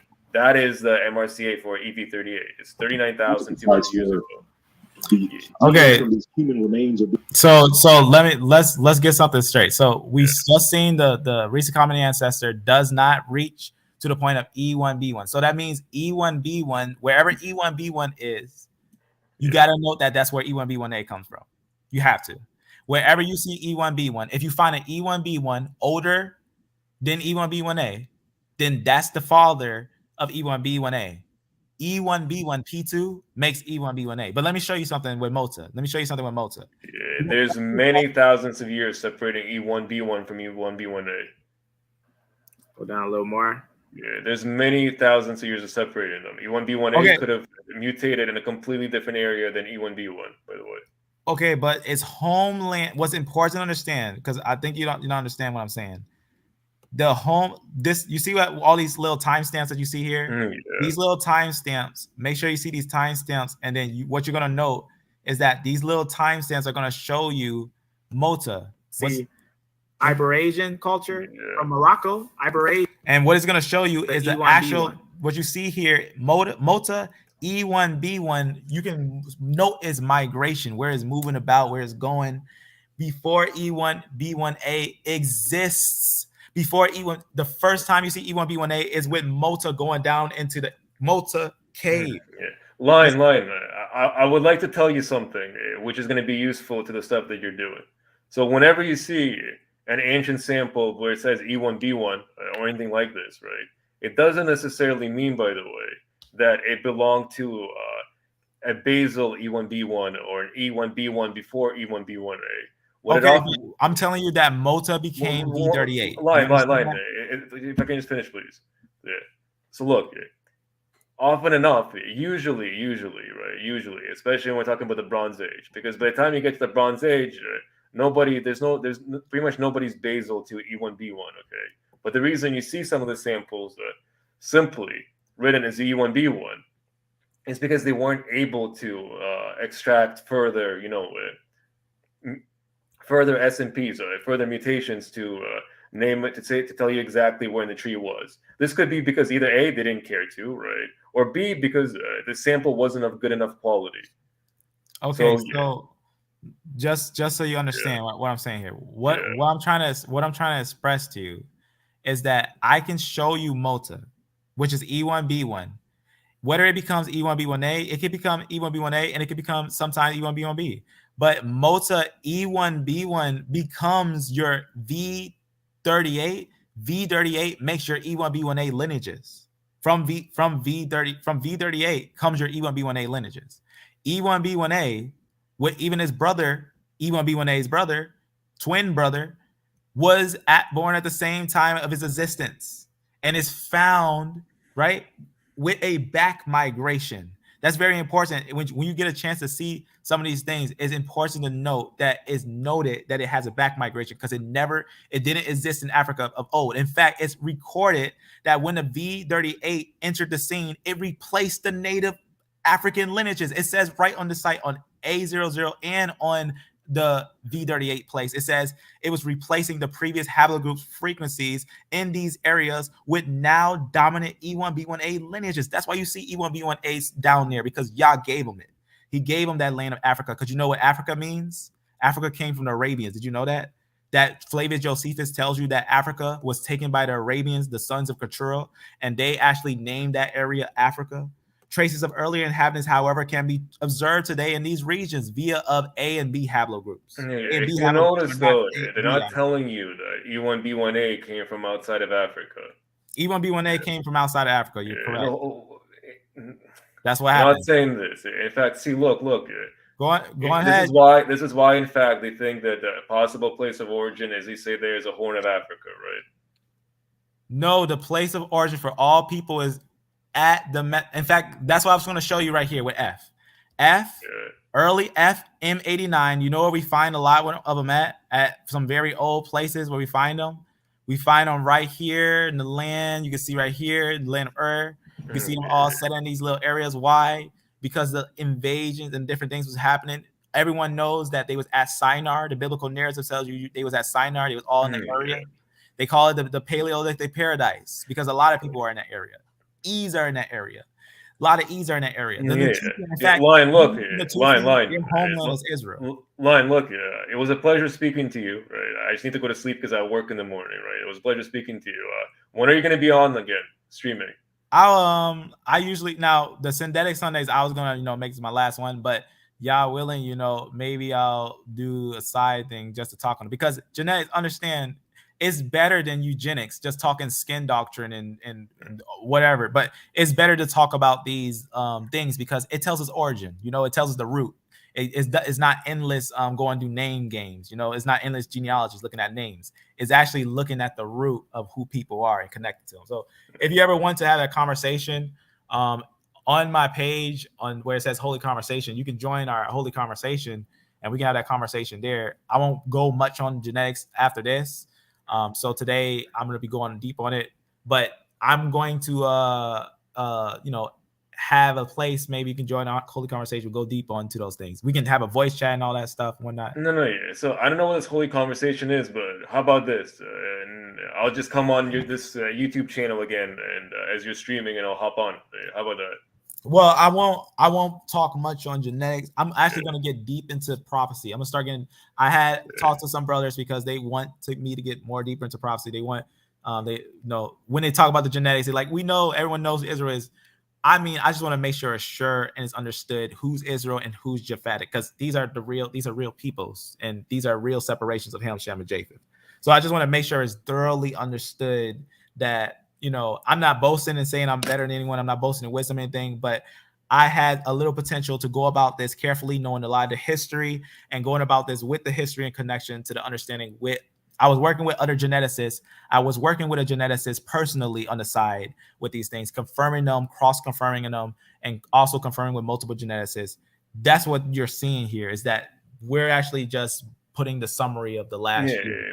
And these geneticists, if you want to look at a lot of stuff, just look at any comment. If you comment on any of the synthetic Sundays, I'll answer it like I'm live. Yeah, synthetic Sunday. So if you could just say it again, it's a bit late. How do I find these synthetic Sundays? So when you go to my page, it's gonna be on a playlist. Oh, okay. The 70th video, the last 70th video. Okay, you call them synthetic Sundays. Yep. And, so right here. Okay. I call it synthetic Sunday right here, because I used to do it on every Sunday. Yeah. Okay. You used to do it every Sunday. Yeah. Okay. Synthetic Sundays, you do it there. And what was the thing that you mentioned? The new channel using which you're going to talk about DNA in the future? Because you say you don't want to do it on your channel anymore since you want to go into prophecy now. Yeah, now I would talk about it like it won't be a main. I won't make like a page of just say I'm gonna mainly talk about it. But if you ever wanted to like get deep into it, I'm gonna be honest with you. I would rather you just read the word and know the gospel. Be honest with you. But the reason why I think it's important because Israel's going to be saved based on biblical prophecy. Israel's going to be saved, and we know who Israel is, and Israel is not who the world think that Israel is. And I just say that in the sense of understanding prophecy and understanding the biblical narrative, and even understanding what genetics looks like. E doesn't come from F. The E doesn't have any weird thing like that where it has this like combination of what's the word I'm looking for? Like how you see with J. J comes from IJ, which are one, and then IJK, which are one person, and then GHIJK. We don't see nothing like that with E. Yeah. But once again, like we went over earlier, we have a different idea of the way the Israelites would have worked, and one of us throws out the date estimations. The other one doesn't. One of us accepts evolutionary theory, the other one doesn't. I think I thoroughly debunked the evolutionary theory. Okay. I think that it's important to understand that the outer Africa theory does not stand. Okay. And one of us, of course, accepts the dating of the samples, and the other one doesn't. And as I recall, I'll put a video. I'll show you Dr. Nathan Jeanson so you can see it. Nathan Jeanson, as I recall, also you think that the Middle East, that the people of the Middle East have been largely demographically replaced by Turks. Yeah, that's important to know about the Turkish invasion. Absolutely. Okay. The Seljuk Turks, the Ottoman Turks, the Khazars, they're all the same family from the Gog Turks. Okay, Gog Turks. So the whole Middle East is now largely Gog Turk. Okay. Yes, absolutely. Okay. Yeah. So look. If I see you streaming, I'll send you a message. You'll tell me what's the best opportunity to talk about clades again, and we'll find a time. Okay. Nice. And get those sources, and we'll talk. No. I remember you want to see the source on how the term Ashkenazi Jew came to be. Yeah, because I know about that. I got a paper for that for your Ashkenazim. But yes, I had a great conversation. You're exactly what I was looking for. I was looking for someone that had the world view, so I can express, because naturally you can tell, you can just hear my skin color. I don't know how, but you can hear my skin color, but you don't know my subclade. You can't hear my subclade. No, genetics are more complicated than that. That's right. And that's why I guess, by the way, my guess was statistically fine, but obviously there are some African Americans who have a European lineage. Yeah, I met one that had a T group. I met a African American. You say African American, but that term African American is super incorrect, extreme. But it's not even offensive because Africa comes from Shemites. The word Africa originated from Shemites. What term do you prefer to be called by? I just want to be called by, be honest with you, I'm not looking for a name for a man, but I want Yah to rename me. I want a new name for the Most High. And I want to get the pure language, and I want to dwell with Israel and do the things that Israel do. Okay. By the way, if you don't mind, a quick question, right? Since you're an R, right, are there any Black Hebrew Israelites who reject you? Now, that's the thing. When I say Black Hebrew Israelite, now, for the sake of understanding, it's clear what I'm referring to. I'm referring to that group, right? I mean, I am not what you consider, what's the word I'm looking for? Right. That I'm not a hate group, nor a group that says that only Israel can be saved. I don't say none of that. I don't think that's true at all. I think that it's clear that even in ancient, Yah loved the stranger and he hates the idol worshiper, regardless of who they are. He hates the idol worshiper. He hates the wicked. He hates but I'm asking you though. I'm asking you, the others out there. Did they reject you or what? How have the interactions been? I mean, I never got I reject you because you're R or anything like that. But people would say, it's just Japheth. I would just say, I think genetically that is Japheth. I think that's very interesting to see that I can sound 100% like someone of E1B1A, but myself in general am more of what you will see over here. that's just a very interesting mix. The reason why, because I also met someone who was R1b M269, and his autosomal test showed that he was Natufian. He had Natufian in him. Yeah, he was R1b lineage and had ancient Natufian in him. That means that his mixing mixed all the way back then to Israel time. That's why I'm telling you that there's scripture that says the Egyptian pretty became much part you'll find a Natufian ancestry in in pretty much all of West Eurasia. Kinda, not really. It depends. It depends. When we're talking like the ancient, like pinpoint Natufian, the ones in the area, we know that the Natufian homeland is Israel. If we type down Natufian homeland, it'll be Israel. No. So here's the thing: when you're saying his ancestor, he had Natufian ancestor, I assume this was an autosomal test you ran on him, right? Yeah, he had got an autosomal test to know, because autosomal is just your extra, that's your mixes and everything. Yeah. So I'm curious then, Lion, in a future conversation, are you interested in looking at the autosomal breakdown of Ashkenazi Jews, autosomal breakdown of Turkic peoples, autosomal breakdowns of Levantine people, modern Levantines, and so forth? Sure. Maybe if I remember free, but I'll be honest with you. The reason why we're looking at direct Y chromosomes, because your Y chromosome pinpoints the father, right? We're talking about I know. And over there, like I told you, if you actually look at particular subclades, Ashkenazi Jews don't end up being the same nation as Armenians, and it's not even close. But they are 100% related. They're 100%. I read that to you. You can't deny it. And no, I know what you read. I know what you read, but there's a lot of stuff you can find online. There's a lot of people saying different stuff. But right? this is multiple. I'm showing you multiple genetic reports that agree. Multiple. In fact, I can show you their haplogroups. If you want to look at their haplogroups and look at the Ashkenazi haplogroups, they get the same exact haplogroups. It's the exact same haplogroups. So look, same exact one. How about this? How about this? I'll name off the main Bronze Age. The main Bronze Age Ashkenazi clades to you, okay? And you'll tell me the Armenians in them. Yeah, let me open it up, because I'm gonna show you that what you're gonna show. It also matches with the Turks. I'd like to look. I would like to know. Okay, I would like to know the Armenians inside the CMH. Okay, the CMH. I'd like to know the Armenians inside the CMH. Yeah, sure. Go ahead. And where the Armenians fall within the CMH phylogeny, right? And I've showed you which clade is the CMH, right? I'd like to know the Armenians. One second. So I'd like to know the Armenians inside of J1. 1 second. Let me just look up the exact extension. Right, and you understand that a J is a J. You understand that? For example, this is where we disagree. That comes from IJ. Yeah, no, this is where we disagree. I think that you going out further, right, you going out further out is actually a distraction. Whereas I'm saying is that you have to go deeper in resolution than less, right? That's what I'm saying. So right, and understand how a monophyletic group works. That you got to go with the root. So if you say you don't have to go with the root, because you got to go with the root monophylactically. You don't have to go with the root, because the thing is, like we said, these people predate the Semitic language. But here's the thing. Let me tell you the current. They don't predate it. So let me tell me this. Right? Find me the Armenians in JY15245. Find me the Armenians in the CMH, the exact CMH which I showed you, please.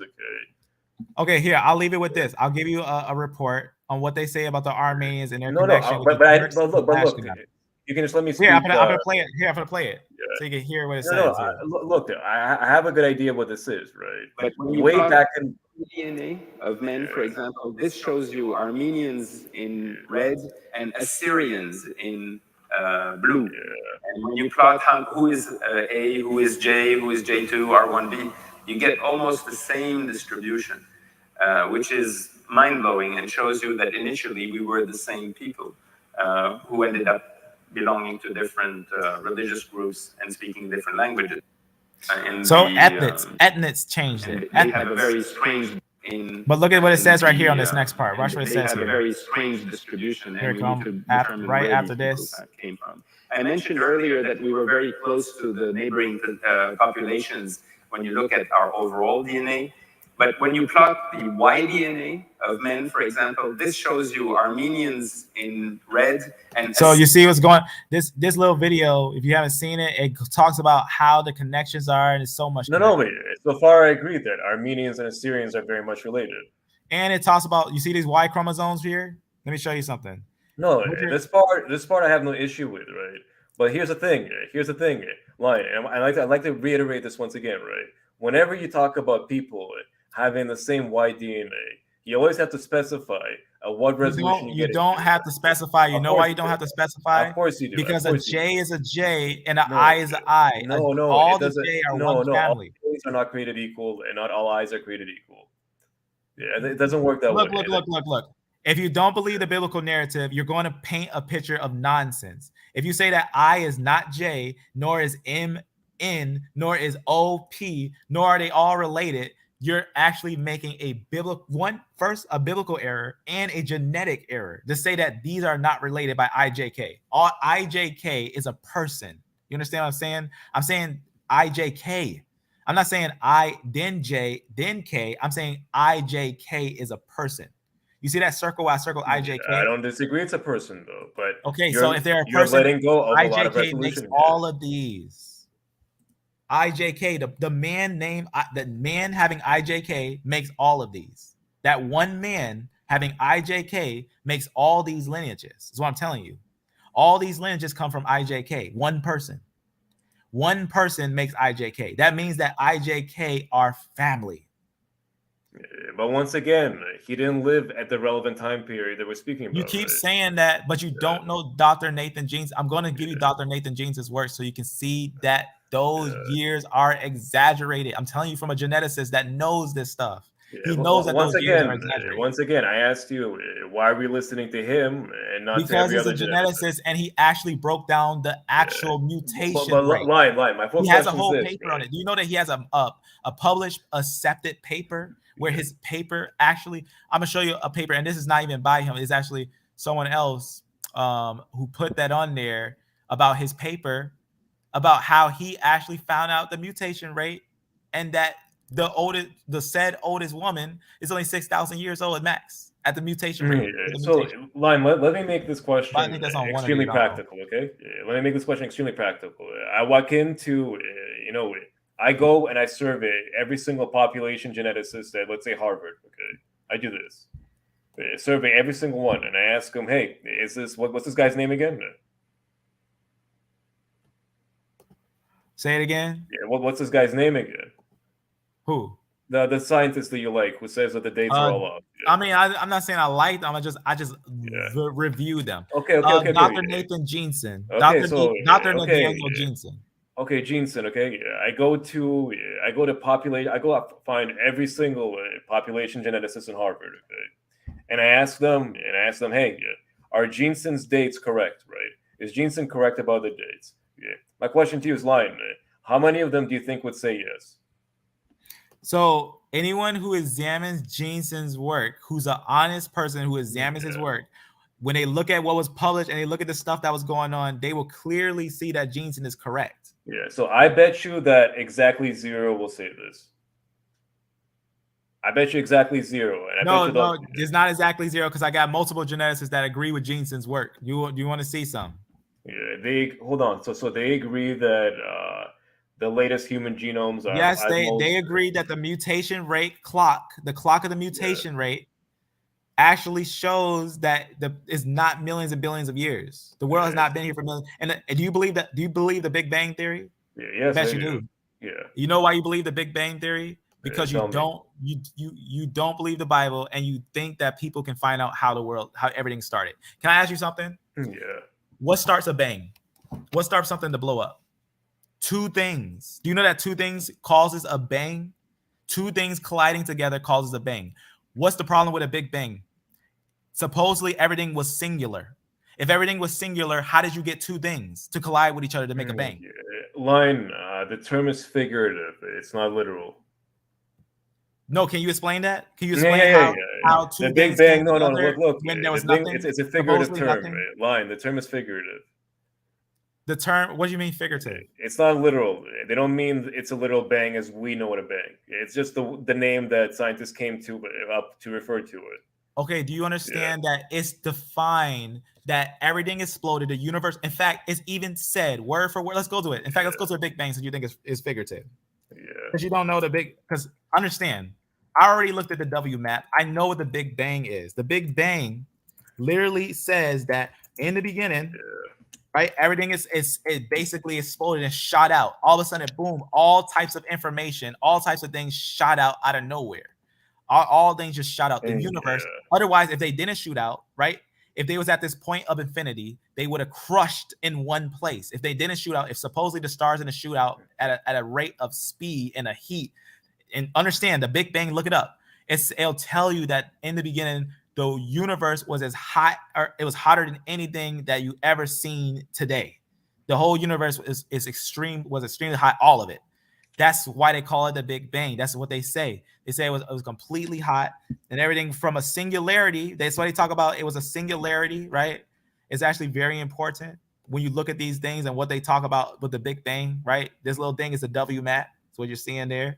They talk about how they're basically illustrating an idea of how basically all of a sudden that was nothing, right? Everything was in singular, nothing, meaning nothing. And all of a sudden, two things collided. That's what an explosion comes from. Look, line. I keep, making a mistake, and nothing against you. Just that's why it's called a theory. That's why it's called a theory. It's never called a fact. The Big Bang is a theory. Well, look. There's no. And what is a theory? Well, look. Relativity. There's also a theory of relativity, which.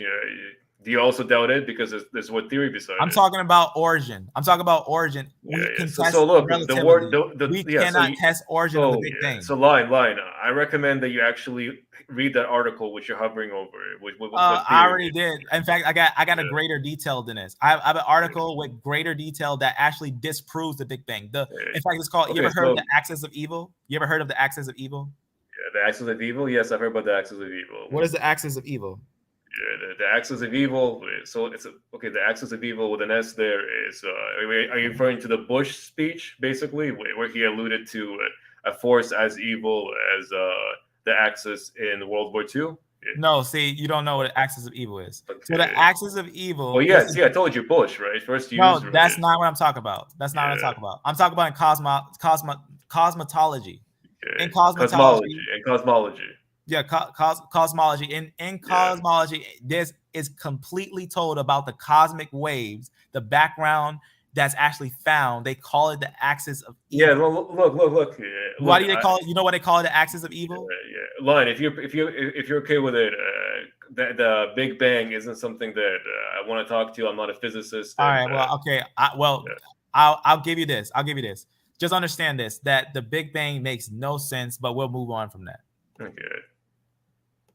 So anyway, like I said, dude, it was good talking to you. Right? It was good talking to you. It was good talking to you. In order to talk again, I guess I'll just pop up on your channel and ask you when you have time, or do you want to exchange emails, whatever you're cool with.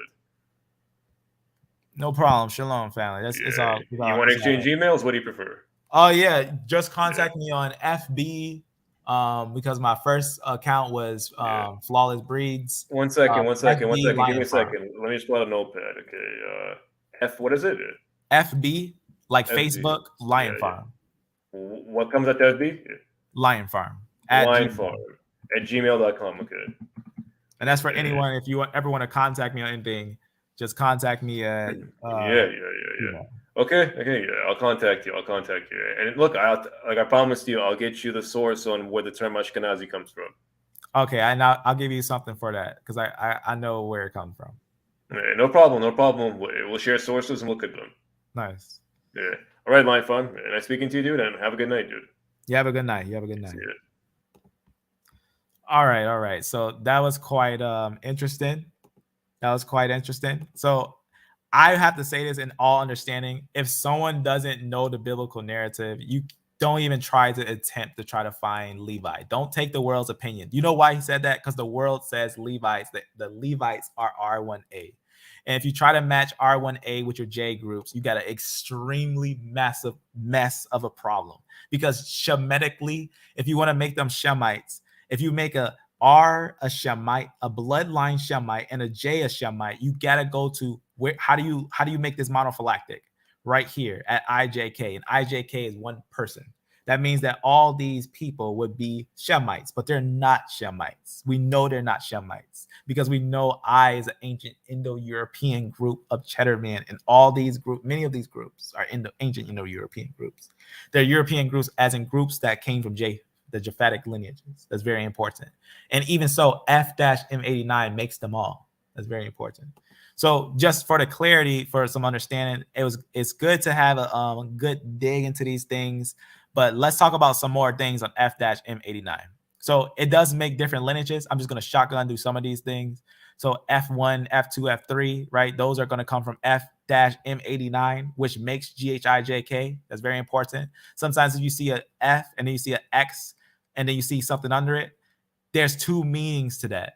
Either it can mean excluding those groups, or that it is going to be making those groups, which in this case being F-M89, it makes those groups is what it's saying there. It's very important. It just talks about where it's found, F-M89. Pretty much, long story short, what these are just expressing that F-M89 is a person that's found in ancient times up to modern times. You can find it Bronze Age, you can find it later on. This is a family line that still exists during the time after the flood. So that means that it has to be one family.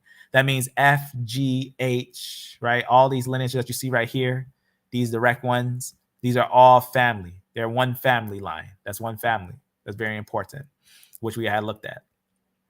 Remember I was talking about how F-M89, it mostly went up, but we also can find F-M89 going down the Levant. They go down and they go into the bottom part early on. That's when you get your splits of your different lineages. You get your G's, you get your K9s, which makes all your lineages underneath it, like your T's, your L's, your R's, all those Q's and all that. Get your N's and whatnot. The different ones that settled up in the upper area, right? That is what caused the spread of all the people in the whole world. That's what caused the whole spread of all the people in the world. You can see that, when we're looking at the subclass, obviously, F in itself makes different lineages that are going to be important to note, right? A lot of certain Indo-European lineages like G's, right? G's are some of the classic Indo-European lineages. You can see where it just talks about right here, where it talks about F-M89 and everything. It says G and F are basically rare in present day Europe, right? Why? Because they were largely there in ancient times.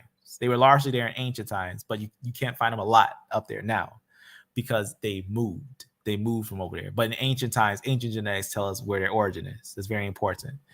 The origin and movement has to do with, they basically went upwards, right? They went upwards, they settled in the upper north. They were people that basically, all started as one, but they all came from F. So everything that you see in the arrow all come from F. That's going to be I, J, G, right? T and L, right? H, S, M, F, Q, O, or O, K, right? Obviously, F is like your F1, F2, and 3, all that's whatnot. Your Q, your N, and your R. All those come from F. All of them. Every single one of those. That's important because that means that none of these can start any lineage. Your I, J, you can't say that these are something without linking them to F. You have to link them to F. And understand, very important, if you haven't seen, like I was expressing, Dr. Nathan Jeanson goes over it, how these dates are exaggerated. It just means when you see these high dates, it just means that they're older, but they are easily converted. They're very easily converted to what it actually is.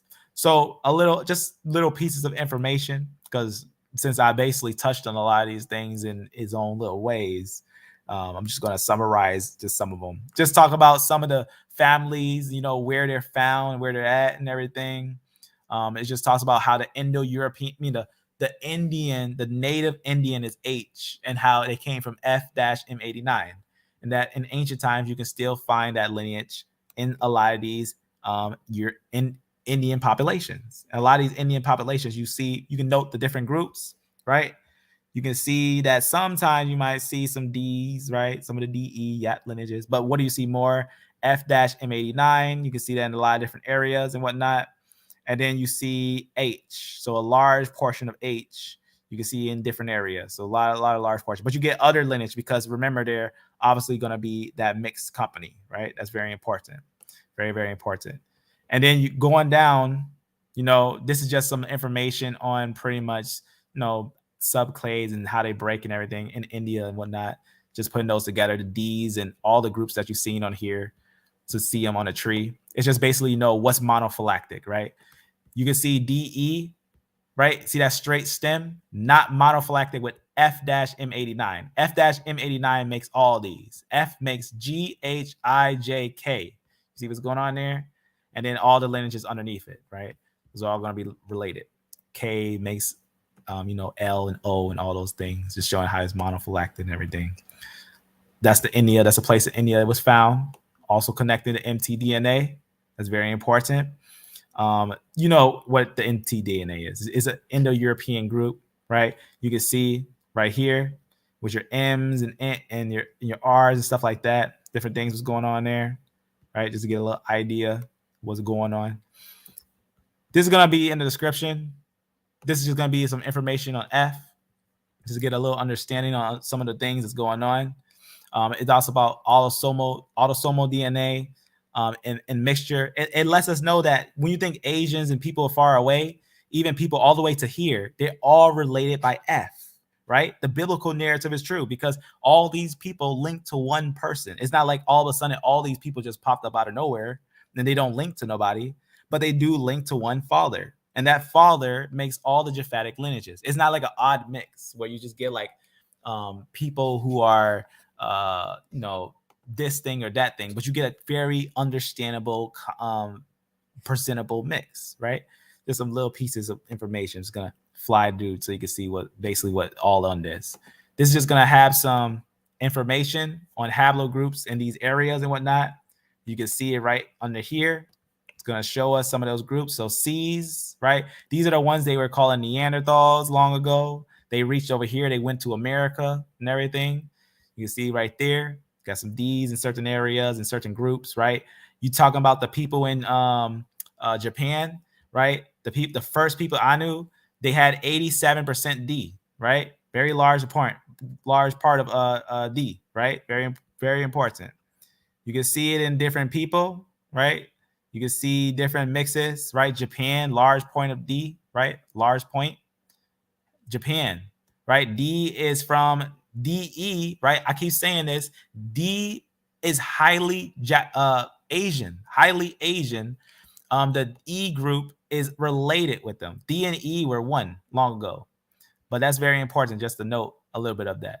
But you can see other lineages there and whatnot, just some little information on some of these things. You can see what's going on there. Get a little more detailed on some of the subclads and whatnot. I just put that there just to understand some of these little mixes and whatnot. Close that. So a little information. And then I got some books from JPAS just for some ancient individuals that are found. I'm just going to skip this one because this is just going to talk about N, just breaking down different groups, N, O, Q, like C, just pretty much they all pretty much like began near each other, right? It talks about Paleolithic time frames. What you're going to see here is I'm talking about the origin of a lot of these groups, of their Paleolithic origin of where they were. A lot of them are from the Indian continent. A lot of them had settled in the areas of India and then made their migration to their places of where they're mostly presented, like China and stuff like that. So O was one of those ones long ago that made a migration. You got your C's, different ones like that. It's going to go down. Talks about mtDNA-B, right? We talked about that under M, right? mtDNA-M and everything. Now, we also find many of the ancient Indo-Europeans mixing with what is naturally called Neanderthals and Denisovans. Now, these groups are not as old as people think they are. They're just pre-flood people, is what I'm saying. In the dirt cave, they found how they break. If you know the biblical narrative, it's quite simple to understand what happened here because not one Denisovan nor not one Neanderthal lives today. Not one. You'll see small portions in the mix and autosomal in some people, but that's because they're related to them. That's very important. When I say related, not descendant from them, but as in they are the same peoples. They're all humans. All these are humans. But these are going to be sons of Canaan. Long before the flood, you see a break of lineages that don't exist today, but they're all wiped out, every single one. How can you have a whole group of a lot of people, massive amount of people, completely gone because the flood? That's very important. There was a global flood that wiped out all types of people, and the biblical narrative expresses that very clearly. That's one of those things to understand on these things. So you can see right here, blue, everything in the blue, this is modern people. This is what you see when you see these trees. When you see these trees like this, everything that you see on here is modern people. They call them modern people. That's very important. Everyone that's modern is going to be over here. But all those that's Denisovans and Neanderthals are not going to descend from modern people today. So all those going to be pre-flood branches is what you're seeing there. It's going to be very, very important. Find the dirt cave to get a little understanding on those things, right? Very, very important. A little bit here for just some mixes of groups, right?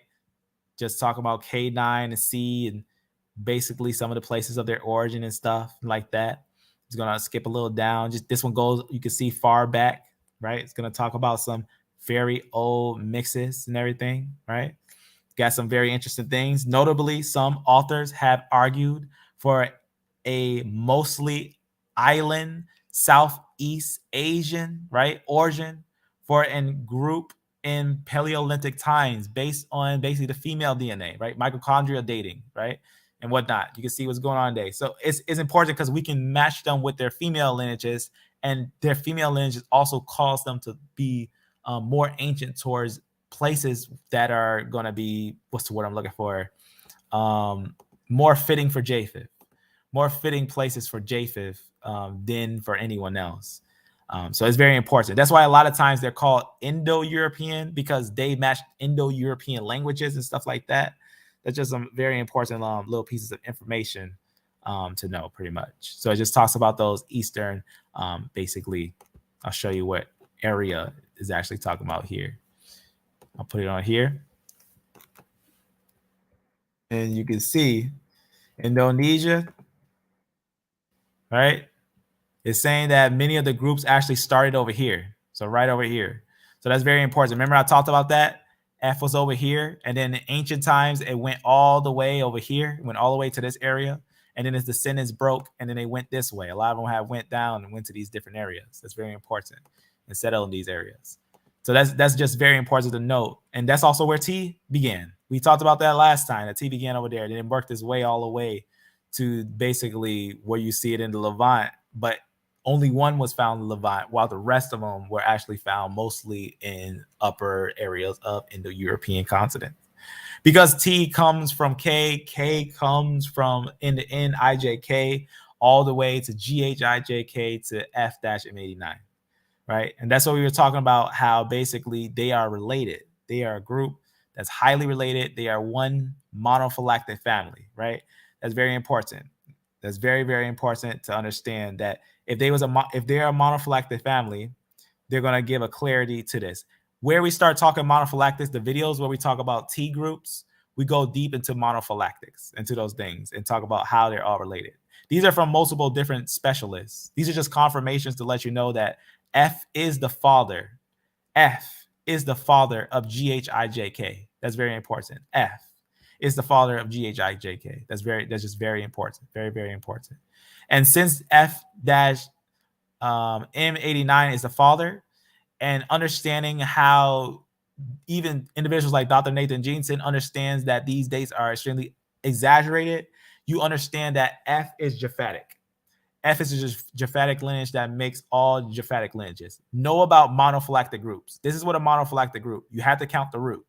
That's what makes a monophylactic group. You got to count the root. If you're not counting the root, then you're actually doing a polyphylactic group, which is not right. That's not how you do. You see what this right here?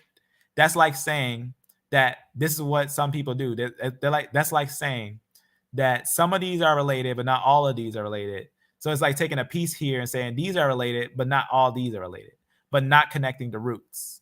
That means that it wouldn't make sense biblically. You know what I'm saying?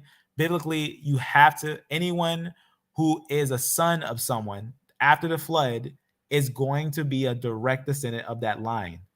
In Y chromosomes, It doesn't change. It's unbroken from father to son. Some people do stuff like this. That's what you'll see when someone picks like J and T and R, but they don't want to pick like something like Q or something like that. But yet they're all related on the same stem. That's actually not going to be sensible to how you make a monophyletic group, because some people can take the stem and they don't understand how they actually connect them to all their groups. That every single one is actually monophyletic. Monophyletic group, the word mono meaning one, phylactic is from the word family, and or tribe is from the Greek word tribe, right? One tribe, monophylactic, one tribe, the group from the Greek word. Very important. We already talked about that before on some other things. But notice what it says right here was very important. Watch what it says here. The basal haplogroup HIJK has been found in the Mesolithic European, this right here in this little area, and then basal IJK was found in the upper Paleolithic European area. So you see what's going on here? So we know without a doubt that this was one person, because we can find the ancient lineages that were one. We can find these ancient lineages that are one without a doubt. So that's very, very important to note that these lineages that you see here, right? When you see these sources and whatnot and go to them, you know that without a doubt that this family was one family. This family was one whole family. So with F, with the understanding of F, in summary of all these things, all the Japhetic lineages come from F. In fact, this is how it splits. This is how it splits early on. Early on is CF, which are all Japhetic lineages. There's A and B, which are all Hamitic lineages. And there's your D and E, which are your original Shemitic lineages. CF and DE come from CT. But CF doesn't make DE, nor DE makes CF, right? Because that's what you see on family tree, right? You can go down. We already talked about how A and B doesn't make CT. CT is a ancient lineage. Watch what's important here, right? CT under CT, CF. CF doesn't make DE, and DE doesn't make CF. But under CF makes all these lineages, right? That's very, very important. That's very, very important, right? It's basically making a triangle, letting you know that they're all constantly coming from each other. And it's also letting us know that without any of the CF, without any of the F groups, J wouldn't exist. J wouldn't exist. T wouldn't exist without the F groups. Would E groups exist without F? Yes. E groups will exist without F. Can J exist if F didn't make it? No. J couldn't exist without F making it. That's very important. That means that they're all one family. And remember, these are people. That's a person. That's a person. That's a person. They're all one family. So you see how it closed? All these are all under here. All these are all under here. All these are all under here. And F makes all of these. F makes all these lineages. That means this is just Japhetic lineage, because right off the back, you get multiple lineages from F-M89.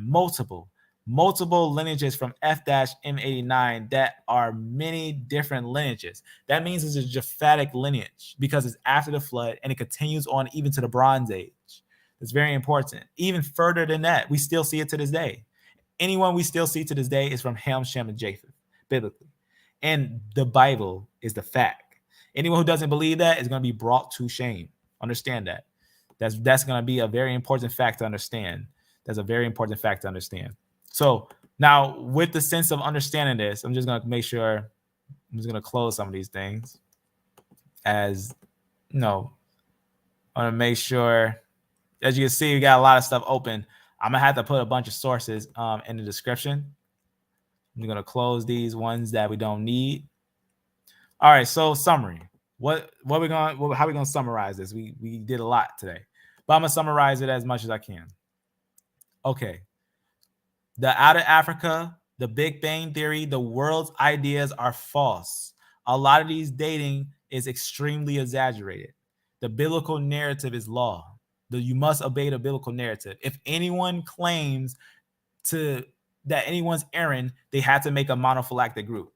With E, I can make a monophyletic group without having to make something abominable. When I say abominable, in the sense of abominable, by trying to do something like choosing, like picking, what's the word I'm looking for? As a genetic abomination. It's skipping the steps. If you skip steps, you're causing a genetic abomination. If you say that J, T, and R are Jews, then you're committing a genetic abomination. You're skipping steps.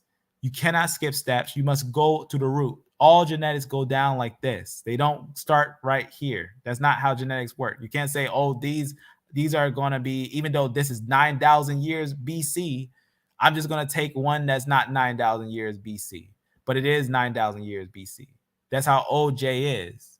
And understand, that's talking fossil wise. So that means that this whole family would be such and such age. But fossil wise, understand, biblically, even in a sense, it's already been done by geneticists to convert the years to what they are. That's what we talked about with Dr. Nathan Jeanson. You can see it in pretty much the Conquest of a World, how in one of his little playlists on Answers in Genesis. I'll put it in the description.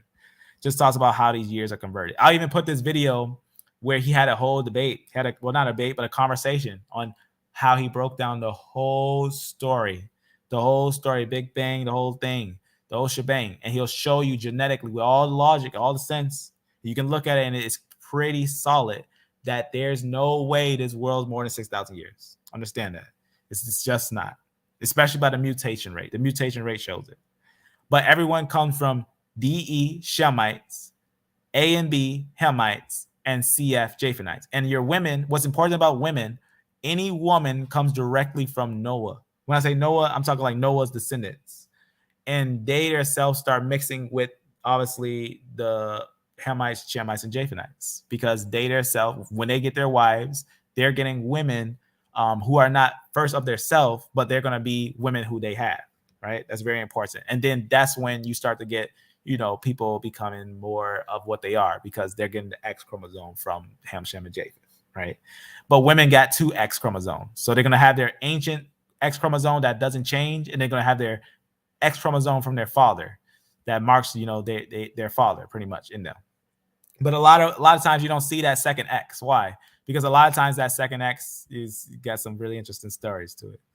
But close some of these. So this one right here. So if you didn't see it, I already showed a little video on how basically, they found said humans in a layer of fossil that's 300 million years ago. I can show you. In fact, you can find something interesting.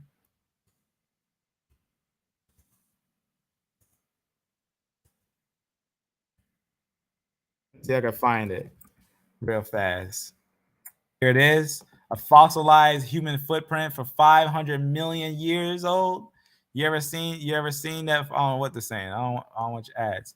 But you can see what's going on here. A fossilized human footprint was found to be 100 million years old. I'm telling you, the out of Africa idea is false. The Big Bang idea is false. And their dating system is jacked.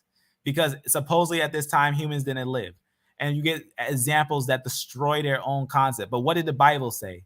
The same time he made animals, the same day he made the beasts, the same day he made man. The next day, after he made all the giants of the ocean, he made man right after that. And you see multiple pictures. I can show you multiple pictures of men with giant dinosaurs and different things like that, what they call dinosaurs. The dragons, the lizards, ancient lizards, right? So you can see what's going on there. So just a little information, understand that the out of Africa concept is bogus and not correct. It does not make sense at all. It baffles scientists. That's very important to understand, right?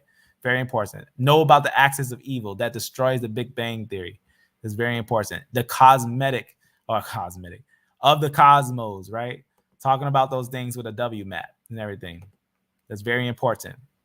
V38, recent common ancestor, doesn't surpass P2. That means P2 makes, as it says, you can see where it talks about the Middle East and whatnot, P2 makes M2, right? Don't just take, like I said, Wikipedia is a guide. Wikipedia is not the law, right? Wikipedia is not the law to these things. A lot of times they'll have multiple statements, multiple places of origin, and multiple things like that. But what's important to understand that E1B1A starts going downwards. It starts going downwards into Ethiopia, but E1B1A right, is connected to E1B1. E1B1 is what makes V38. That's very important. E1B1 makes V38, and the ancestors of V38 are actually older than E1B1A. E1B1A popped up and took over Africa, which, remember, Africa was owned by the Arabians. That's confirmed by Flavius Josephus' book, New Complete Works of Flavius Josephus, book 1, chapter, what was it, chapter 15, something like that. So very important, very, very important. It's said clear about who the Arabians are and what they do. So I'm gonna make sure I add the ones I'm just making sure I'm closing and keeping is the ones I want to add there. All right, so I'm gonna make sure I add these to the description. It's very, very important to know these things. I'm not saying that these questions are going to stop. I'm not saying that I solved the whole world's problems. But what I'm saying is that what I'm showing you is one of the most thoroughest examinations that you can see, besides, you know, getting the geneticists telling you these things. But I showed you that you can't trust geneticists 100%. You got to examine their work also. But if you can't, just let it be and understand monophyletic groups. Understand, if you ever seen this thing, right? Understand that CF, right, is Japhet. A and B is going to be Hamites, and D and E is Shemites. All you got to do is understand that. If anyone tries to disagree, talk monophyletic groups. That F-M89 makes all of them. And just go type down GHIJK haplogroup and show them that GHIJK was a person. If they say it was too old, tell them that the biblical narrative is truth, and no one's listening to you saying that it's not. Understand that. Because Yah's about to do a thing in a second. So we'll follow Yah, not man. So very important that there is no age of man truly that surpasses 6,000 years. Very important. But anything we start seeing with these examinations that they be doing is exaggeration. It's clear exaggeration, and we can prove it with work like Dr. Nathan Jeanson's work, and how we can test the molecular clock. Only 6,000 years old. So mutation rate only shows 6,000 years and is a clear understanding. All right, so I'm gonna make sure that was everything there. All right, on T, I think I showed you this, right? Yep. This is C. So I got a little on C. I found a YAP lineage, but I want to clarify something, how I know that this is actually not the same YAP, because it does have a YAP plus. I don't know why, but D has a YAP plus. It's just basically a little different than C. Just to get a little understanding on that. But they have similar origins and stuff like that. That just lets us know that they popped up at the same time. Why? Because Ham, Shem, and Japheth, they just popped up at the same time. That's just very important. So it just talks about, you know, that certain groups, they were around stuff in China and stuff like that, different things like that. So I was just noting some interesting things, but I found some very interesting combinations of stuff. So this one is one of those things that it was something to look at and examine. At first I had some questions, but then looking at it closer, getting some answers to some questions, CF from CT, CF is more related than DE. That's very important. From CT, CF is more related than DE, is what it seems like, is what we're seeing. So keep that right there. And I'm gonna close that. So always know about this, that Japhanites don't make Shemites, and Shemites don't make Hamites. Hamites don't make Japhanites. It's very important. And if someone is a son of Eber, they can't make a son of Elam. And a son of Elam can make a son of Aram. That's very important. A son of Magog doesn't make a son of Gomer, and a son of Gomer does not make a son of Javan. Javan does not make Ashkenaz. It's very important. So Magog, being the Scythians, don't make Ashkenaz. It's very important. They are not going to make the same ones, but you're going to get different people from different people, right? Very important. So you can't mix like that. And if we have a child of Abraham, right? A child of Abraham is always going to make a child of Abraham. That's very important. So Abraham's always going to make Abraham's lineages. Very important. So any man coming from Abraham, whether they be Arabian, whether they be an Israelite, whether they be an Edomite, what have you, those three lineages are going to come directly from Abraham blood descendant line. It's very important. And those are going to be highly related. But the interesting thing about that is that there's only, when we examine these things carefully, E1B1A, E1B1, E1B1B, these show themselves to be, if you look at them deeply, they're lineages that clearly, as the E1B1A lineage, dominated Africa, which Africa was named after Arabians, and they only recently started. J is older than E1B1A. Do you know that J group is older than E1B1A? E1B1A is young and small. E1B1A is younger than J. J is older. That's very important. E1B1A fits the biblical narrative because E1B1A fits the biblical time frame. That's very important. That's just very, very important. That's going to come from E1B1, right? E1B1. And always remember, when you see those high dates and stuff like that, back migrations are happening, right? But age-wise, they are easily understandable. Nothing actually surpasses the biblical time scale. It's already been proven by multiple different geneticists. So we went over this little map. Gonna close that. All right. Making sure we got everything there. And know about monophyletic groups, right? One family, all one family. Anyone's one family, right? Ham, Shem, and Japheth, right? All coming from Noah. You're going to see one family that's going to come directly from Noah when it talks about those things. And then we had talked about that, how it means one tribe, right? It talks about a couple of different things like that, whatnot, when we talk monophylactics and whatnot. So getting a little information in there, close that. All right. So don't count the steps. We talked about that. Don't count the steps, right? We already talked about that. Very important. Don't count the steps. So don't count the steps as in meaning just because there's more on the branch doesn't make this one more distant than this one. If this one has more branches and is more further, it looks further, it's not more distant than this one because they're one by monophyletic groups, right? So I'm gonna put this here. This is a very important video to know about. Don't count the steps. So that means what does it mean count the steps? Let's say if I said, let's say I said this J was Jews, and I said that somehow, some way, I said this R was Jews. So I said this J and this R was Jews. Am I counting steps? Absolutely. Because I'm taking the N and I'm trying to connect them like that. You can't connect it like that. That's counting steps. That's counting over them. That's a genetic abomination. That's not how you connect people genetic like that. Rather, you connect them by their roots. You got to connect the roots. So that means these roots, these actual roots, these nodes, you got to connect. You're going to work your way down, and anything that's on them are related. Anything that's on these things are related. Those are one. It could be one family. So that means, like, for example, F makes all these underneath it, all of them. All these are one family, right? All of them are one family. That means that from F, you get your H and your G groups. You also get your I, J, and your K groups, right?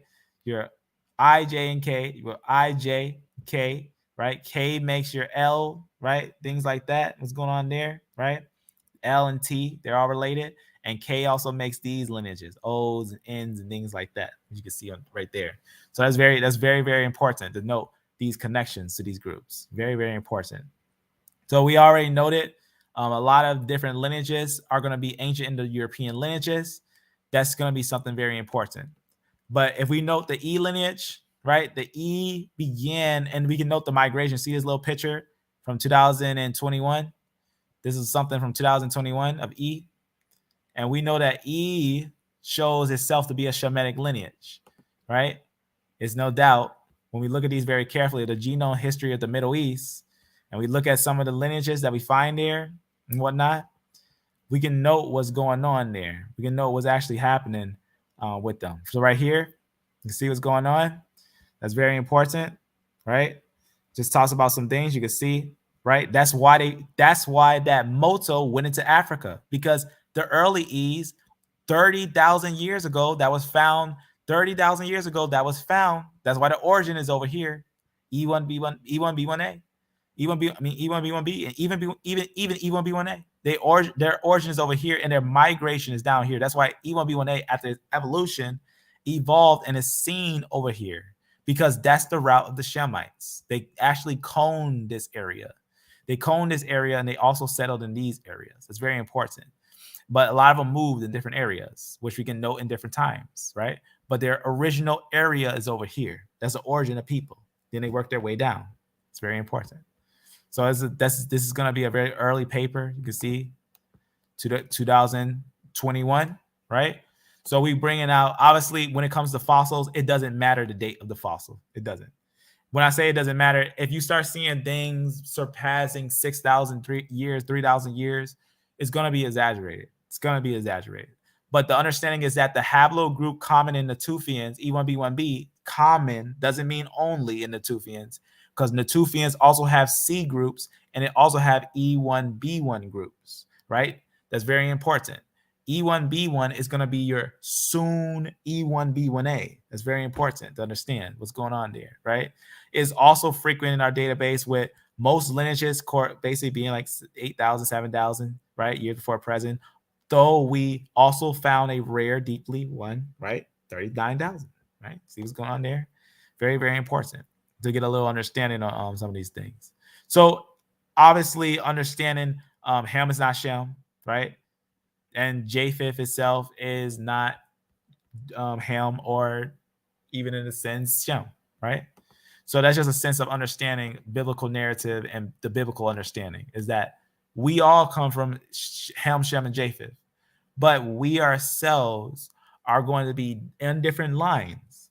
But we here on this page, if anyone ever asks me who are the Israelites, I got solid proof that E1B1A are the Israelites, the same ones sent to Santomé. And you go read the book of Obadiah, and the children of Shepherd is going to rule. That's very important. That's very important. If I'm lying, if I'm not telling the truth, understand it. If none of this was false and I'm not telling the truth, then by the time, understand when I say this, I'm gonna say the truth, so you understand that this is what we do, prophecy. When the season comes, you're gonna see Israel go into the wilderness. You're gonna see darkness on this earth, and you're gonna know that this word was true. That indeed, before the next election, you're gonna know that this word was true. Indeed.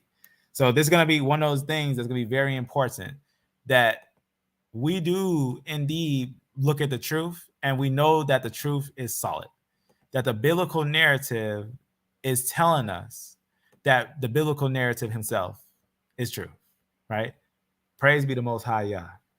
And forever and ever, may truth be abounding forever and ever. So this is how we're going to end this. We're going to end it with this picture, right? If you ever see anyone who says J's are Jews or T are Jews or R are Jews, tell them make that monophylactic with I, J, and K, because that's how a monophylactic group. If they say it's not old enough, it's all that stuff and whatnot, then they don't understand how monophylactic groups work. It doesn't matter, because it's monophylactic. It's one family. It doesn't matter how old you think it is. It doesn't matter, because they're one family. These won't exist without these. That's important. It's a father lineage. It has to be there, whether people say it's too old or not. Doesn't matter.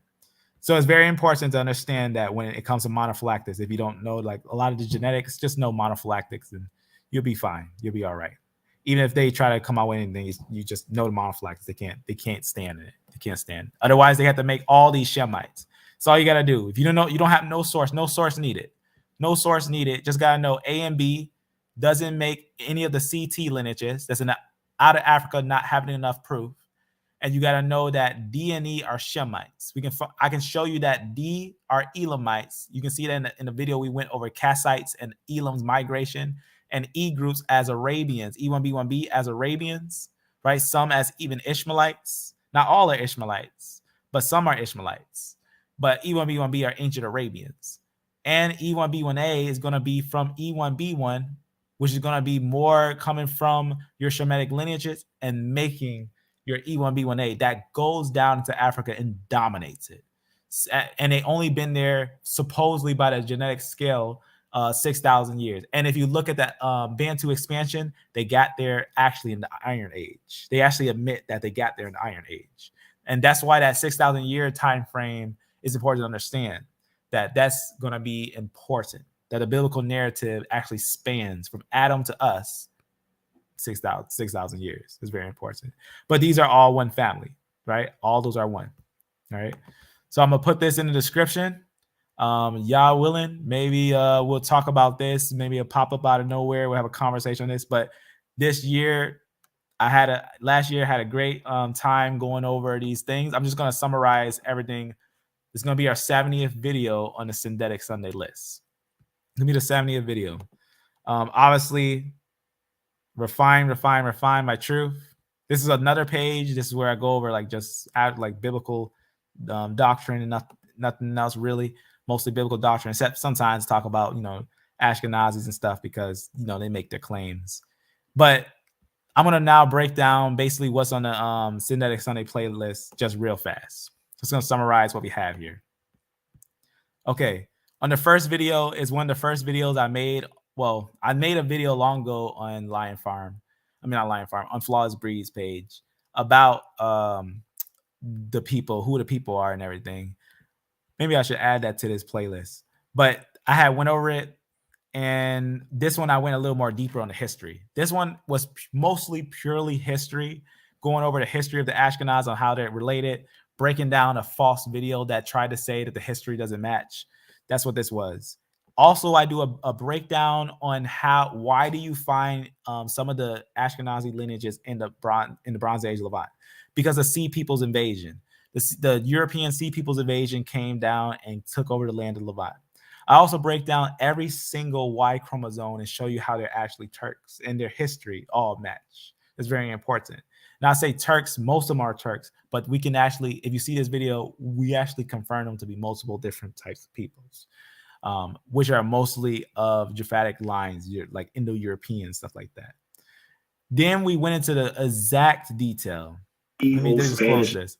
This one was a video where we were just breaking down with Dr. Nathan Jeanson, because before all this, I never seen Dr. Nathan Jeanson's video. Then I seen it, and then we broke it down that Dr. Nathan Jeanson found that they Turks. And this one, I found that they Turks.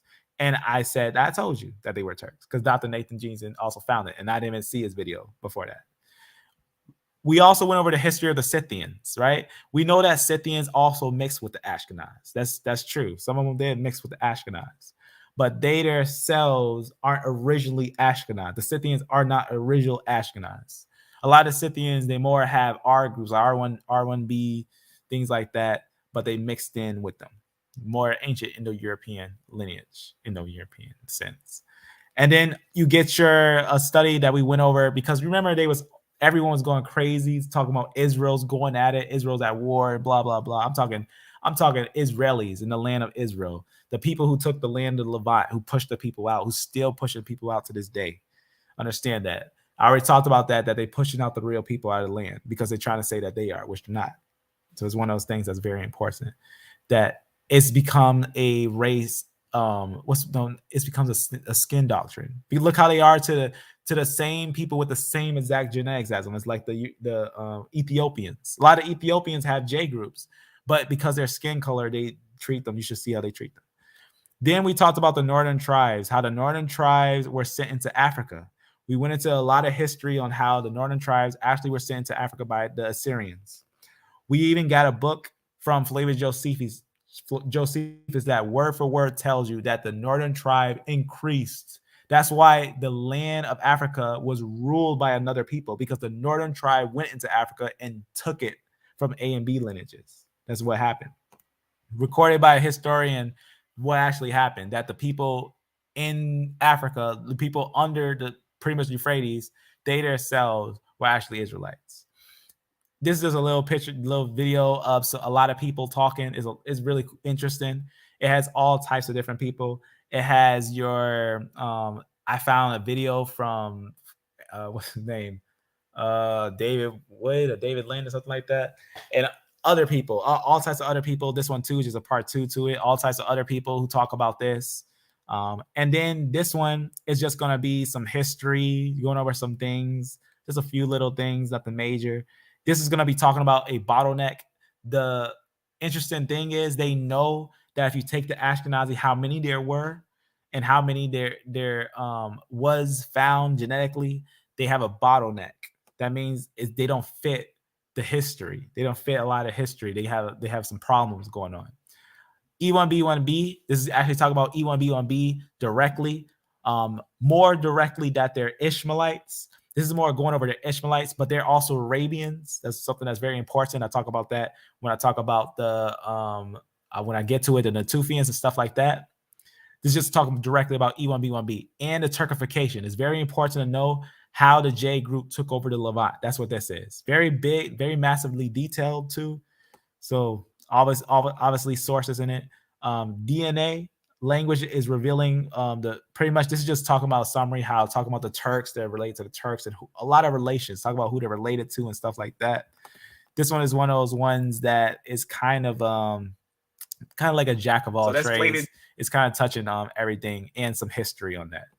This one is debunking the out of Africa idea with BT and CT, because BT and CT are older than pretty much a lot of the lineages. So this is just debunking the out of Africa idea. Then I went on at Genesis 49ers one time, and we went and talked about the blood of Israel. He was okay. He just I don't do the cussing. I don't like the cussing and everything, especially with the word. But I did get some very interesting what's the word I'm looking for?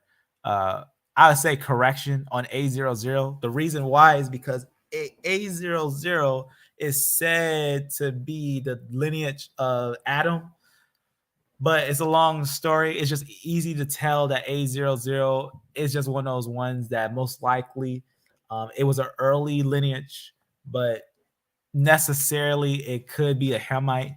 It could be, or it could be very early lineages of people. That's very important. But we find them not in Africa. That's very important. Some we find in Africa. That's some we find 3,000 years ago in Africa. But we know that the oldest ones are found outside of Africa. There's also one that the same video. This one I did with them. This one I didn't. Just note that A00. I'm not with that now. A00. I don't think that's Israelites. That's just something just to note. But it's really interesting. It's really deep. That's going to be directly about E1B1A, though. Both of these are directly about E1B1A. Break it down, E1B1A. Going into San Tome, talking about San Tome and the mixing of that. And with the historical documents, confirming that there were Bantus in Spain before they even did the slave trade, that they were literally taking the children and connecting the children. We know without a doubt, just the historical documents and everything. You can also see we talked about America, right? We talked about the Americas who colonized America. The people who colonized America was basically the same people who came from Japheth, right? That's the thing to understand, that no one's new under the sun. No one. If someone tried to say these are ancient people, these are older people, they don't really understand how these things are being, what's the word I'm looking for? How they're being established, how these things are being established. So they're being established because many people think the out of Africa idea works, but it doesn't. Well, I'll put up the video in the description of how Dr. Nathan Jeanson breaks that down. Now, I talk about the slavery in Australia because not a lot of people talk about that Australia had a slavery, but they're dark-skinned people, but a lot of them are Indo-European. That's when I say Indo-European, they have Japheth haplogroups, right? Though they went into a type of slave trade and they were dark-skinned, right? I also put some very interesting little videos. This one just to talk about, the Moorish and things like that, the connection of the Moors and the Sephardic and stuff, and the Atlantic slave trade. I thought this one that Ahu did was pretty great. This is one of his, I think one of his best videos. Definitely one that is worth seeing. So I put that there. J or E, this is just one when we was going over who's the Arabs. It's the J group Arabs, the E group Arabs and stuff like that. But we found out E group was original Arabs, not the J group. The J group got down to Levant way later on. They didn't come there early. They couldn't be the early Arabs, like from Jeanson and stuff like that. We also talk about the Canaanite DNA. We talk about the Phoenician DNA, right? We talk about what those are because, when you think Canaanite, when you think Phoenician, a lot of people think Hamites. But what you got to understand is that if you look at the history of the land of Canaan, there's no doubt that the Egyptians pushed the Canaanites out of that land a long time ago. They pushed them out of that land. And the people who filled that land was Indo-European people. They ended up coming down and selling that land from the Sea People's invasion. We even talked about the skin color. We talked about mainly Israel is dark skin. We have multiple historical quotes that tell you Israel is dark skin. This was one of the combinations with Will, son of Yah, very powerful. Another group of people that I think a lot of people don't know about is the Parthian, or basically, you know, the people who basically were fighting with Rome, right? They themselves were actually Scythians. That's very important. A lot of them was actually a combination of Scythians, of a group that came over there, and a combination that mixed with the Medes, Scythians, Medes, they're Indo-European. They all combined together. That's why you think of like the Persians and stuff like that. They were more Medes. The Persians were more smaller than the Medes. The Medes were more larger. Then we talked about the main thing. This was very important. We got on a great detail on the Shemites, the direct Shemites, the truth of the Natufian E Y-DNA and mtDNA L3 from around ancient Syria. It's very important. L3 or oldest L3, not found in Africa. L3 is found in ancient Syria. So very important to find, to note those things. Can't debunk that with no modern finds. These are fossils. Shemitic DNA, we talked about the Shemitic DNA, it was on Will's Son of Yah page, where we talked about the Shemitic DNA, got very detailed on that. We talked about Magog, who is the genetic Magog, right? Our lineage. You know, a lot of, in fact, the Scythians, Magog, the Scythians. But what did Paul say, right? What does the scripture say? The scripture tells us, he says, right? It makes no difference, right, between different individuals and whatnot. The Christ is all in all. He says it makes no difference if you're Scythian, right? Things like that. But we know the Scythians are our lineages. That's very important.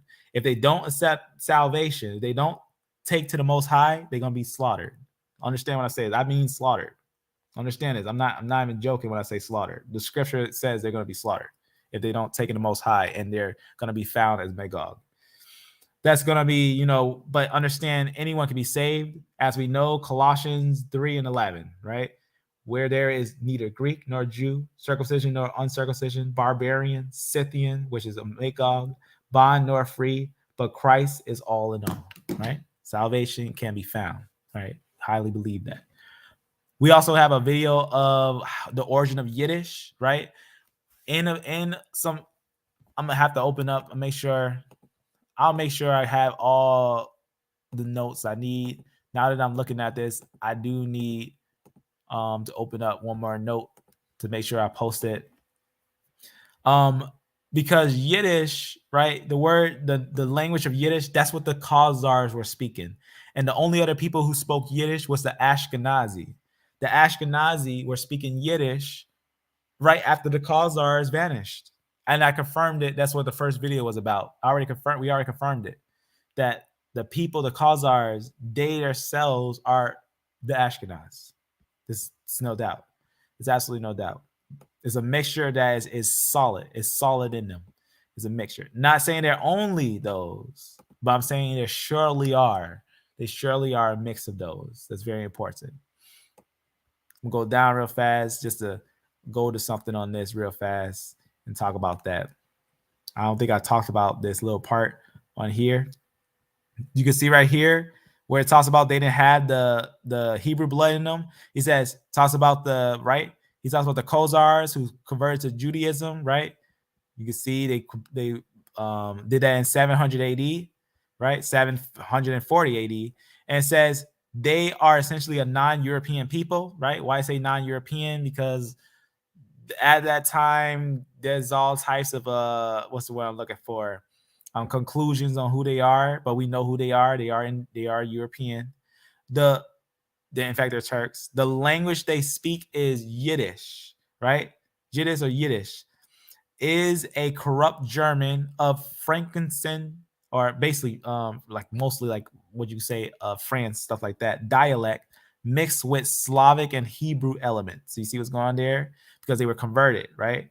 Which fact strengthens the tradition of a large migration of, right, German Jews into Poland in the Middle Ages.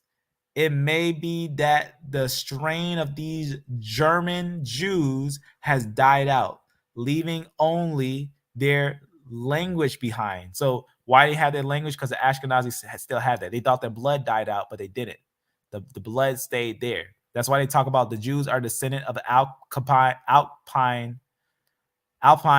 Khazars with a Mongol admixture, right? That's why they say they're not European, because European, usually they're talking about British, Europe, and, you know, places like that. But when they start talking about China, they start saying they're like a different people.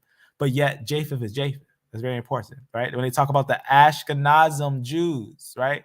Descendant of these, they call it these groups. And this is not, what's the word I'm looking for? This is not your 13 tribes. This is going to be a little earlier. This is going to be very important to note, right? So it just talks about who they are. The Polish Jews are now distinctly Alpine, a mixture of Slavs, of the Asiatic invaders of Russia, right? Let's talk about some deep things of that, right? Shout out to Dante Fortin, who basically brought out some of these information on these things. He goes very, what's the word I'm looking for? Deep into some of these things and the breakdown of it. In fact, should I? I'll just play something to show you who it came from, this little source. Hey, what's up, everybody? This is Dante Fortson here with episode number 5 of Go Ask Countries and the Provinces of the Austrian Empire and Russia. Inducements were offered potential immigrants to come to America. There was no discrimination as to type or quality. Many criminals were rounded up, especially in southern Italy and Sicily. Oh, vocab Malone, Sicilian. That's fun. Interesting figures have been compiled through a first-hand survey. They were already messing with the crime statistics, and the Mexicans were 6.5 times as many as their ratio. A single drop of Palestinian Semitic. Doubtful whether there's a single drop of Muslim Jews, descendants in part of Alpine Khazars or the Khazars, with a Mongol admixture, who entered the eastern Ukraine from Asia in the early centuries of our era. Many of the Khazars and their Khan were converted by Jewish missionaries, and they formally accepted Judaism in 740 AD. Let me go ahead and read that part again. Many of the Khazars and their Khan were converted by Jewish missionaries, and they formally accepted Judaism in 740 AD. It is doubtful whether there is a single drop of the old Palestinian Semitic speaking Hebrew blood among these Eastern, or let me back up. It is doubtful whether there is a single drop of the old Palestinian Semitic speaking Hebrew blood among these East European Jews.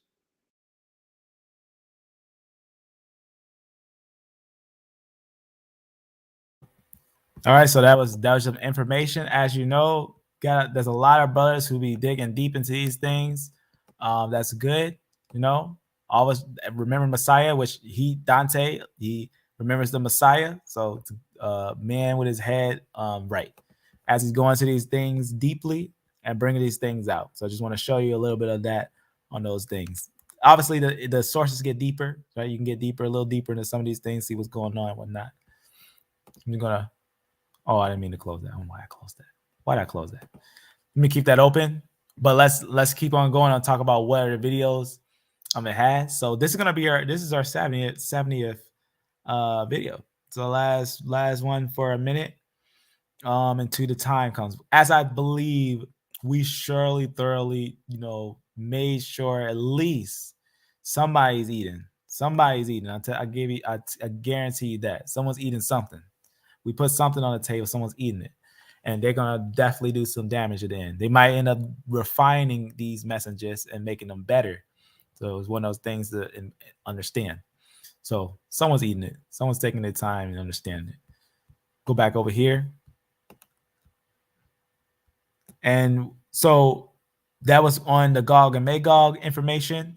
And then we talked about the Yiddish. And then we talk about this individual who's on here. He's a geneticist.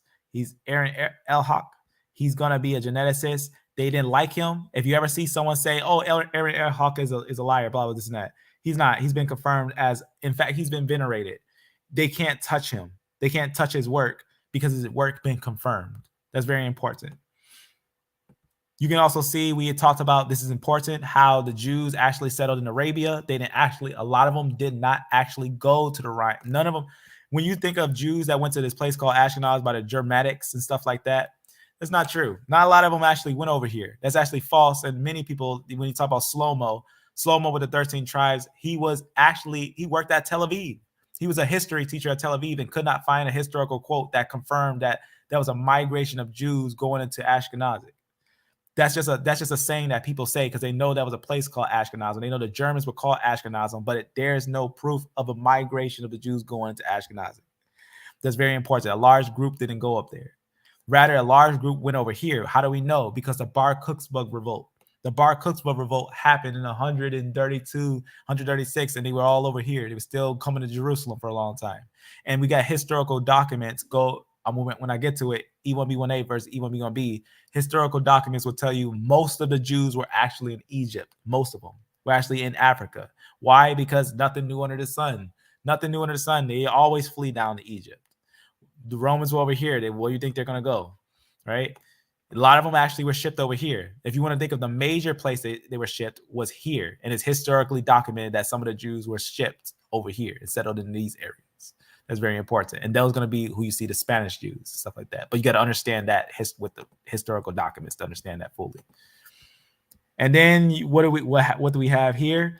I put this here. The reason why, because I don't look at autosomal tests. Why? Because that's what this is talking about. Autosomal tests only go about, usually they go about 500 years back. There's some newer ones now where they do these autosomal where like they pull up Natufian information and stuff like that.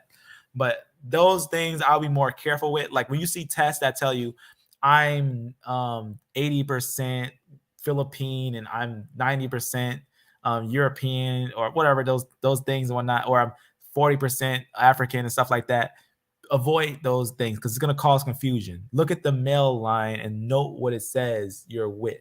Or if you're a female, look at the female line, you know, in a sense, understand. It wouldn't make sense to call a woman Ham, Shem, or Japheth. This doesn't make any sense at all. But a woman will come from ancient lineages, right? Coming from Eve, right? Very important. But she's going to be linked by the father's line to some tribe.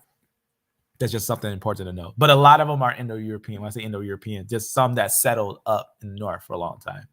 But in the sense, it doesn't matter. The female's line is always blessed by the male. If she's with Christ, she's already blessed.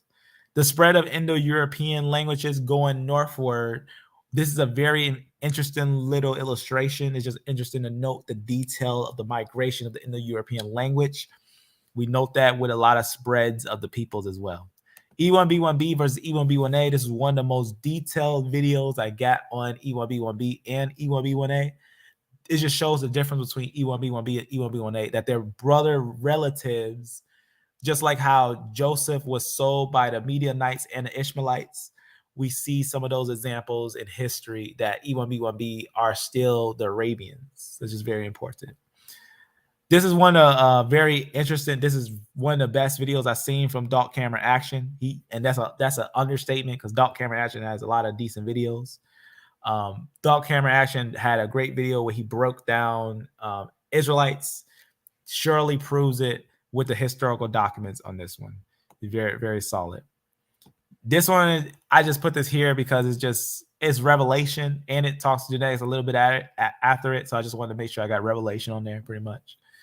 And then this one, we talked about the three splits. We talked about the three splits of Ham, Shem, and Japheth, right? We talked about how basically Ham, Shem, and Japheth is noticeable when you look at an unrooted chart. I'll talk about the difference between an unrooted chart and a normal chart in a circular mode.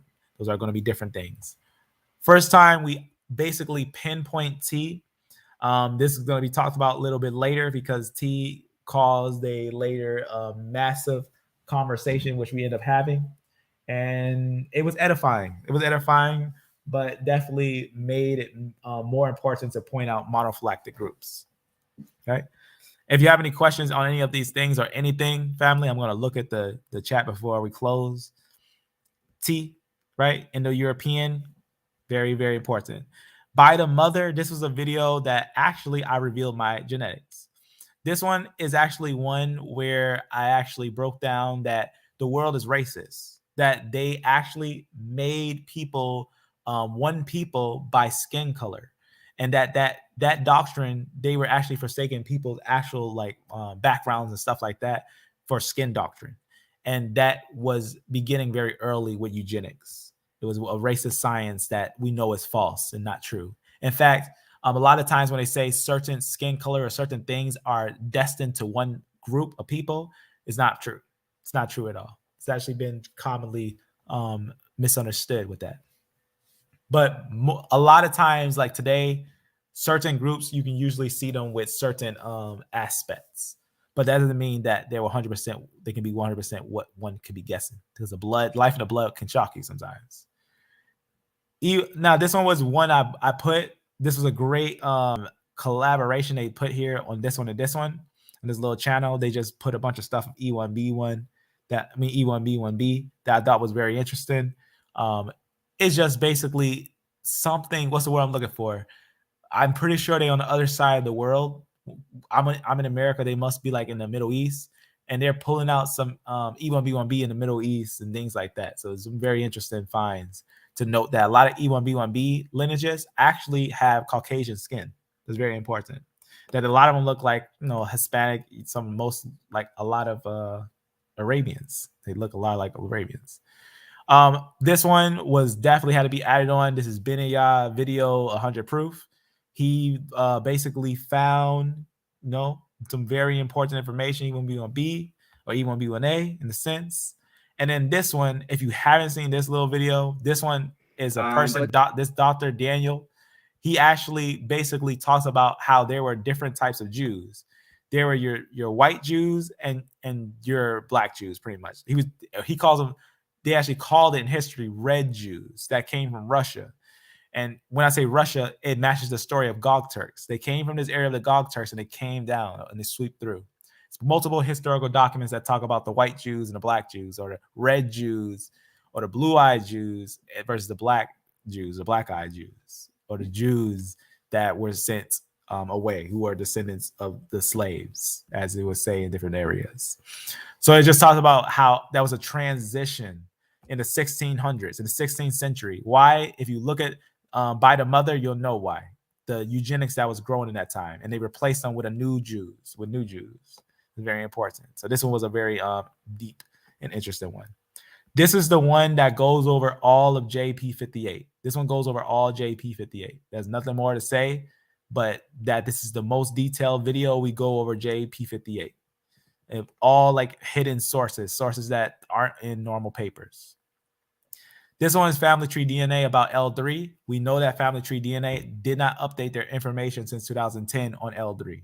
We know that L3 is actually going to be a Eurasian lineage, not African.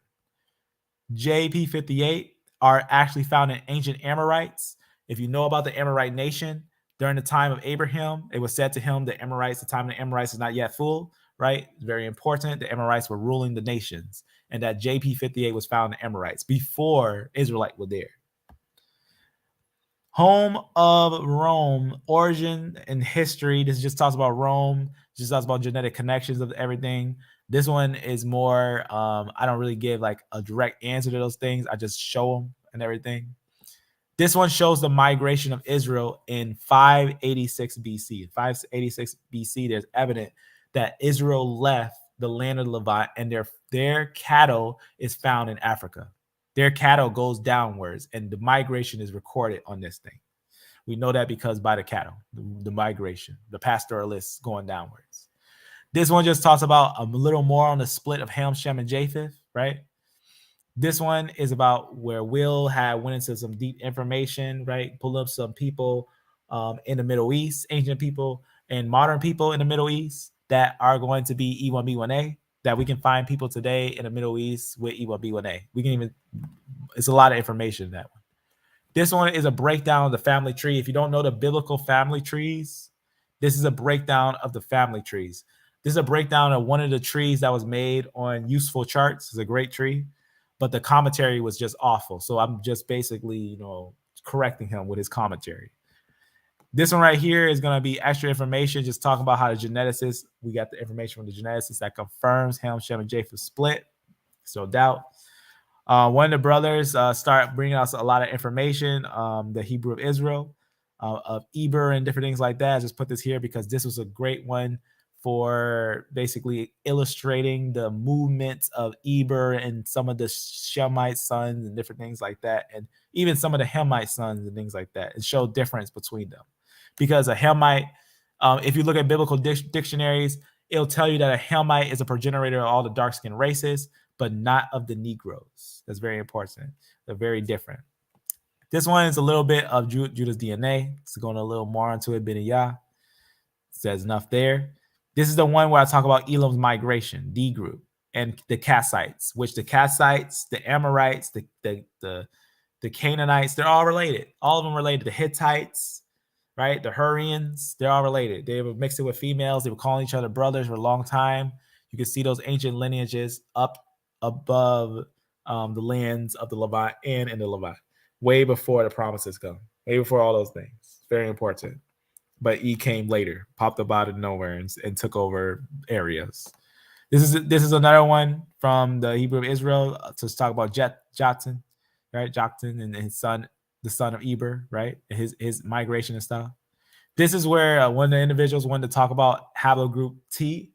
I kind of regret it because I just don't like when people cuss. It just doesn't make sense at all to me. You gotta be working on your conversation, because when we speak to Yah, we gotta naturally not cuss. We gotta naturally not cuss, because it's just not gonna be good if we're gonna justify speaking vile and he catch us. We're talking. Remember, right now is grace. We can receive the grace. We can seek him. But when we're saying that, when we get to the time, if you read through the book, there was a lot of death for things that people thought were right, or even for simple things. But regardless, the conversation was pretty deep. The main thing of that was illustrating that T, right? I'm gonna be honest with you, I kind of was playing around throughout the start because I wanted to make it a little longer, because I didn't want to just hit him with the straight facts real fast. But I wanted to let him get his point and build before I start pointing out that you're using T, but you forgot about K, But that's why I had broke down that T's homeland was with his father lineage. And then this one, we got a little more information, and I broke down what I wanted to break down. At the end of it, I just basically break down what are monophyletic groups and why it's important to know. This is with the T, just getting the confirmation and everything. Because T, I always want to talk about T, because T, I knew I already been looking at it. It's almost like the eye of a needle. If you don't know about monophyletic groups, T can almost look like a Shemite. If you don't know about monophyletic groups, that T comes from KM9, and KM9 comes from IJK, and IJK comes from HIJK, and HIJK comes from GHIJK. GHIJK comes from F-M89. That's very important. That F-M89 makes all lineages under it. It's very, very important. So that's what we was talking about on there, monophyletic groups. Right here, this is going to be some information from E1B1B. I just thought this was interesting, because this is also using that site that Beniyah was using, My True Ancestry, which a lot of different people use that, My True Ancestry. This is going to be E1B1B, though. This is going to be a result from E1B1B. This is going to be the breakdown of Beniyah's video, but also giving some understandings on why you see it in the north and things like that. Why do you see some of those lineages and where they are? What was the migration, right? Notice those dates seem large, but remember that biblical narrative is true. Remember that the biblical narrative is true, and it's already been proven by other geneticists that those years are what they seem that they are. That's very important. I don't know why I moved that. This one right here just talks about puts. I just thought that was interesting when you think about put and everything. It's like they say like a mystery kingdom. So I just put that there a little bit for it. This one is going to be one by, you can see Yahoo, and he's going to be talking about some more interesting information, the truth about black codes. You know about black codes? In fact, let me move this up. Why do you gotta know about black codes? Because I did a video by the mother, right? And it talks about all these black codes. I mean, black codes, right? Codes because you're black, right? It's just that bad. Like, it's that bad how the world was. That's why we do these things, because it's important to examine the truth and understand where did it go wrong? Where did it go right? What's the deal with all this stuff, I think genetics really opened the door to truth and knowledge and show that how ignorant the world is, right? I just thought it was very, very interesting. So just a little 7 minutes, not a long video, but you can see, he brings out some information here. Who wanted to get just talk about some very interesting things. And of course, the 1600s. So you can see some very interesting things. And he links the black codes to Hebrews. That's what he does. He links the black codes to Jews. So it's very important to understand. Very, very important video. You never see nothing like it. And I never see nothing like it. Well, I'll be honest with you, I've seen a lot of things like it, where I say a lot of things, but in the way that he does it on there is very original on what he does right there and how he links it. Black codes. I just put that by this, so it's right next to this. Well, not just this. I put it up here. Let me actually bring it to by the mother, because these go hand in hand, these ones. All right. So it'll be basically by the mother, by the mother. And that's where it talks about the black codes. So this talks about the black codes too. And then this talks about the black codes. It's very important. Very, very deep. Very, very deep. And then we talked about some of the subclass of E, E1A and E2, right? These rare ancient Eurasian migration. We know that they're found outside of Africa too. This is also a video of the Anu, origins of the Anu, genetics of the Anu, a couple of different things of their history. They're going to be the ancient Japanese, original Japanese, and things like that. Let's talk about the movements of D. Talks about the origins of the Bantu, right? This video right here, also remember biblical time scale when it comes to these things. This is going to be the origin of the Bantu migration, right? This is actually very important. It's a very interesting little video, right? I'm just going to show it real fast a little bit. In the abstract to one of his many essays, Dirk Lang, Origin of the Yoruba. If you've never seen this, it's just so many connections. Is crazy. It's one of those things that has so many connections. It's crazy. Nigeria. You gotta check it out one day. It's if you never checked out this person's channel, it's definitely something really interesting. Kingdom Concepts. Definitely a deep one on this one. But note what you see here. I talked about it before also, that they started here and they went here and they also went down this area, but some of them also went up here into these areas, looped around. I talked about that when we talked about those information, those genetics, whatnot. So very deep video on that one.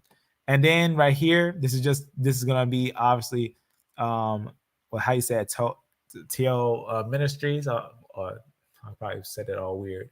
T.O. I don't know. I keep saying his name weird. But this page, you probably know, is familiar with it, right? Very deep. That he did a very deep live confirming basically the connection. This was an amazing one. This was another one, because a lot of people were trying to say Ben and Yah's thing wasn't right. But this is another one where they actually linked themselves in the land of the Bronze Age Levant. So that's very important, that they actually found that their cells are the same software, right? They found that they was in the Levant. That's very important. So multiple people finding out what's going on is not a secret.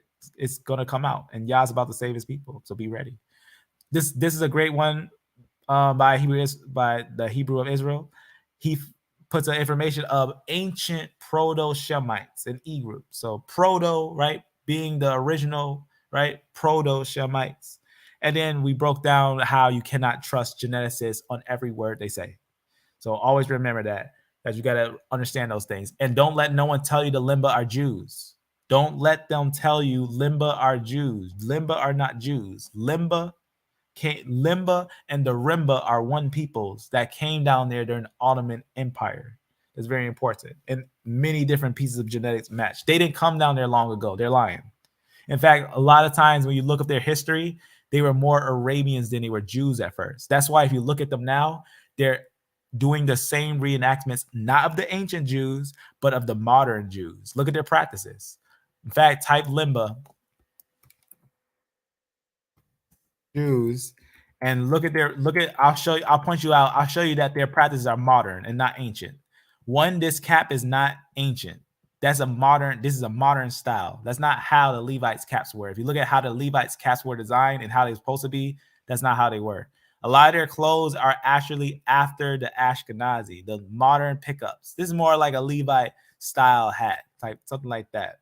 But a lot of times you'll see the limbo with more of that modern styles of different things and not right. Now they look dark, right? But remember, pigmentation is not a representation of peopling. Their haplogroup, a lot of their haplogroups is a mixed haplogroup. And that's what that video was, a major breakdown of who they actually are. What's their real origin story? What's going on with that? So you can see that's what this was, breaking down that and talk about the truth of the limba, right? Vinda are the real Israelites. They came down there first, then the limba joined them. It's very important. So that's what we had did. Those are going to be what I just showed you was those are 69 videos. Now the 70th video is going to be added. Maybe we'll do a 70th one, but no more. Why? Because everything's done. All this, what you just seen here, we went extremely deep to the roots, and we surely know who's Israel without a doubt. We got the historical studies, we got the genetic studies, we got the biblical studies, we got the linguistic studies, we got studies that you probably don't have a name for yet. But we ourselves know without a doubt that the people who are the bloodline of the Shemites are the E group and the D group. D and E makes the Shemites, and the line that makes the Israelites are going to come directly down from the E group, necessarily after the E1, B1 that was in Levant. And those are going to be making your V38, E1, B1A lineages. It's very, very important what you're seeing there. Very, very important. So with that, family, remember when you think Africa, don't even, if someone is called African, don't even be ashamed, because look up the word Africa. Flavius Josephus, book 1, chapter 15. Africa was ruled by Shemites. That's very important. Don't get fooled by that little thing when the Shemites were with the the Carthaginians, and then they took this area and called it Africa. And then the Romans knew this area by Africa, but this whole area was Africa. It's very important. But then, you get conquest and conquering of these lands, and you get different names about different times and whatnot. That's very important. But Africa was actually originally a Shemite place and a Shemitic name. It's very important. So when you think of those things, they talk Africans. Don't think that don't think anyone's native to Africa. Don't think people started in Africa. It's not proven. No one can show you a haplogroup of any lineage that will be only in Africa and nowhere else, because I can show you A00 outside of Africa. That's very important. That's very, very, very, very, very important. And L3 outside of Africa. That's very important. And other lineages that they try to say African outside of Africa. Because A00 is a baby. Probably the youngest lineage of all the lineages. And it came just at the time where it should be. And it pops at the Bronze Age. Very important. Then it goes down to Africa and conquers it. He's going to be exposed. It's going to be revealed what happened, what really happened when they went down there, what's going on in this world. It's going to be known. So with that, family, I'll add some of these things to the description and go over these things later. But let's see how everyone's doing. Shalom, shalom. I was obviously seeing how everyone's doing a little earlier, as we had a long conversation with some of these things and whatnot. So with that, you know how it goes. You're gonna always have someone that doesn't agree, but make sure they know the scripture. If they want to go about these things as Levi as one family, whatnot, it's gonna be one family, not multiple, right? And that too, right? Paul was in the land of the Romans, yet Paul was seen as an Egyptian, right? We got a quote, a Slavic quote from Flavius Josephus that describes Messiah's dark skin. We also know that Levi's son Moses was described as being an Egyptian, looking like an Egyptian, right? That's very important. So we got a lot of very important information to these things. We got a lot of very important information. So we know that people who are, the biblical Israelites were known to be darker skinned. They were just known to be darker skinned. That doesn't mean that they cannot be lighter skinned. Like, for example, I found people with L3 that were light skinned. I never yet found I found an article that said someone who was E1B1A was light skinned, right? Light pigmentation, or they say Caucasian, whatnot. And when we understand that, that's right. That's right. And that's why I find too very fascinating that even if Ramsey was E1B1A, which some say is E1B1B, I find it's E1B1B. But if it was E1B1A, that's perfectly fine. It would be perfectly fine. You know why? Because Ramsey wouldn't be the royal line. He wouldn't be of the royal line, just like Ramsey II wasn't the royal line. Ramsey himself would be a descendant that would be reigning soon as the plagues came, right? So someone else got on the throne, right? It wouldn't be surprising if Yah put a Shemite on the throne of Egypt. I wouldn't be surprised, right? What about an Ephraimite? That sounds fitting. You can see some of those things. Yep, that's right. Uses that. Right, that's right. Exactly. Said it. Yep. Can you go over the conversation of dating? I haven't found or seen a good converter backs. So I'm gonna quickly show you what I was talking about on that dating system. Let me show you something. So Jeanson, Dr. Nathan Jeanson. Let me actually just put this here. He has some very interesting videos out. Let me see if I can just go to one real fast.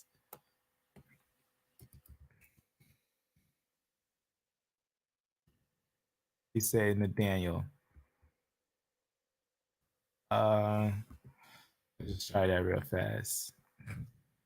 What's going on there? I'll put something on there on what Dr. Nathan Jeanson did. Let me actually look, because I think I put a like on it. I think I did. I added to a playlist. I should have added to a little playlist, but I'll see if it's on my likes. Let me see. Jeanson.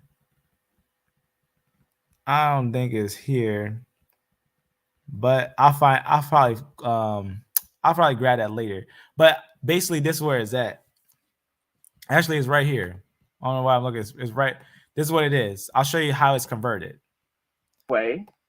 So he breaks down pretty much how he converts some of these things. He talks about it. I'll show you right here. What does that mean? Well, let's convert these dates to calendar dates. We know how to do it based on what we've discussed. 2000 BC, they say, is the first stage. Then they say the second stage for Stonehenge was 26.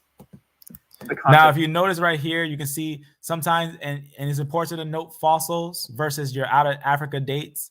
Fossils, where you can see them, he can convert them. Like, for example, if you find a fossil 3,000 years ago, you'll see that he can convert it to 17,000 years. That's very important. Or different things like that. Certain little things necessarily. Maybe that's more. I don't know if that's 100% right that this converts to 17,000. But in a summary, he explains it and he goes over some of these things. I'll rather him explain the way that these are converted. The reason why I would rather him explain how these converted, because in this sense, he's talking mutation rate and certain things like that. And he has a paper. Time scale. He has a paper that actually confirms these things. And to convert an evolutionary BC date to a young Earth date, you just draw a horizontal line over and see where it intersects one of these two blue lines. And because of a little bit of uncertainty, again, we're talking 1,500 years in the biblical chronology, as well as uncertainty in my biological calculations. And there's always uncertainty in biology. That's why we have to do statistics. So you can see just a little idea, right? If it's so-called 40 this time frame, right? You'll see where it'll talk about at these time frame they went downwards. Why? Because a lot of times Mota end up becoming E1B1C, which is the twin, which is a twin brother of E1B1A. Who do you think the twin was? If E1B1A had a twin, it's going to be Esau. Very important. But you can note that it also becomes Israelites, right? Because they're twins. They're literally twins, right? They're from Abraham, Isaac, and brother of Jacob, right? They're from Abraham and Isaac. So this is what this is. This first beginning part, if you've never seen this, the hidden history of the world, the geneticist breaks it down, the hidden history of the world. And this is one of those things that it gets very interesting, very detailed on how that breaks down. The only thing is that he splits D and E very late. Why? Because he most likely doesn't know about the Natufian finds. he actually had to learn a lot about the J group and certain groups because a lot of the information was hidden. The Natufian information is hidden. Not a lot of people actually know about the Natufian. That's very important. Not a lot of people know about the Natufian. In fact, not a lot of geneticists even know about the Natufian. A lot of them don't. But the Natufian is important to find because if E1B1B existed a long time ago, E1B1B split from E1B1A long time ago because he splits them at the same exact time, which is not correct. The reason why, because he doesn't know about that ancient E1B1B. But this is just important to understand that he breaks it down how these are, because we just talk about that, how E1B1A is very young. It's one of the youngest lineages. Very important. Very, very important. So that's one of those ones. In summary, is how that's broken down. That is basically on his little converter and stuff like that. But I'll share this other piece of information with Dr. Nathan Jeanson and some of his work that he was doing. He does this long breakdown on what he does on here. I'll just leave this like this and go back over here. Amen. This was strong. Seeing how everything's doing. Amen. All right. Looks good. Looks good. I know what's going on there. They get the little ads going on. All right. Let's see. My brother Ahaya, be praised. That brother is always giving some very deep information. There's another brother with longer hair. He was putting some really deep information for and things like that. Amen. Shalom, family. All praise to the Most High Yah. I don't care what nobody say. This has not been a vain thing. I have surely been able to open up parts of the Bible I never thought I was able to open up. I never knew the Philistines were Indo-European. I learned a lot of things that really changed my perspective of the biblical narrative and the world. Really brought me to understand where we are in this world today, that we are definitely seeing things play out exactly as he said. Guy was one early. He kept trying to claim, from Malta, this Delta article described Malta back migration. That's right. And that's why I was trying to make that point important, that Malta is E1B1 and it becomes V38.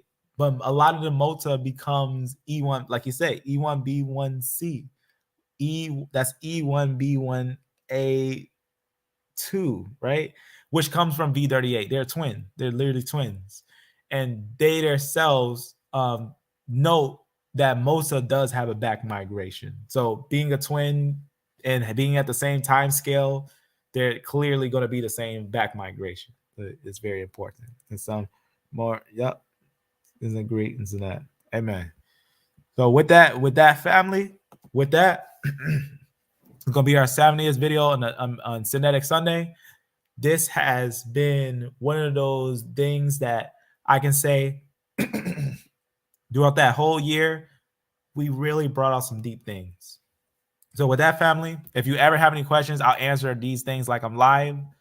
Though the lives are gonna be kind of more into prophecy, because Yah's about to do a rest. He's about to save his people. He's about to save them.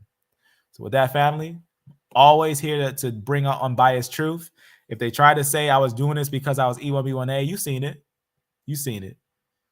You know who I am. And you know that I serve the Most High Yah. And you know I'm going to stand with this truth, because you know, without a doubt, as it says, they're going to ride on the wing of the Philistines. Scripture be praised. Yah be praised. And the truth be exalted. So with that family, this has been an understanding. The real Jews are the ones that went into captivity into all nations, that has fallen by the edge of the sword, right? And Jerusalem is trampled down by the Gentiles until the time the Gentiles are finished. So with that family, don't ever, when I say don't ever let yourself lose what you gain, but remember what you gain. So with that family, if you ever need any reminders, they're going to be there. And I'm always here for that holy conversation. So with that, I'm going to put this in the description.